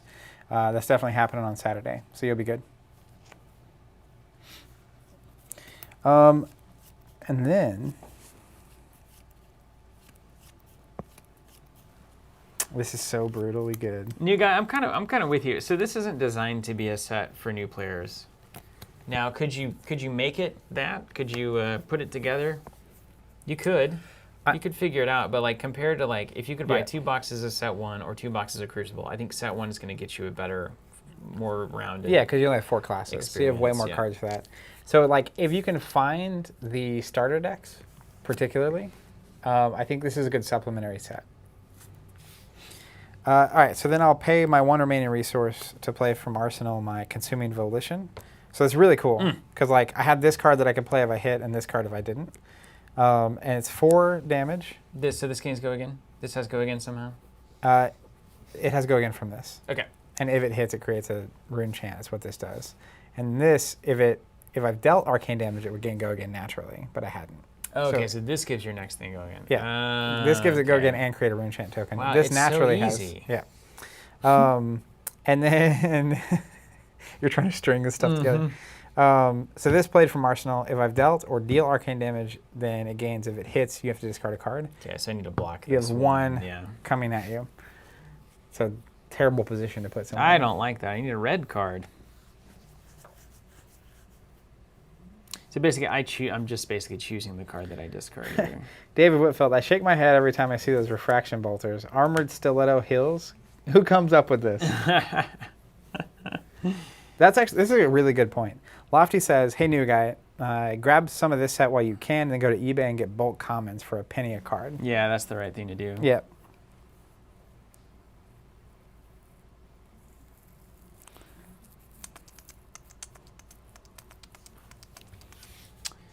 Well, so I can lose, basically... If you lose a card here, it's the same thing as losing the card here, except for you prevent a damage with this card loss. Yeah, so you choose the card you lose there. But you'd also still have to block for 4. If you want to. I mean, you can take the 4. Yeah, if you stop that, it won't discard the card. But then, like, you're going into a 2-card hand, so maybe you may as well stop the 4. Oh, I've been doing this wrong. What's up? When I played this, I should have created a rune chant token. I did. Then that fires, but when I play this, I get another rune chant token. Yeah, you got one pending, basically, yeah. Okay, so I'll discard this Binding Blade to generate 2 resources. And then I'll decide, basically, if it's worth, again, just taking a turn to wait.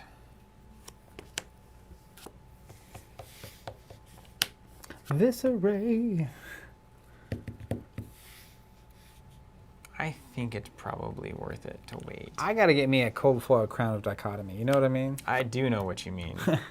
Yeah. That's all I'm saying. That's one of my favorite cards, and it in cold foil would be killer. If you're out there watching this and you have one, hit me up. What up? Kyle says, whoa, I never catch you guys live. Thank you for everything from Japan. Well, I'm glad that you send Japan's regards to us. All right, I'm going to drop a 3 in. So what are you doing about this? I already pitched here. Oh, you're paying to break it. A 3? Okay. Yep. So it does 1? Take 1. I'll put that in my arsenal. Okay. This goes under.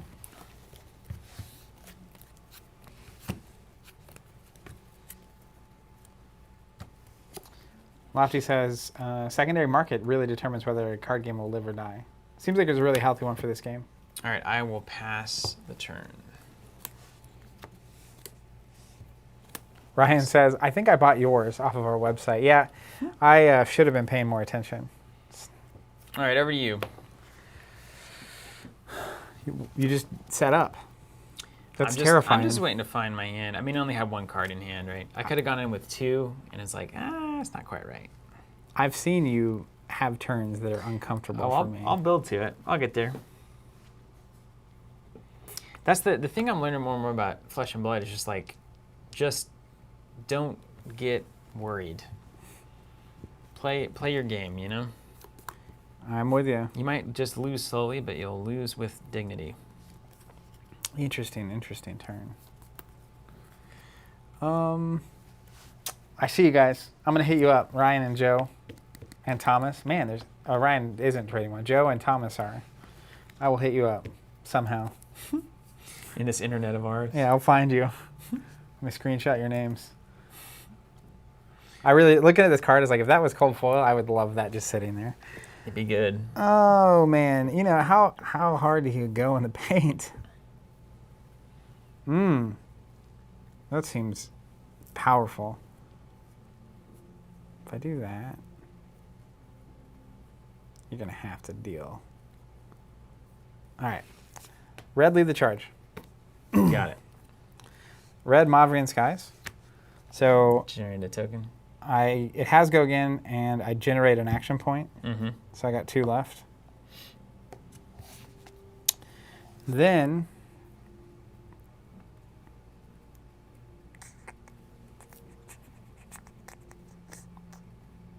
that's wrong.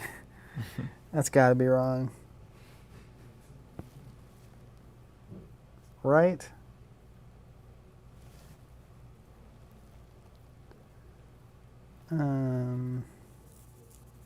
This is a complex turn. I will tell you. Runeblade has some complexities for sure. His gloves are doing work though. Chop, chop, chop. No, this is cool. Let's play for my arsenal. Amplify the Arknight. It gets a -1 cost for each Runechant token I have. So it's -2. When I play it, these fire, I generate 1 because of Visceray, and it costs me 1. And you got 1 action remaining, right? I will use that, and I do have an action remaining. And actually,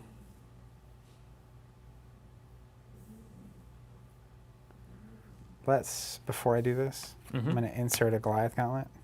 Okay. For +2. And then this will be broken. So you're at 8. 8. So you have 2 coming with an 8, and if the 8 hits, I get 3 Runechant tokens. Okay.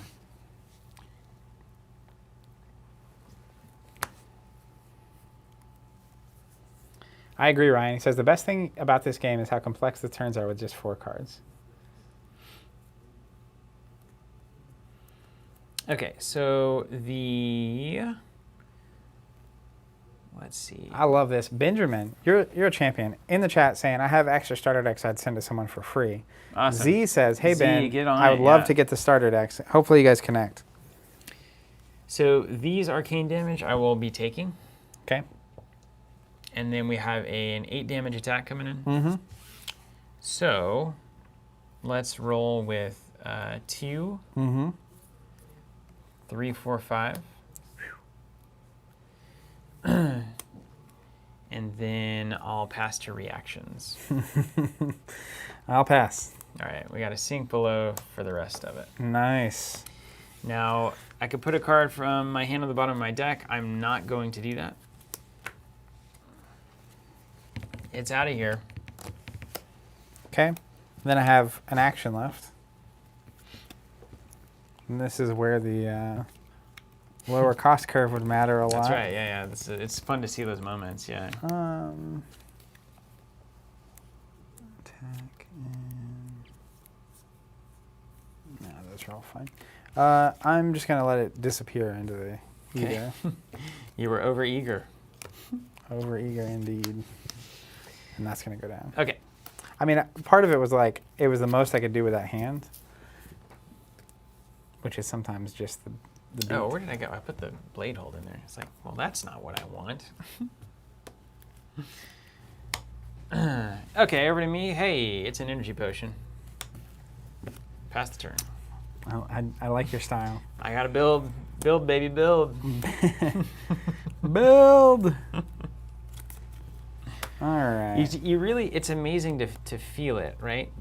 We're so much better at this game than we used to be. I agree. Even just playing now, I used to be some hot garbage at this. So anybody out there, it took me a long time to even figure out how bad I was. And only then was I like, because like right now, I'm just taking it in the teeth and waiting until I have an opportunity to turn it around. And so getting an energy potion is going to mean that next turn I might have some breathing room. I can pop that, have a big turn, and start to get some cards out of Zach's hand or do a lot of damage. So that's kind of what I'm waiting on.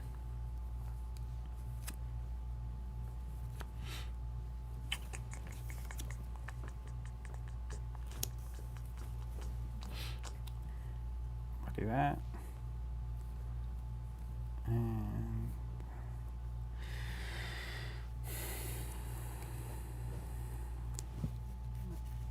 all right. Well, I'm getting weird hands. Getting weird. I'm getting weird. I'm getting weird hands. Let's do this. Red, lead the charge. Then I'm going to play a red Consuming Volition. Okay. Using a lead the charge. Generate a boogie board. This one happens, and this one gets created. And then if this hits and then this hits, you'll have to discard a card. And I have one action point remaining. Okay. So I can block that, or I can block that. Both of them are equally annoying to block. This, I assure you. And you got one action point after this? Yep. One action point after this, he says. All right, let me make sure that I'm doing this right. Luke Davis says, as someone who just got into Ashes with y'all, how would you say they compare in terms of feel and play style? They're definitely similar and different. So you play a character in both. In Ashes, you don't have any armor. You don't have that side of the coin. But what you do have is the first 5, so you get your guaranteed starting 5 cards, which is usually like a handful of like spells to put into play and use. They are pretty similar. Each character has a life. You're dealing damage. I think the big difference is like this is my character fighting your character, and in Ashes it feels like everyone's a wizard, and so everyone's conjuring these creatures and whatnot to fight each other. So that definitely feels a bit different. There's a tempo to this game that the tempo is different. That is 100% the case. Yeah. So like that's actually the best way to explain it. So this is basically I go, you go the entire game. So there's just this swingy back and forth happening. Whereas definitely Ashes is a turn game, right? So there's a back and forth during the turn, but then there's a natural pause at the end of it. Like you get to the end of a turn and the stuff clears out and you kind of start going again. All right, I'm going to pitch Warrior's Valor yellow, generate, and then block 1 of your Runeblades, your Rune Chant tokens. Then for the 4, I'm going to take right to the teeth. So I'll lose 5, but I'll gain 1. All right. And it's the math in my head. So I have 1 action left. Yeah. Let's play a time snap potion and put this in my dig. Oh, here we go. Oh boy. Now. Yeah.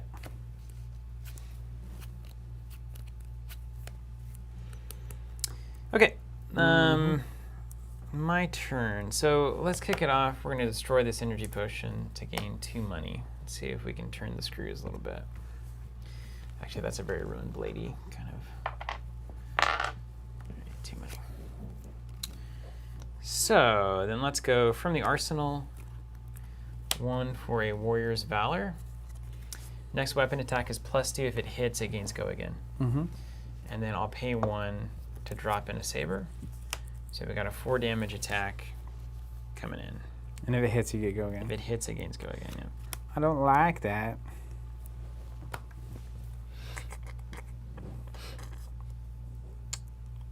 I will take it. Okay. Take 4. Get that big dice out of here.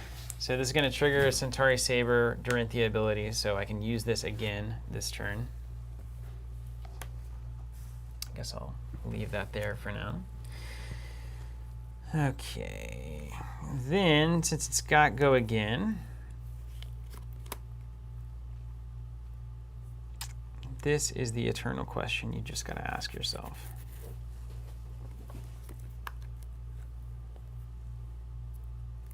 How hard do you want to go here?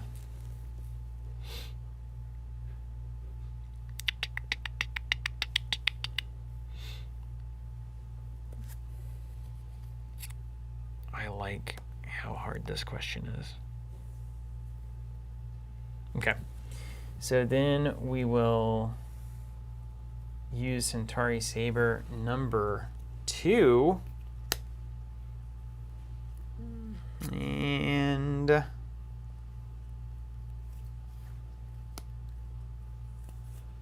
drop that. Well, you know, isn't that amazing? All right, drop this potion here. So here comes Centauri Saber. 4-2. 4-2.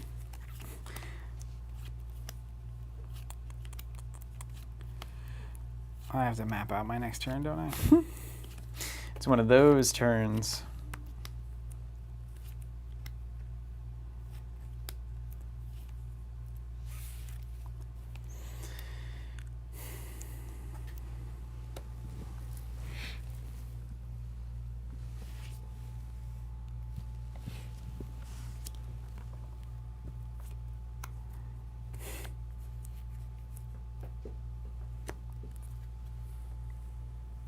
Mm-hmm.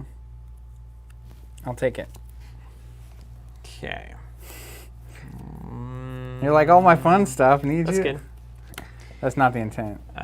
When weapon attack hits, give it go again. Mm-hmm. And then we'll swing here again for 2. Take it. Take 2. And he's in the lead. Ladies and gentlemen, boys and girls, throw that in the arsenal. Okay. Now let me walk Just through this. imagining this fight is just so freaking cool. It is awesome. All right, so if I do that. So cool. And then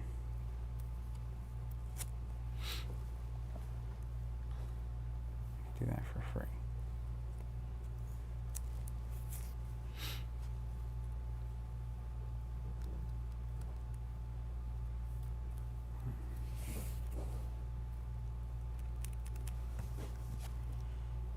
Oh my. Oh, yes.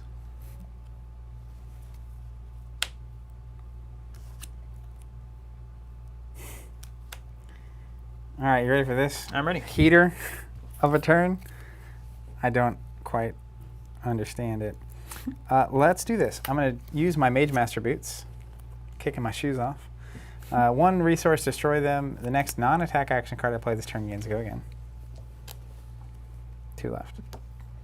So then, for my next trick, So then you said, I'm going to play. and then I said, I'm going to destroy my Time Snap potion. No, it gains go again. I don't need to do that yet. So then I'm going to play my Runeblood Barrier. So it creates 4 Rune Chant tokens. It has go again from this. If my hero be dealt damage, instead I can destroy this and destroy Rune Chant tokens for the damage. At the beginning of my next phase, I destroy it. Then I have 2 left. So oh, Runeblade. then I'm going to play Bloodspill Invocation. That generated token. It does from Viscera, so now we're at 6. And it says, when an attack action card I control hits, destroy this, and create 3 Rune Chant tokens. Know what I mean? And then, for my next trick, I will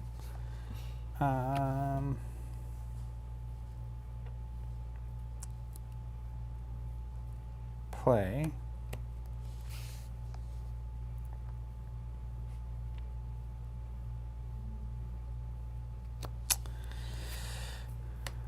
Amplify the Arcanite. for free because I have 6 rune chant tokens. So these 6 pop. This one gets created. You've got 6 coming at you, and then you've got 6 coming at you, and then if this 6 hits, I get 3 more rune chant tokens. Okay. 6 up, 6 down. You got it. So I got to make money and then make money. Chris says, I've been trying to catch up on live streams. I'm about 3 away and watch them at 1.75 times speed. So seeing you in real time seems so slow. Yeah, it is slow. It's also very, That's really funny. Oh, have you been watching all of our streams or just our Flesh and Blood streams? Because if you're doing all of our streams and you're caught up, that's insanity. Yeah, that's pretty good. I'm here live for all of them, and I haven't been present for it all. Okay, so I think this is probably how we go here. So, let's see. We're going to lose, I think I just got to be okay with losing 3 cards. Now, that said, what am I looking at? So you can prevent damage with Runeblade tokens next turn, right? Is where you're going to As long as that's in play, yeah. And then this says what? If I hit with an attack, I get 3 more tokens. Okay. I got you. I got you. Okay. So basically, if I just resolve myself to one of these going in. Chris says he watches all our Flesh and Blood and Marvel champions. He watched Arkham too, but assumes they're not spoiler free. They're definitely not if you haven't played the cycles that we're playing. Okay, I got it. Go Wow. game. Nick says, nope. Blake says, someone made the comment last week about watching more TC than Netflix. Well, that's me too. I've watched almost all of the streams. That's awesome. Fantastic. Glad to have you here. Nick saying, how do you feel about energy push instead of time snap? I think lead the charge and Mavrian Skies are probably enough actions. Yeah, I agree with that. But I don't know I need the resources either, so we'll see. I definitely almost had a crazy play here if I had, because I had this Blood Sheath, so this would have been minus 12 to 2 cards. So if I draw the right 2 cards, it could be like 30 damage in one turn. All right, generate 3, block 3 Ruin Babies, take 3. Mm-hmm. And then I'll drop 6 into the Arc Knight. Correct, Mundo. Then I'll put this under. This will clear. Those will both stay, actually. And I'll draw.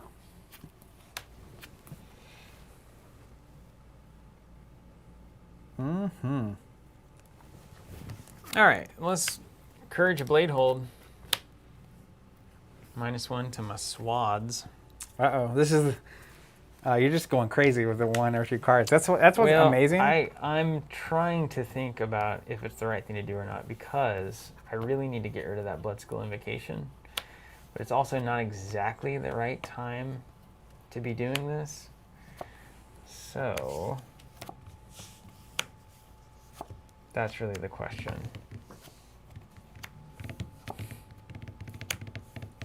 You got 4 cards in the end, right? So the question you got to ask yourself is really, is this the right moment? Chat caught me on this. I think I messed my math up. So I spent 3 here, and then I had to spend another 1 here. So I had too many cards in my hand, so I put another 1 under. Okay, great. It was in my hand. Great. You had 1 going, didn't you? Isn't that in the arsenal? So it's the same card. So basically, the card you dropped in the arsenal would have gone into your pitch instead, right? Is that what you're saying? You had 1 resource. It would have been here, yes. So then you wouldn't have been able to drop it in your arsenal. Right. So the arsenal card goes on the bottom of my deck, and the last card I drew goes on the top of my deck. And you don't have an arsenal. Don't have an arsenal. Okay, then I might not try to push here. Wait a second. But I do... Nope. What was the card? Where's the card? Where did it go? I think I've got to stay put. But man, you got to get that. You got to get Blood Skull Invocation off the the board there. You've got to. You've got to, right? Huh.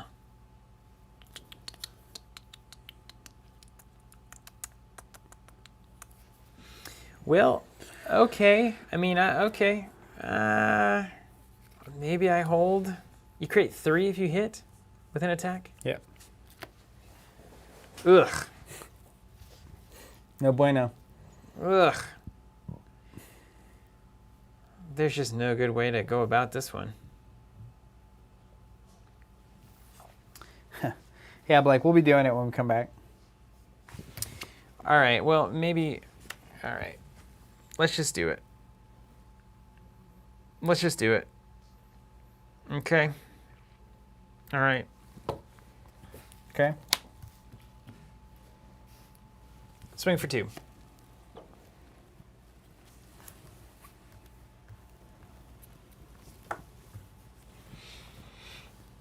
Let's go no cards in defense. All right.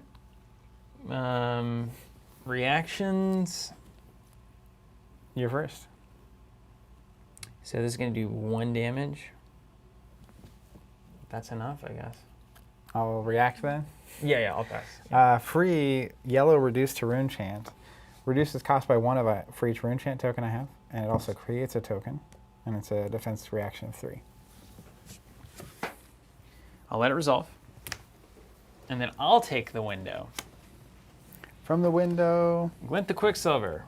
Target weapon attack gains go again. If you defend it with a card from your hand, which you have, I draw a card.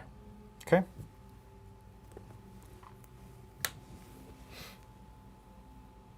Reactions to you. Pass. Pass.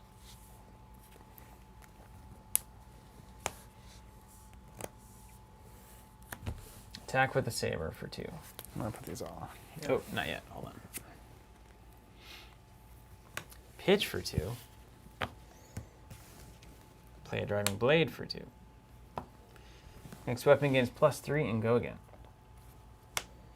2 damage. +3 coming in. 5. So 5 with no cards in hand. 5 with no cards in hand. Has a go again as well. Do you have any resources left? But they're all -1. All your attacks are -1 this round. Why is that? Didn't you pop that thing? Yeah, -1 resources, yeah. Yeah, so you don't need the resource to I do don't. the Yeah, next I'll do the attack. 3rd attack for free, yeah. All right, block for 5. Got it. Some of those were attack actions. Any of those were attack actions? Neither of them were. And you covered it up fully, huh? Mm-hmm. That's the end of that. Got a hit to get the go again stuff. The once per turn. You did it. I didn't even know I did Held it off. I was going to use these on the next go round. So the barrier goes away. So I'm no longer protected by that. Yeah, I'll just put this in my arsenal. Draw 4. Ooh, yeah. Ooh, yeah. Okay. Let's do...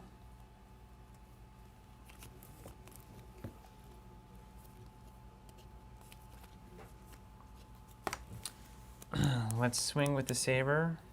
Not yet. Let's generate 2, spend 1 on a warrior's valor. Next weapon attack is +3, and if it hits, it gains go again. Okay.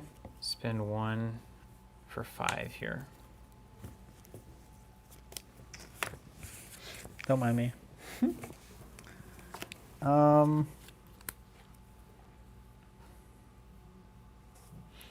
Let's block for 6. 1's an attack action, so you get your +1.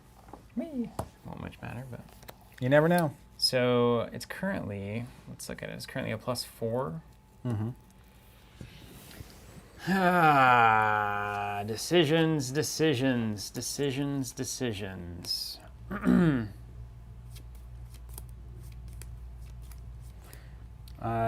Gunshy's saying any announcement on the Crucible of War restock.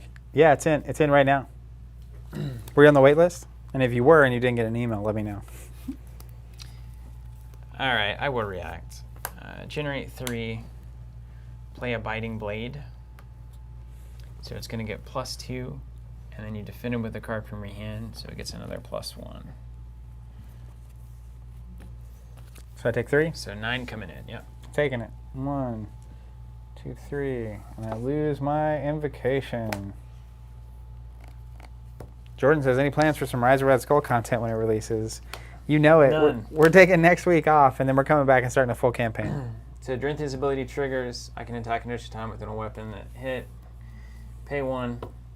Swing for 4 with Biting Blade, and defend with a weapon +1.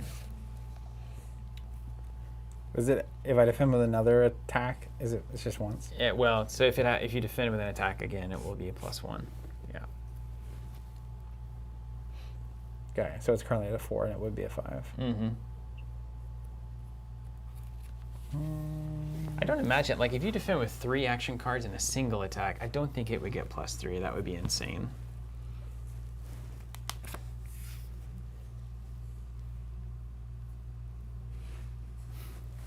Gunshy, yeah, you're right. Yeah, Destiny vibes coming in, but no, it's looking good. It's looking good. We as you might expect, took a pretty big position on this one because we believe.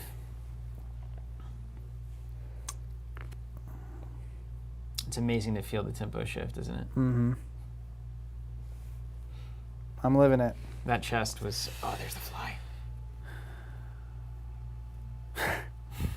I'm going to block for 3. You'll get +1. No actions. Take 2? Take 2.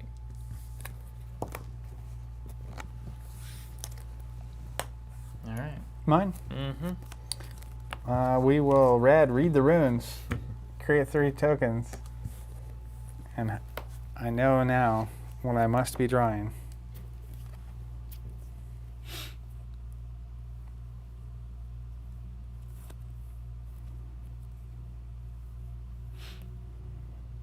Okay.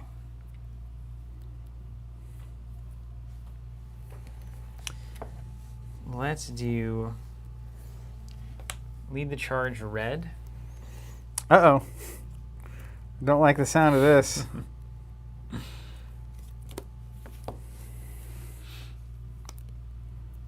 And then let's do Warrior's Valor for 1. So I'll float 2. I generate an action point. Next weapon attack is +1. If it hits, it gains go again.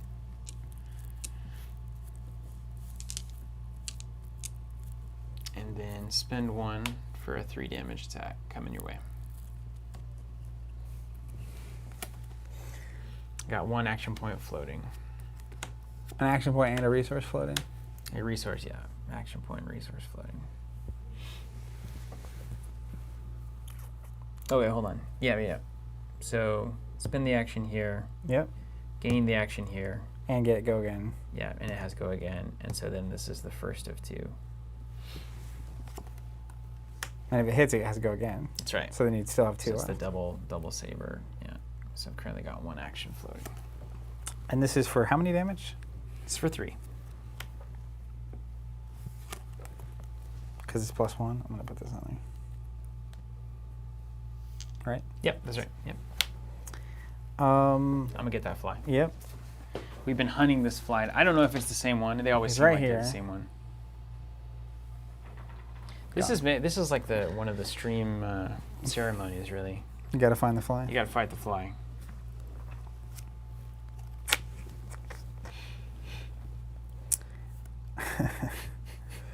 Woo! I wish I had his hand about 2 turns ago. All right, I will not block. Pass my reactions. I'll take 3. Oh, good. Down to 3. I'm telling you, if I live, I have the Bugatti turn. It's unbelievable, the turn that I have. And I got 1 action remaining. 2 actions. Only 1. Yeah, 2 actions. You're right. Because it got go again because it hit. Yeah. All right. 2 coming in. Nothing. Nothing. Okay. Take 2? Mm-hmm. I'm telling you, you will not survive the turn. So I got to make you block then. You gotta make me do it. That's such a tough call. Or you don't.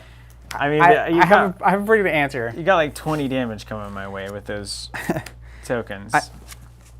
I think it's gonna be pretty crazy.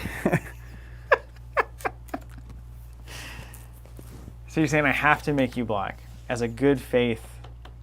No, you don't. You don't. You really don't. But like. But Lord help us if I don't. I really don't know how it's gonna go. Well, you got that time snap. I got that time snap. You got that birthday cake, right? I've been setting up for the How birthday big is that party. birthday cake? The birthday cake's a 9.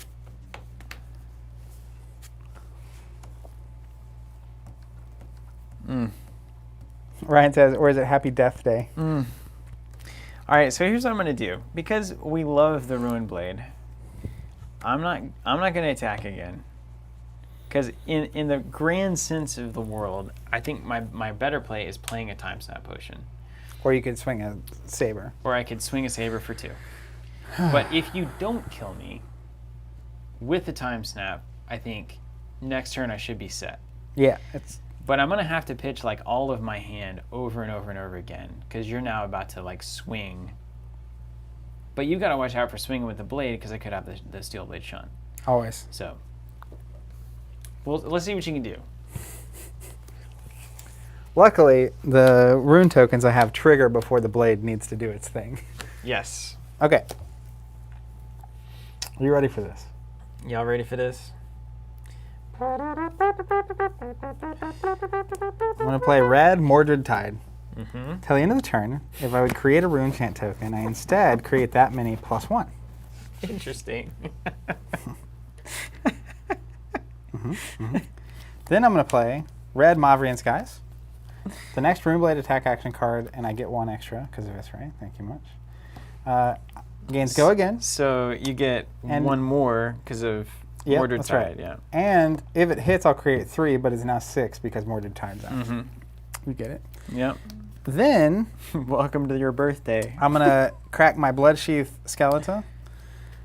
So the next attack action card and non-attack action card I would play this turn gains cost 1 less to play for each rune chant token. I control. Beautiful. Love it. So I'm going to play Oath of the Arknight, red. It's free. Generates 2. Generates 2 because I'm playing a card. And my next attack is +3. And it says create a rune chant token.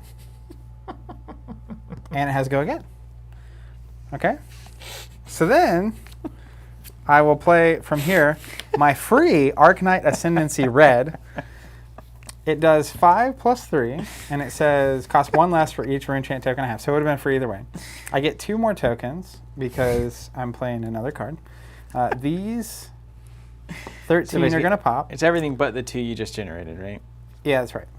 So I've got 11 coming at me. And yeah. this is an 8. It has Dominate. And if it hits, You got me a million ways. it says if it hits, I create X rune chant tokens, where X is the damage dealt by this card. Oh, it's so game over. How And- did you just went off? And I have go again. That's insane. So then I can, whatever tokens it generates, because it would be, you got let's say, time snap back there for days too. I haven't even like used it. You could. So if this hits for like 3, I make 6 more tokens.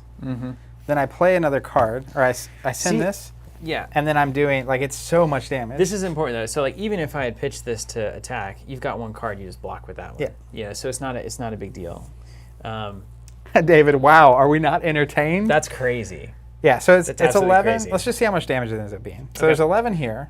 I don't know Yeah. what you can do about that. So let's see. My best. It's 11, and then I've got a block. Let me see if there's even a way to do this. So I get 1 block for 3 on the 8. So I would take 4 no matter what. So that means I have to block 6 of this damage. Nope. I've got to block 7 of this damage. So 3, 4, 5, 6. I can't even get out of that turn. So 9? No, this is, I got to generate money. Oh, that's right. Yeah. So 3, 4, 5, 6. Yeah. So you 6, and you would take 5. And I'm dead. That goes. Yeah. And then this hits for 8 minus 3, so you take 5 more, you're dead. Mm-hmm. Then I would get 10 more tokens. I just want to see, even if you had the life. That's so nuts. Yeah, and then I pay for this, which then you have 12 more to deal with, and then 4 after that's all over. Absolutely terrifying that can happen. How is that possible? Like, that's like a 30 damage turn. Yeah, because it was 11. Is it just Mordred Tide? It was, well, it's more, having 5, using my Skeleton, Mordred Tide into Mavrian Skies. Oh, and Arcanine Ascendancy. Yeah. With Dominate, that's the key. Having Dominate. Yeah, but is a even big deal. if I didn't though.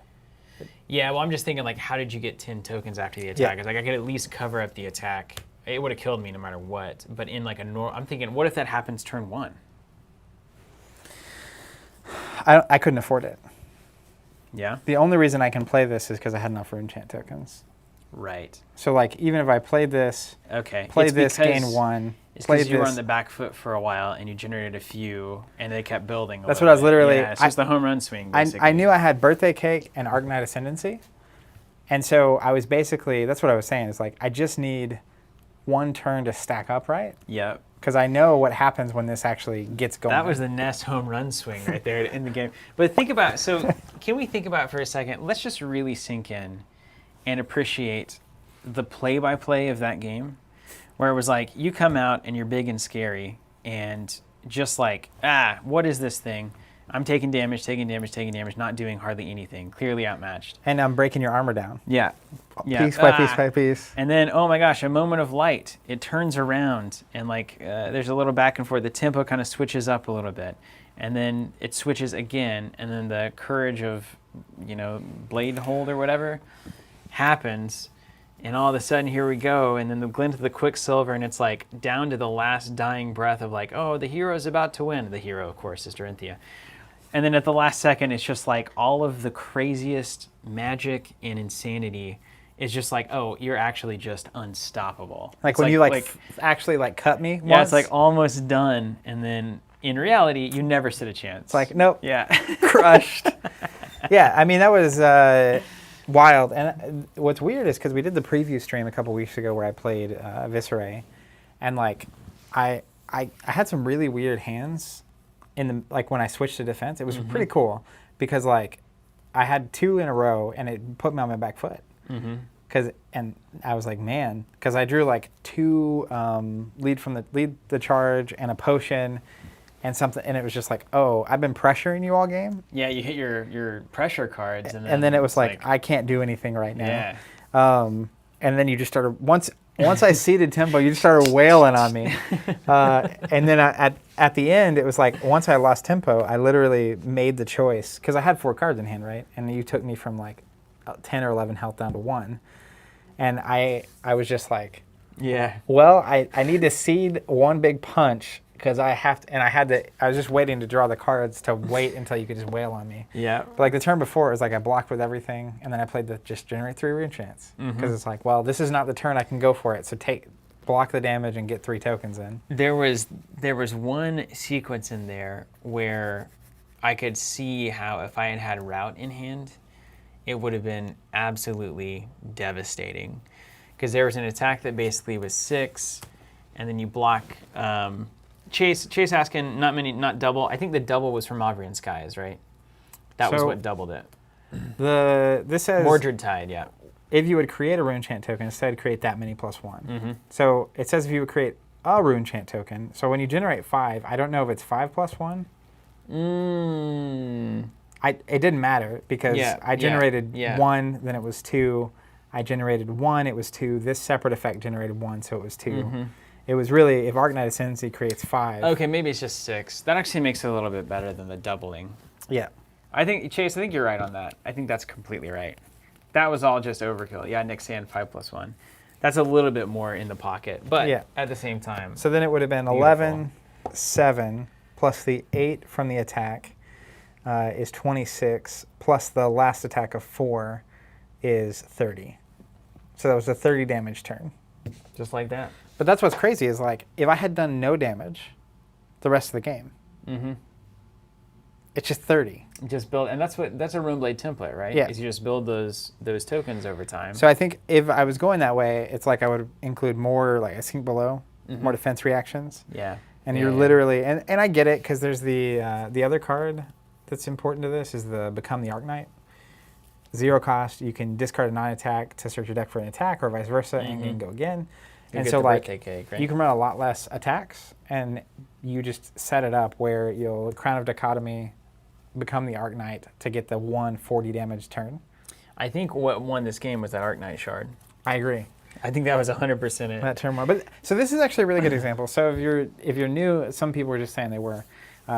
We unboxed earlier and I pulled an Arknight shard, which is a fabled card, 1 in 40 or 50 boxes, crazy rare, and it's good, no doubt. But like you saw that game, this is Blitz. We only have 40 cards instead of 60. You can only have one of these in your deck, even in a 60 card deck. So you might play this once or twice a game. Yeah. And like this was not game changing at all. No, it's a not good really. card. It's fun. fun. If I owned it, I would have it in my deck every time I was Visceray. I would like to get a little bonus for generating resources with the card that I'm going to do it with every turn. Yeah. Right? It's like I usually try to drop a blue card to have the money, and it's like I can do the same thing, but I get a Rune Chant token. It's like, that's cool. It'd be like whenever you generate a resource, get +1 to your next attack for Warrior or something. Yeah. Right? Just like the same kind of vibe. Super cool. I saw a moment. I was talking about route earlier, you know? And there was a moment where it was like swinging in for 3, and then it got buffed to 6, and then it got buffed to 8, and then I got buffed for 10. And then if at that point it's also +3 and a -3 from you, Yeah. it's like, Well, there was that turn I put 2 3s in yeah, to try to cover you. drop up. one up and put If route you down. bounce It's a like 3 and get a +3, I lose. Unbelievable how Yeah, good that card it's is. a game ender. It's a real route. I mean, it's over. Super cool. Man, that was one of the best games of Flesh and Blood that I've played.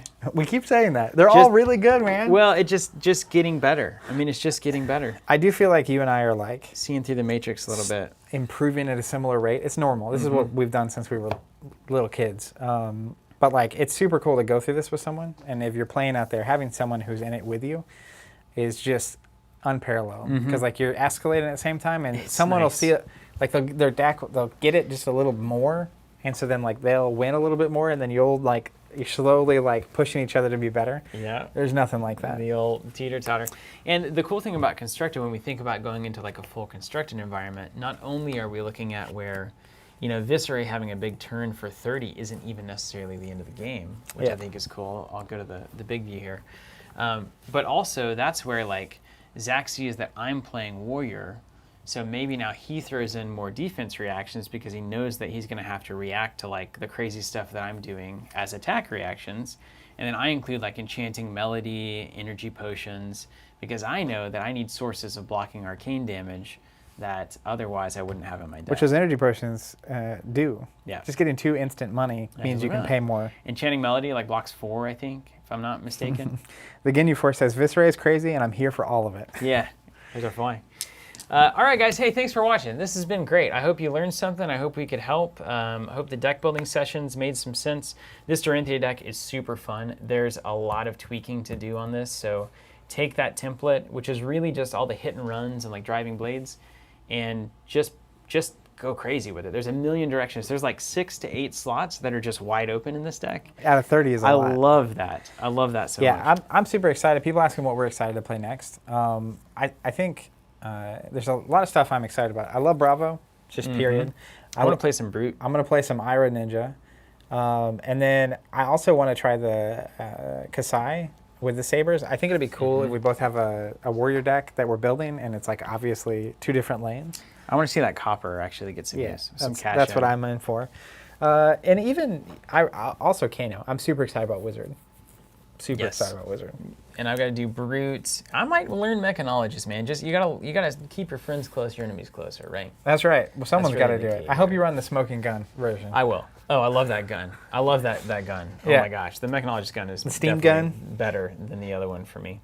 Hey, thanks for watching, guys. We'll catch you. When will we catch it? Join us tomorrow, would you? We're playing some Sky Tier. We're kind of getting it back on the table. There's been an Into Ashes expansion and a new map for that one. It's equally as phenomenal in terms of just mechanics and raw, just good design. But how about a crazy different experience? We It's got some insanely good games this year. It's still got the deck building, but it's got miniatures. It's a Dota style game, a MOBA style game. Does a great job. Creeps, towers, heroes that you're controlling. It's incredible. So come check that out with us. And if you want to not worry about all of the supply nonsense and uncertainty around Flesh and Blood, Next big set is Monarch. It's coming next year. You can sign up right now for free and get as many boxes of that as you want, and they're guaranteed, and you'll get them. So if it also sells out, then you won't be left out in the cold. And you'll also have maybe boxes that are worth $7,000 as it You turns just out. never know. Thanks so much for watching. Hey, we'll catch you tomorrow. Be here. You got it ready? You ready to go? I'm ready. See you guys.